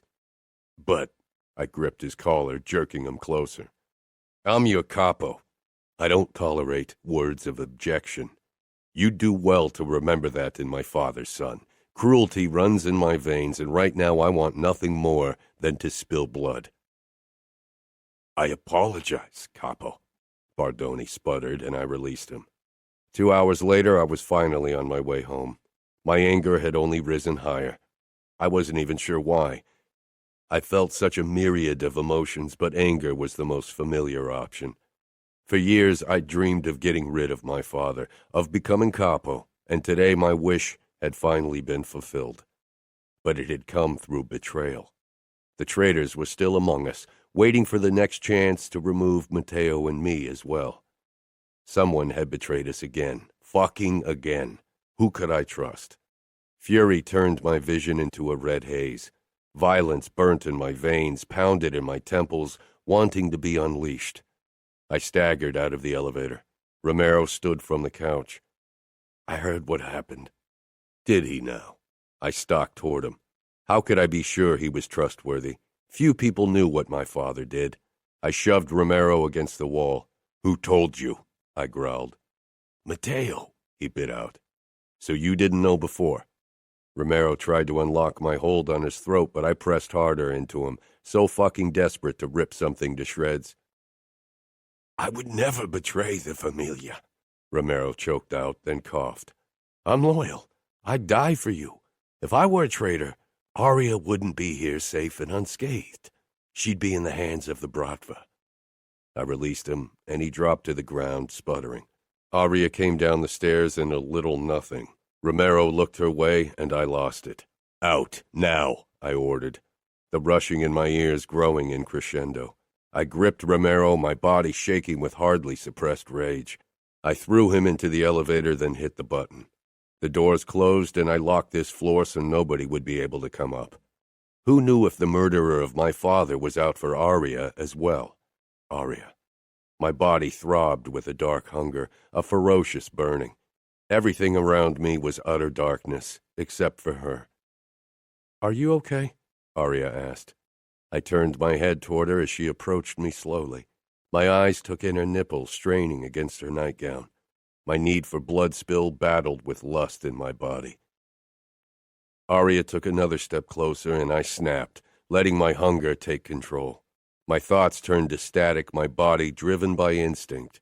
I grabbed Aria, feeling her heat, smelling her divine scent. Mine, always mine. I needed her, every inch of her. I jerked her forcefully against me and silenced her with a harsh kiss. I turned, discomfort dragging me from sleep. My brain was foggy, my muscles tense and sore, as if I'd worked out for hours. Groaning, I peered up at the ceiling before I realized I wasn't in the bedroom. I jerked, fumbling for my gun, which wasn't there, and sat up. Early morning light streamed into the living room. I was on the floor, completely naked. Images from last night, small glimpses, as if taken through a foggy lens, materialized before my inner eye. Father being shot, me returning home in a rage, attacking Romero and Aria. My chest constricted. I looked around, and then my eyes landed on my wife, lying on her side on the wooden floor.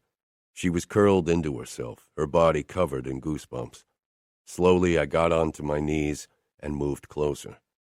Bruises bloomed on her lower back where she must have rubbed over the floor. Bile traveled up my throat at the sight, a sight I remembered from my childhood when Father had violated Mother. What had I done? Fuck, what the hell had I done? I pushed to my feet, staring down at Aria. With shaking hands, I lifted her and found more bruises on her hips, finger-shaped bruises. For a moment, I was sure I'd throw up. I hadn't thrown up in a decade, not even when I had been surrounded by my enemy's blood, bowels, shit, vomit, and piss. I carried Aria into our bedroom and gently lowered her to the bed. Aria didn't stir, deep asleep. And then a new worry shot through me. I carefully felt the back of her head for bumps, but there were none. She let out a small sigh. I sank down on the edge of the bed, feeling drained. My eyes were frozen on my battered wife. All my life I'd sworn I'd never become my father, not in that regard at least. I curled my hands to fists, despair and guilt battling a furious war in my chest. I considered calling Matteo, but shame stopped me. He and I had hated our father fiercely for how he treated his women. How could I admit that I was as bad as him? Aria's lids fluttered and I tensed, dreading the look in her eyes when she saw me. Would she hate me? Fear me? How could I ever make it up to her? Ever apologize if I'd hurt her like I thought I had? There was no apologizing for something like that. It was unforgivable. Aria looked at me with a small frown. "What did I do?" I rasped, torn between not wanting to know and desperately needing to. Aria peered down her body. I didn't understand her reaction. Was she in shock? How badly had I fucked up? She brushed her fingers over her throat, and I winced at the bite marks I'd left on her unblemished skin. I was a monster. I should have never been given someone like Aria. Aria pushed into a sitting position and grimaced, pain flashing across her face. A new wave of self-hatred slashed through me sharper than any knife ever could. "Aria, please tell me. Did I couldn't even say the fucking word. What kind of man could perform the deed but not say the word?" Aria's brows drew together as she looked at me, as if she didn't understand a word I was saying. "You don't remember?" "I remember bits and pieces. I remember holding you down. That was the worst memory of all." Aria bent over the couch, me on top of her. "You didn't hurt me," Aria said softly. Her body spoke a different language. Why was she trying to protect me? Don't lie to me. Aria crawled over to me. I regarded her without moving. "You were a bit rougher than usual, but I wanted it. I enjoyed it." I had trouble believing it, considering how my rougher side was. "No, really, Luca," Aria murmured, kissing my cheek. She didn't look scared or broken. "I came at least 4 times. I don't exactly remember everything. I passed out from sensory overload." I closed my eyes for a moment. Fuck. Not like my father. "I don't understand what got into you. You even attacked Romero." I put my hand on Aria's knee, savoring the feel of her soft skin, glad that she didn't flinch. "My father is dead." Aria's eyes widened. "What? How?" "Last night. He was having dinner at a small restaurant in Brooklyn when a sniper put a bullet into his head." Aria didn't need to know the entire truth. It wouldn't serve any purpose. The less she knew in this regard, the safer she'd be. "What about your stepmother?" "She wasn't there. He was with his mistress. She was shot too, probably because the Bratva thought she was his wife. Someone must have told them where to find him. Very few people knew he went there. He was in disguise. Nobody could have recognized him. There has to be a traitor among us." Nina was probably slurping champagne and dancing on the tables as we spoke. I needed to go see her with Matteo later today. Part of me wondered if maybe she'd been involved in his death. I needed to find out so I could figure out if there was a traitor among our men. I had my suspicions, of course. "How do you feel?" She touched my chest as if I needed consoling. I hadn't felt an ounce of sadness over my father's death. Seeing him lying in his own blood with open, empty eyes, I hadn't felt a sliver of the emotions the sight of Aria's bruises had evoked in me. I stroked Aria's upper arm, then lightly traced the bite marks on her throat. Relief. Aria tilted her head. "Because you're finally Capo?" "Because father could never hurt Aria, because I wouldn't have to kill the man myself to protect her. He was finally gone, and I would rebuild the Familia to something stronger and better." "Yes," I said. I leaned forward and kissed her forehead. "I really didn't hurt you." Aria kissed me. "You needed me, and I needed you, Luca." The look in Aria's eyes tore at my last wall. I quickly got up. "I need to handle the situation. The Familia needs me to take control and uncover the traitors." Aria smiled. "You're going to be a great Capo." I didn't say anything, only regarded my wife's kind face. She slid out of bed. "Can I help you with anything? Should I keep Nina company?" I shook my head. "Take a bath and relax. I'll handle everything." Aria nodded, but I could tell that she was disappointed, but I didn't want her involved in this mess as long as I didn't know exactly what had happened, and Nina didn't need consolation any more than I did. After a last kiss, I went into the shower. When I was done getting ready, I found her downstairs in a satin bathrobe, sipping coffee. "Shouldn't Romero be here by now?" "Fuck," I breathed. Searching the mess of my bloody clothes on the floor, I finally found my cell.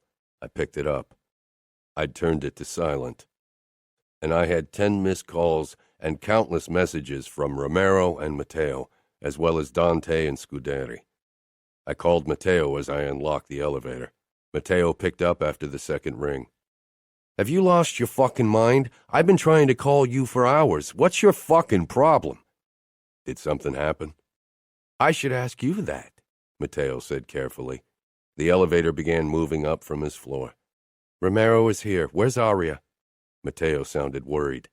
I glanced at my wife, who held her cup against her lips, watching me worriedly. I gave her a tight smile, which she returned at once. "Luca?" The elevator doors slid open, and Matteo and Romero got out, both moving carefully, as if they expected the worst. Their eyes found me, then moved behind me. Disapproval flashed across Romero's face, and his mouth tightened, but he didn't say anything. I could imagine what he thought, seeing the marks on Aria's throat. A bruise circled his own throat where I'd held him in a chokehold. "That shouldn't have happened," I said, trying to ignore the way Matteo was x-raying me with his gaze. Romero's angry eyes hit me. "I can handle it." I straightened. I'd have despised myself forever if I'd heard Aria the way I'd first thought, but Romero had no right to criticize me, not now, not ever. "I am your capo," I said in a low voice, and those words filled me with a new purpose, a strange sense of arriving. "If there's something you want to say to me, then do it." Romero looked away eventually, but I could tell that he was still pissed on Aria's behalf. "Would you like a coffee?" Aria piped up, as usual, saving the day. "Yes," Romero said without hesitation, and walked over to her. I narrowed my eyes at his antics, even if I had to admit that his protectiveness over Aria was a good thing. Aria hopped off the bar stool and headed for the coffee maker. "What about you, Matteo?" My brother shook his head, his eyes still focused on me. Aria prepared coffee as Romero stood close beside her, his eyes lingering on the bruises. Aria gave him a smile and said something I didn't catch, and he relaxed. "What happened?" Matteo asked as he stepped close to me. "Is Aria all right?" "What do you think?" I muttered. He searched my eyes. "I think that even in a blind rage, you wouldn't hurt your wife." I gave a terse nod. "We should head out to Nina and set up a meeting with the underbosses and captains as soon as possible, and someone needs to organize the funeral." "It won't be me. For all I care, we can dump the body in the Hudson." "We'll give the task to Nina. She'll make a spectacle out of it for appearance's sake," I said. Then I remembered something. "Did you tell Dante or Scuderi about our father's death?" Matteo shook his head. "You're capo. It's your job." We stepped into the elevator, and I showed Matteo my list of missed calls. "I have a feeling someone else told them." "Then we should find out who it was and have a long talk with them." His lips twitched. I gave a nod. The weight that had been lifted when my father died was replaced by a new weight of responsibility. The familia needed a strong capo. "You'll be a better capo than our father," Matteo said. Matteo and I stepped into the Vitiello townhouse. It was oddly quiet. I'd have thought Nina was dancing on the tables by now. Matteo sent me a questioning look. "Nina?" I called. No reply. We pulled our guns and slowly made our way upstairs. "Where are the guards?" Matteo muttered. That was what I'd asked myself as well. Nina could still be the target of possible attacks unless she was involved in Father's death. We didn't find her in her bedroom when a choked laugh came from down the corridor. Matteo and I followed the sound toward Father's bedroom and found Nina on the ground amidst shredded clothes. In one hand, she was clutching scissors, and in the other, an almost empty bottle of Father's most expensive scotch. Her flimsy nightgown was splattered with blood from wounds in her hands and forearms. She must have cut herself in her drunken stupor while destroying Father's suits and dress shirts. She peered up at us with teary, unfocused eyes. "He's dead?" "He died in agony," I told her. Nina threw her head back and let out another choked laugh that turned into a sob. She lifted the hand with the scissors to wipe a strand of hair from her forehead. I quickly grabbed her wrist and pried the scissors from her fingers before she lost an eye by accident. She clutched at my shirt when I helped her to her feet. "What happens to me now?" she slurred. "What do you mean?" I asked, trying to loosen her grip without breaking her fingers, but it became clear pretty quickly that she couldn't stand on her own. "I have nothing. Nothing. Your father disinherited me. He didn't want me to be happy when he was dead." He didn't want anyone to be happy. Matteo gave me a look. I'd suspected that father would find a way to make Nina's life hell even after his death. "Take a shower, Nina," I ordered. "We'll talk when you're sober." I led her into the bathroom, turned the shower on cold, and sat her down beneath it. She gasped sharply. "We'll be waiting downstairs. Hurry. We've got a lot to discuss," I said, then turned and left with Matteo at my side.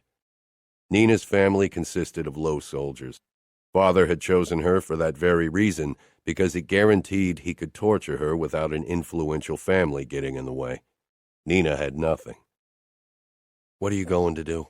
I assume you won't marry her off again?" "No," I said immediately. "Call Cesare and tell him to send over a couple of trustworthy men to become Nina's new guards. I don't want Father's men around her." We headed into the kitchen, which was also deserted. Had everyone left the moment they'd found out about Father's death? I turned on the coffee maker as I called Bardoni. He picked up immediately. "Luca, what a pleasure." I grimaced. "Why's Nina all alone in the house?" "Your father gave me orders in case of his death. The personnel weren't supposed to work for Nina, and she's supposed to move out of the house." "My father is dead. I'm Capo now. Everything belongs to me, and I decide what happens. You won't ever give a single order without consulting with me first. Understood?" I hung up, seething. Matteo leaned beside me. "Cesare sent 2 men. I prepared coffee, trying to control my anger. Steps rang out, and Nina walked in. She was pale and didn't wear makeup. She looked younger than 33 in that moment, reminding me of the girl at my father's mercy many years ago. She'd gone through hell with him, which was why I didn't hate her as much as I should for how she'd treated us when we were only boys. She wore a black sleeveless dress that revealed the bruises on her wrists and forearms and her ankles. She regarded Matteo and me as she often had my father, then wrapped her arms around her middle. "You'll throw me on the street, won't you?" I filled a cup with coffee and walked over to her. "Drink." She took it with shaking hands, regarding me like a beaten dog waiting for his master to punish him. Fuck. I preferred Nina's bitchiness to this. She swallowed, then looked at Matteo. Matteo grimaced. She was offering herself to him for whatever she thought he might want with her.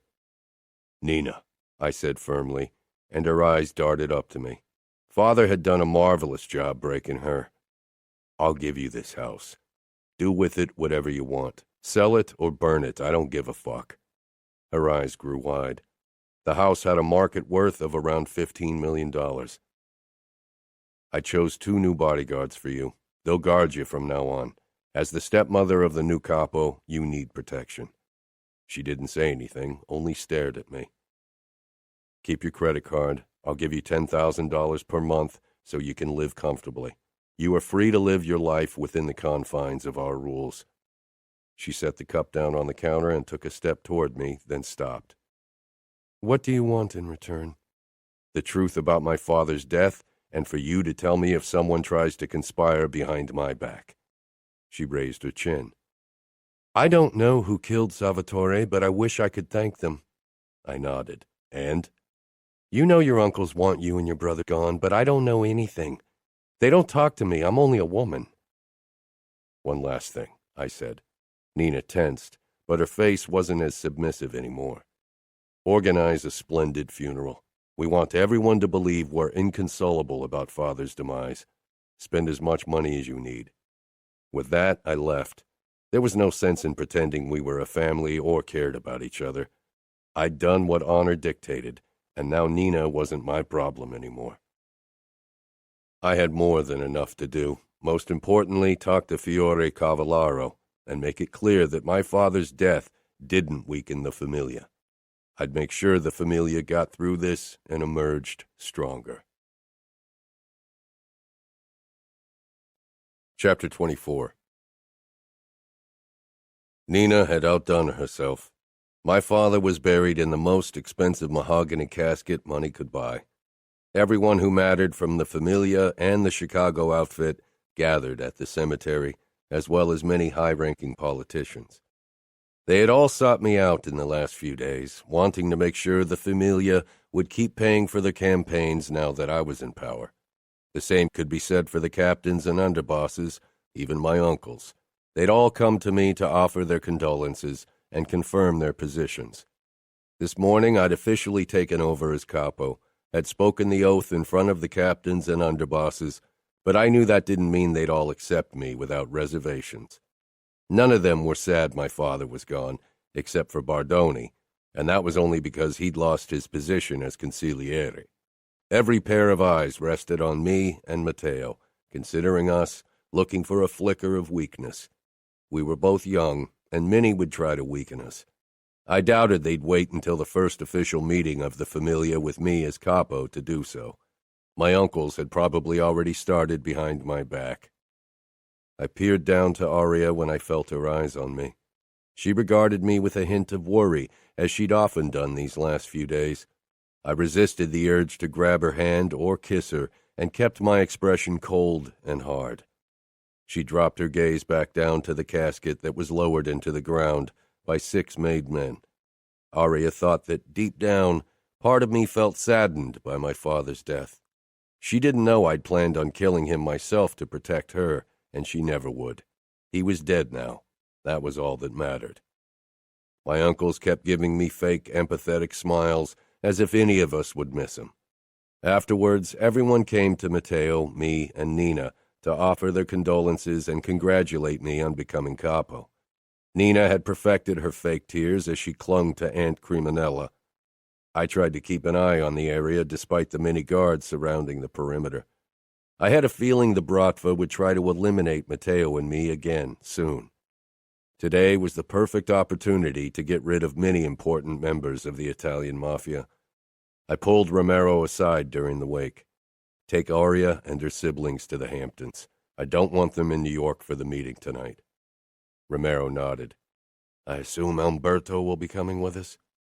Yes, and Cesare as well, I said.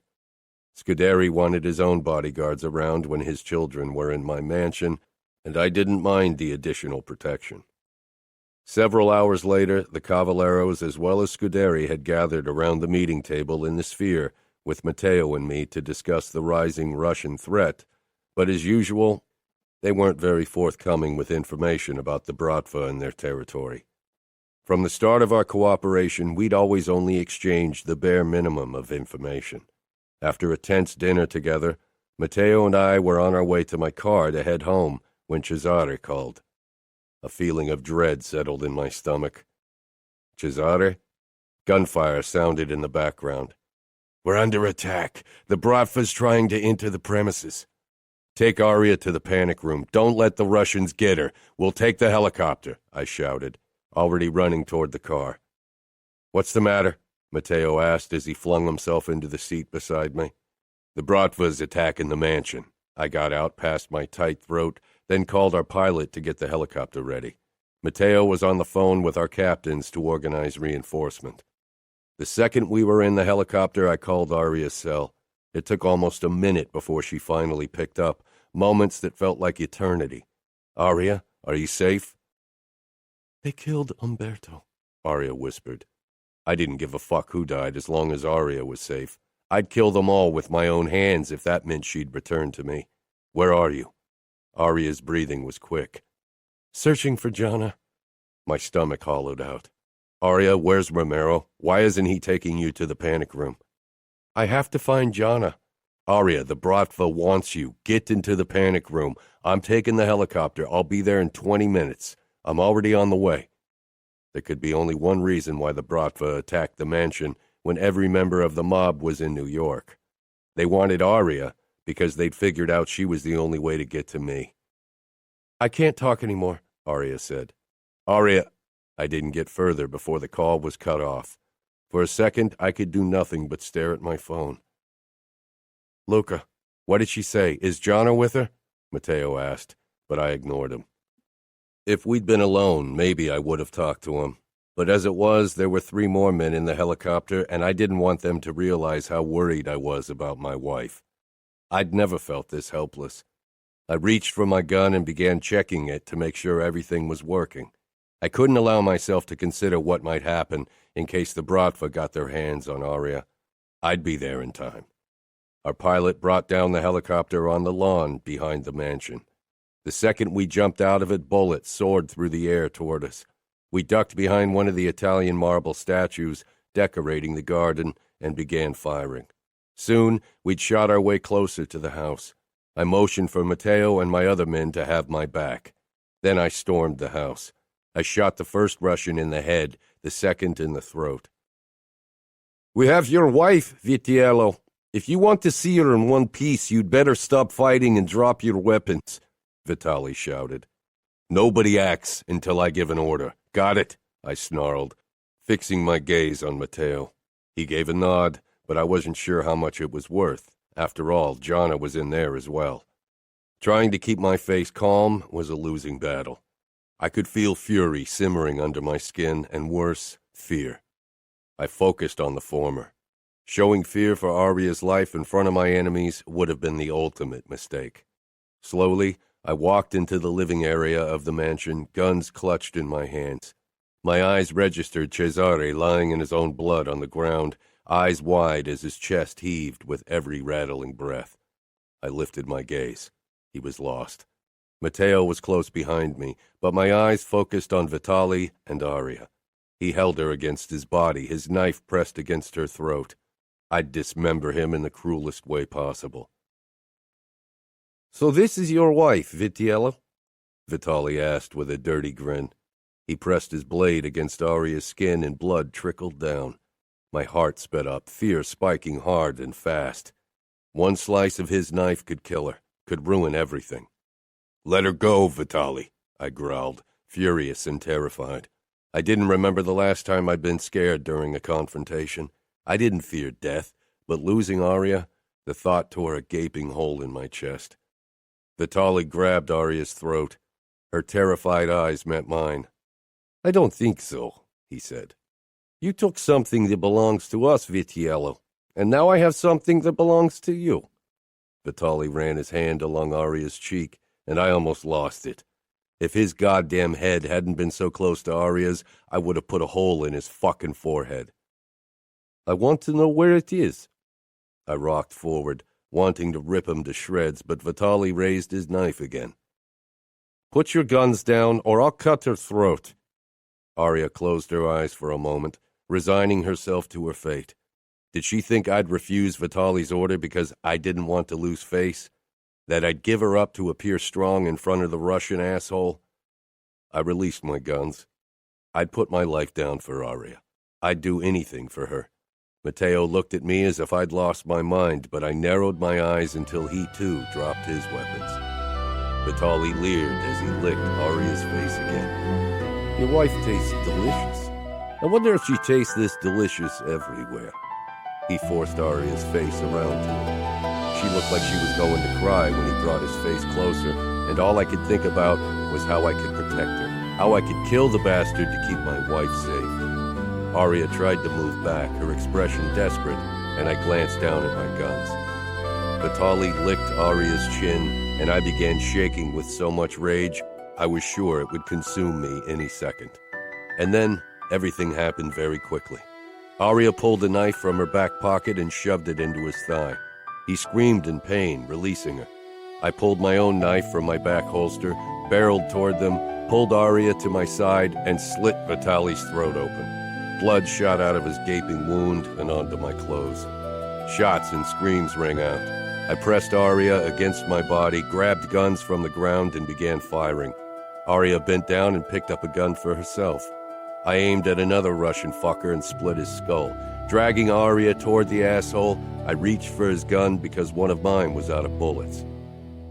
"Luca!" Aria screamed. My gaze shot up as another attacker aimed his gun at me. Fuck. Aria jumped in front of me and fired at the same time as the Russian pulled the trigger. The shot rang in my ears, and Aria jerked.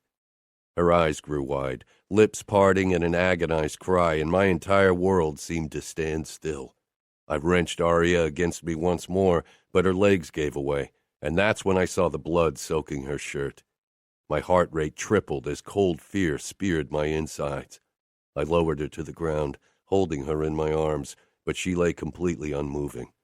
For a second I was sure she was dead, that I'd lost the one person I loved more than my own life. I'd never known love meant being scared all the time, scared of losing someone you couldn't live without. "Aria," I rasped, my eyes burning in a way they hadn't in almost 15 years. My fingers brushed her throat, feeling her erratic pulse. Alive. Pure relief burst through me. I pressed down on her wound to stop the bleeding, causing Aria to let out a low moan. She had thrown herself in front of me, had caught a bullet for me. I swallowed, stroked her hair from her forehead. "Aria, love, wake up," I murmured, bending low over her pale face. Everything was quiet around us. "Luca?" I peered at my brother, who held on to Jana. The look in his eyes was one of blatant worry, as if he waited for me to lose my shit. Aria whimpered, and I quickly looked down to her. Due to the pressure I applied to her wound, she'd stopped bleeding, but she was ashen. And then her eyes fluttered open, and those blue eyes that had held power over me from the very first moment met mine. I loved this woman. The words lingered on my tongue, but everyone was watching, and I couldn't say them, not now. "You okay?" Aria asked in a whisper. She asked me if I was okay. I was the one who'd failed protecting her. I'd have never forgiven myself if Aria had died today. "Yes," I pressed out through my tight throat. "But you aren't." Aria's expression twisted with pain, but I couldn't loosen my hold on her wound. "What about Jana, Lily, and Fabi?" "Fine," Jana shouted, still pressed up to my brother. Aria's eyes went unfocused once more. She needed treatment, now. I let go of Aria's wound and carefully lifted her into my arms. Her pained cry made me tense, but worse were the tears trailing down her pale cheeks. I carried her into the entrance hall, which was by now crowded with my soldiers. Most of the attackers were dead, and those who weren't would soon wish for death. "I'll take you to the hospital," I said. Matteo appeared in front of me. "Luca, let the doc handle it. He's been taking care of our business for years." I scowled at my brother.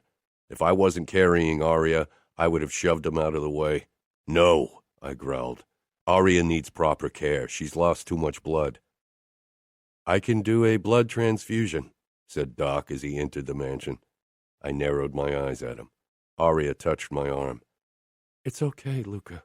Let him take care of me. I don't want you to take me to a hospital. It's too dangerous." I searched Aria's face. She was begging me to agree. Aria was too selfless, too good. I nodded slowly, realizing why she did it. She wanted me to appear strong.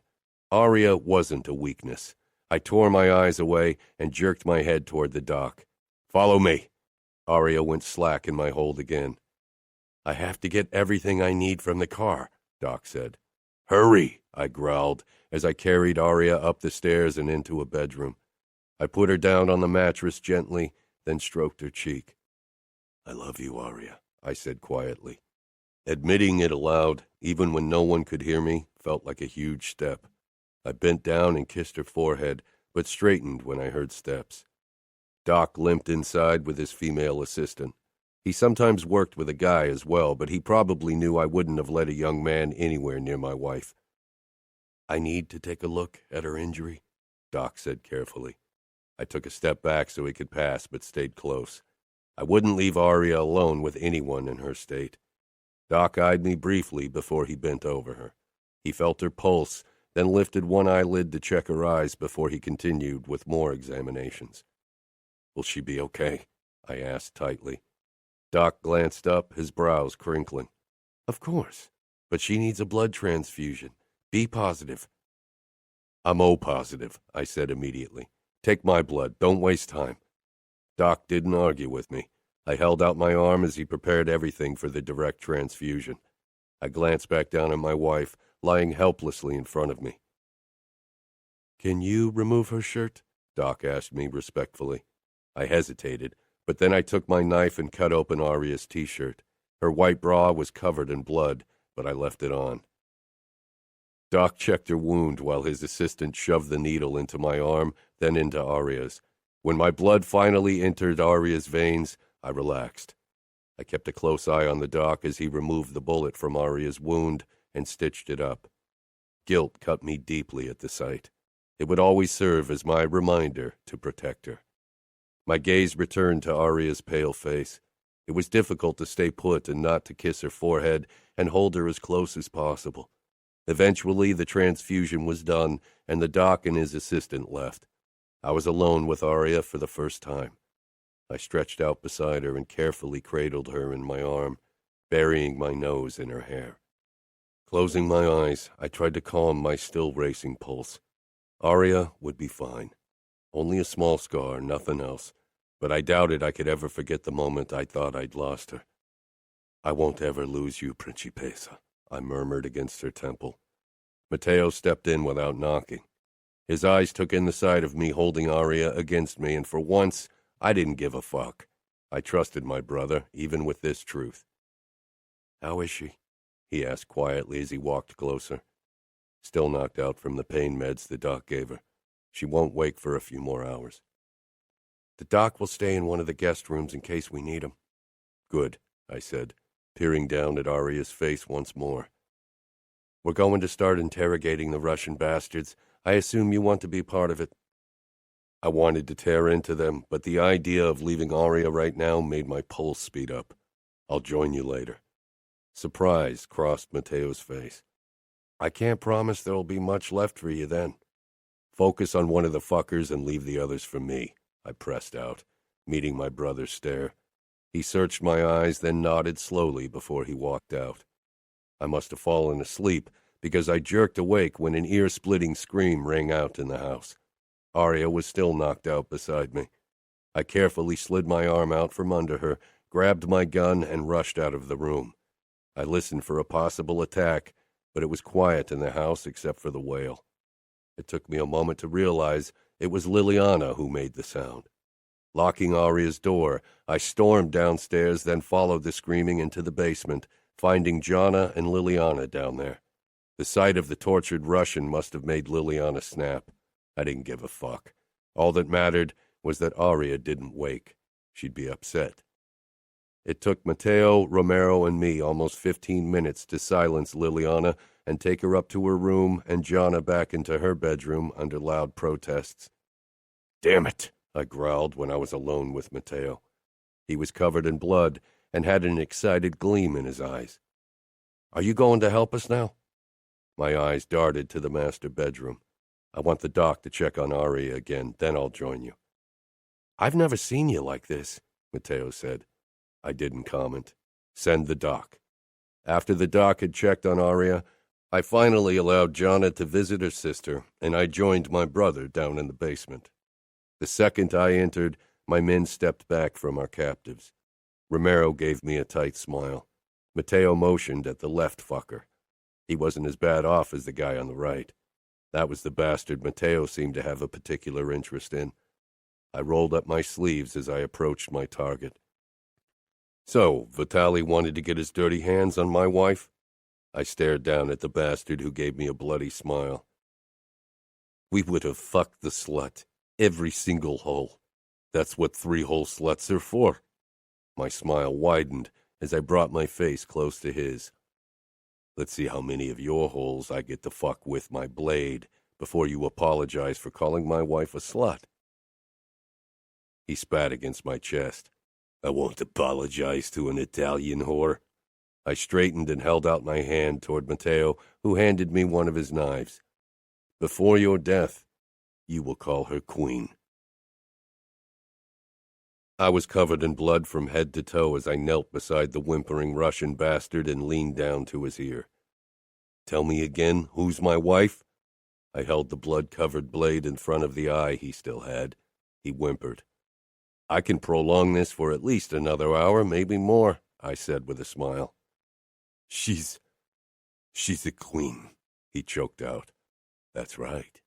I rammed my blade into his eye, ending his miserable existence. I stepped out of the shower in the guest bedroom when I heard knocking. I quickly wrapped a towel around my waist and hurried toward the door, ripping it open and staring at the redhead. She frowned. "Trying to wash off the blood?" "What do you want?" I growled. I was still on edge from the day's events and had no patience for her snark. "I thought you'd like to know that Aria is awake." I returned into the bedroom and got dressed quickly, then stormed toward the master bedroom barefoot. The second I saw Aria, my heart thudded wildly in my chest. Dark shadows spread out under her gorgeous blue eyes, and she gave me a small smile. My legs carried me toward her, and I kissed her forehead. To my surprise, Jonna left without hesitation. "Do you need morphine?" I asked. "Yeah." I injected Aria with the morphine, then held her hand in mine, needing to touch her. "Did we lose someone?" she asked. "A few. Cesare and a couple of soldiers," I said before I added, "and Umberto." Sadness flashed in Aria's eyes. "I know. I saw him get shot." I couldn't feel sad over the man we'd lost because Aria was here. Aria swallowed. "What did that guy Vitali mean when he said you had something that belonged to him?" "We intercepted one of their drug deliveries, but that's not important now. The only thing that mattered was keeping Aria safe." "What is important, then?" she whispered. "That I almost lost you. That I saw you get shot," I got out, remembering that moment. I'd never felt this way, like a part of me was ripped out because of another person. "You're lucky the bullet only hit your shoulder. The doc says it'll heal completely and you'll be able to use your arm like before." Aria blinked slowly, and the corners of her mouth twitched up briefly. The meds were dragging her down again. I moved my face close to hers. "Don't do that ever again," I rasped. She tilted her head as if she didn't know what I meant. "What?" "Taking a bullet for me." Aria squeezed my hand lightly, her eyelids dropping. "I'll always take a bullet for you." She fell asleep before I could say another word. I kissed her lips lightly. "I won't allow it. Never again." Chapter 25. Aria slept through most of the day, only waking a few times to talk to her siblings. I tried to visit her as often as possible, but I had to talk to my captains and Dante on the phone. I wouldn't go to New York for a meeting until I could take Aria with me into the city, and she was still too shaky. Things began to calm down a bit when her family left for Chicago, and I'd ordered my captains to wait with attacks on the Bratva until we had the perfect target. I didn't want to lose more men with attacks in blind rage. We needed to hit them where it hurt. After my last call, I made my way back to the master bedroom. Water was running in the bathroom, so I sat down on the bed, waiting for Aria. When she finally emerged, she was fumbling with her nightgown, trying to slip the second strap on her shoulder, but with the injury, it was impossible. "Done with business?" she asked with a soft smile as I walked over to her. I led her toward the bed and gently pushed her down. Her eyes were clear and kind, not pain-filled and drug-hazed. My Aria. "I'm fine," Aria said firmly. All the worry and fear I'd been feeling crashed down on me. I knelt before her and pressed my face into her stomach. "I could have lost you 2 days ago." Aria trembled. "But you didn't." I met her soft gaze. "Why did you do this? Why did you take a bullet for me? If she'd died because of me, if I'd lost her, I'd have lost my mind. Even just thinking about it, reliving that moment when I thought she was dead, it ripped a huge black hole into my chest." Aria's eyes became even softer. "Do you really not know why?" Her expression told me why. Everything seemed to stand still. I knew what I felt for the woman in front of me, had known it with absolute certainty the second I almost lost her, but even before then I'd known the nature of my feelings, but had clung to my doubts. I loved Aria, and how could I not? She was lovable. She was kind and gracious and forgiving. She was pure light. She was someone who deserved to be loved. I didn't. I knew what I was. "I love you, Luca." I cupped her face, bringing our faces close but never close enough. I searched her eyes, trying to understand how she could love me, how she found something in me that deserved to be loved. "You love me," I repeated. No one had ever said those words to me. No one should. "You shouldn't love me, Aria. I'm not someone who should be loved. People fear me, they hate me, they respect me, they admire me, but they don't love me. I'm a killer. I'm good at killing. Better probably than at anything else, and I don't regret it. Fuck, sometimes I even enjoy it. That's a man you want to love?" Aria gave me that smile, the smile that burst like a ray of sunshine through my darkness, that warmed even my cold heart. "It's not a matter of want, Luca. It's not like I could choose to stop loving you," she whispered. Few things in her life had been her choice. It was only fitting that even her feelings for me weren't. She was as trapped in her love for me as she was trapped in this marriage. "And you hate that you love me. I remember you saying it before." Aria shook her head. "No, not anymore. I know you aren't a good man. I've always known it, and I don't care. I know I should.